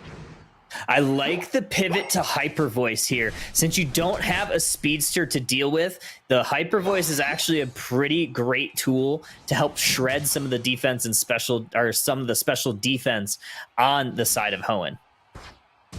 So Hoenn got I think a little bit caught out there. I'm not expecting that Hyper Voice pivot like you were talking about. It's going to allow Imperial a little bit of control, but with a lot of points still left uncapped at the moment, it's going to make it a little bit more even at the moment for Hoenn, especially as they look to fight over some of these Bunnelbees, stealing away some of the experience before we get towards the central path, which is really going to be where we see some brawling happen, and especially when he forced out an eject button aggressively to pick up knockouts for Cramorant. I was very surprised to see Meowscarada go in at that moment, especially with a half health bar. You don't really want to do that, especially against something like a Cramorant with heavy mobility. But here goes the Gyro Ball working on this Metang. They're going to try to stay alive against this Glaceon, but those Icicle Spears are just shredding through Magical. Oh no, this is kind of the problem that we foresaw for Imperial, is what happens when this Glaceon gets ahead. Well, a triple knockout. You're definitely out to the races now. Yeah, 720 birds going to be spawning too, so they're going to be able to get this. You see 4 members of Hoenn staying in that top path. Tells me that they want to make Regieleki a win condition, and they're off to a good start if that's the case. Yeah, I feel like this is going to be dire for Imperio. Their composition is about this mid game, getting these levels, getting these unite moves, and fighting evenly against Hoenn. But when Hoenn are ahead like this, they get control of Regieleki. They can now peel into the spot path and try to contest the Registeel, because they just open up the portal, and now they're all ready to party. Yeah, looks like a little bit of a split push going. Glaceon's going to try to walk that in. This Registeel is going down. Oh, no! It is going towards the side of Hoenn with the Cram Magical. The Cramorant just taking away everything. Mine. Getting another Reggie for the team and continuing to put this pressure on to Imperial in the bot path. Though, maybe overstaying their welcome a little bit, because almost losing their Hoopa in the battle, forcing out some more eject buttons away. Yeah, losing the eject buttons, obviously not what you really want, but I think they do have a little bit of time to get those back before the next set of objectives. Hoopa is trying to keep the team healthy, keep pushing away, but we had a little bit of a skirmish up here. 2 members went down for the side of Imperio. That was a 1v2, by the way, for Imperial. Like, they had the Pokemon advantage, and they lost this out. It was a double knockout, level 10 Garchomp, and now getting a triple knockup from Snorlax. It does not matter if you can bounce around the fight. It is all Hoenn. You try to go for the Floral Flourish, but it's only your own flourish of you finding yourselves knocked out. More points capped by Hoenn. Yeah, not the best overcap in the world, only 6 points over, but it doesn't matter because they have a Hoopa. They can keep this tempo, and they have a massive lead nearing this halfway mark. And not only that, Magical, but this Regieleki will be spawning in the next 15 seconds. This is looking dire for Imperial right now. They pretty much are having to bank everything on a potential fight around Rayquaza later on because they are down in levels, they are down in control, they're down in points. And the most important member right now is going to be this Glaceon or this Garchomp, because they got rid of the Glaceon right there. We have to look at where the Garchomp is in this battle and how they can really do anything, but they didn't get enough. Actually, this is all Imperial. It was another double knock up there from our Snorlax friend. They're taking a power nap in the middle of 5, but everyone else is out of there. Imperio somehow win the fight despite losing the Lecky. Yeah, win the battle, lose the war. Lose the battle, win the war for them. This war is still going on towards this top goal. The cavalry is back for Hoenn, and it's this Glaceon that's again, those icicle spears right now are just going bananas. Level 12 at the 4-minute mark, and that thing... it's going to be a problem for this tanky Imperio team. And while that last fight, it worked because they were able to get the knockout on a Glaceon initially, and then Garchomp afterwards. There's a reason why I'm saying we have to keep our eyes on this Glaceon. Level 13, when left untouched, those Icicle Spears are going to rip apart anybody on Imperial. There's nobody who will be tanky enough to absorb any of that damage. Yeah, not only that, but the ability to just rip objectives. You have a lot of that on Hoenn, right? You have the Garchomp, you have the Glaceon. Both of those characters do a great job of shredding the objective. So another thing to look out for if you're Imperio, when this Rayquaza spawns, you have to be ready because Hoenn might just try to go ahead and rip. Oh, no, they get the knockup. It's going to be a double knockup there. Looking for what else they can get into this backline. Locking in the Glaceon, but was able to get the eject button, and then the Icicle Spears knocking out Umbreon. A fellow evolution is gone. Sylveon, the next target, but enough distance has been made by Imperio to survive. One other thing I don't know if we've talked about, this is a Shadow Ball Hoopa. You know, most of the time when we see Hoopa, we see it go that Phantom Force, but electing for a little bit more damage, a little bit more range is this Shadow Ball ability. It is kind of interesting to see, just trying to get a little bit more secure control over the damage. It's Metagross in the middle, fighting over the Lecky. There is a little bit of that potential. It's now the Hyper Voice. No, oh, it's so close, but that sure damage that you get out of Glaceon, throwing those Icicle Spears from such a distance away, keeps Meowscarada from ever getting to the back line. Oh, and that is a base Lecky Magical that might give Hoenn the time and space to set up in this Ray in a very aggressive positioning, and that is exactly what they're looking to do. Yeah, with 5 seconds now until Ray is up. Blissey can't get there, gets knocked up, gets knocked out by Glaceon, sure hit.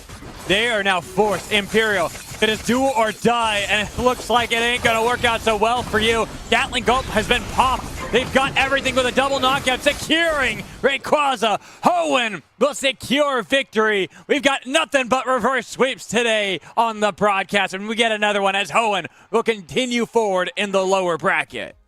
Wow, what a play there by Glaceon to secure that Regieleki in the top path. That not only that, but I believe they got a couple of KOs up there, popped their Unite move, and it was all but over at that point because you had a lot of aggressive positioning from Hoenn.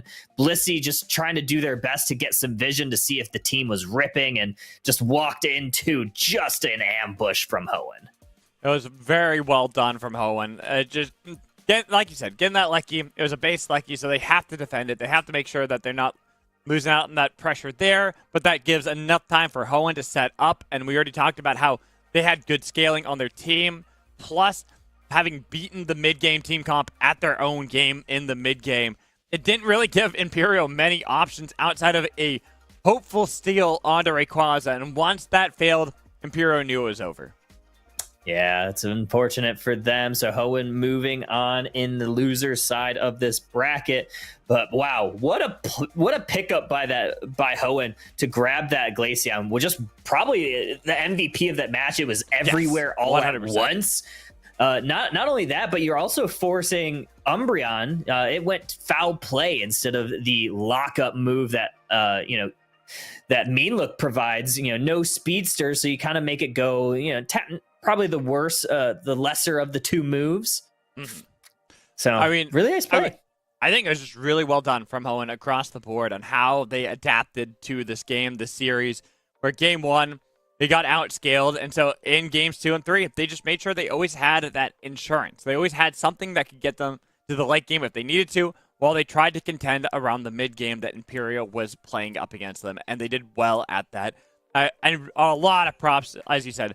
My MVP for this third game has got to go out to Glaceon. Got to go out to how they were able to play around that. Yang just looked really good on kind of moving around. And beforehand, too, with the Zoroark, right? Looked really good with that Pokemon. But changing the styles, having more of a traditional attacker, just looked really good. Yeah, I just feel like Glaceon's still, like we saw it here, it's still in a great spot in the meta. It just doesn't get picked up as much. And I feel like a lot of times, a Pokemon gets a little bit of a hand slap nerf in a patch, and then, all of the sudden, that Pokemon doesn't get picked up anymore, even though it's perfectly serviceable. And you saw the service that the Glaceon provided. Yeah, Frank just looked good. It looked really good in this series. Like, even in their loss in game 1, the Zoroark nearly winning the game for the team then, too. So got to give a lot of props out there. Freud, too. I think the Garchomp was a really good look for the team, and they will move on. I believe they're going to be playing up against Yala Bingo, who got upset in the upper bracket. So that is going to be quite the test for them. But I think that with how they showed today and how they played up against Imperial, I am very excited about that match and how that will go. But I do believe that is going to be the end of our day here, Kyle. So before we go, any parting words? Just parting words. Wonderful event thrown together by all of the wonderful tournament organizers over here at Unite Battle Hub through Unity Clash. So big shout out to Jay and Rosander, who were just lovely behind the scenes. They don't get enough love, so make sure to give them shout outs. Lovely casting with you. Just had a ton of fun watching these teams. And we'll be back at it tomorrow. Oh, yeah. There's going to be more Pokemon Unite action tomorrow. Also, shout-outs to Relic and Tano earlier in the day for all those awesome games they had. Lots of reverse sweeps today, and we will be back tomorrow here for our Unite Battle Hub. So make sure you stay tuned. We will see you later.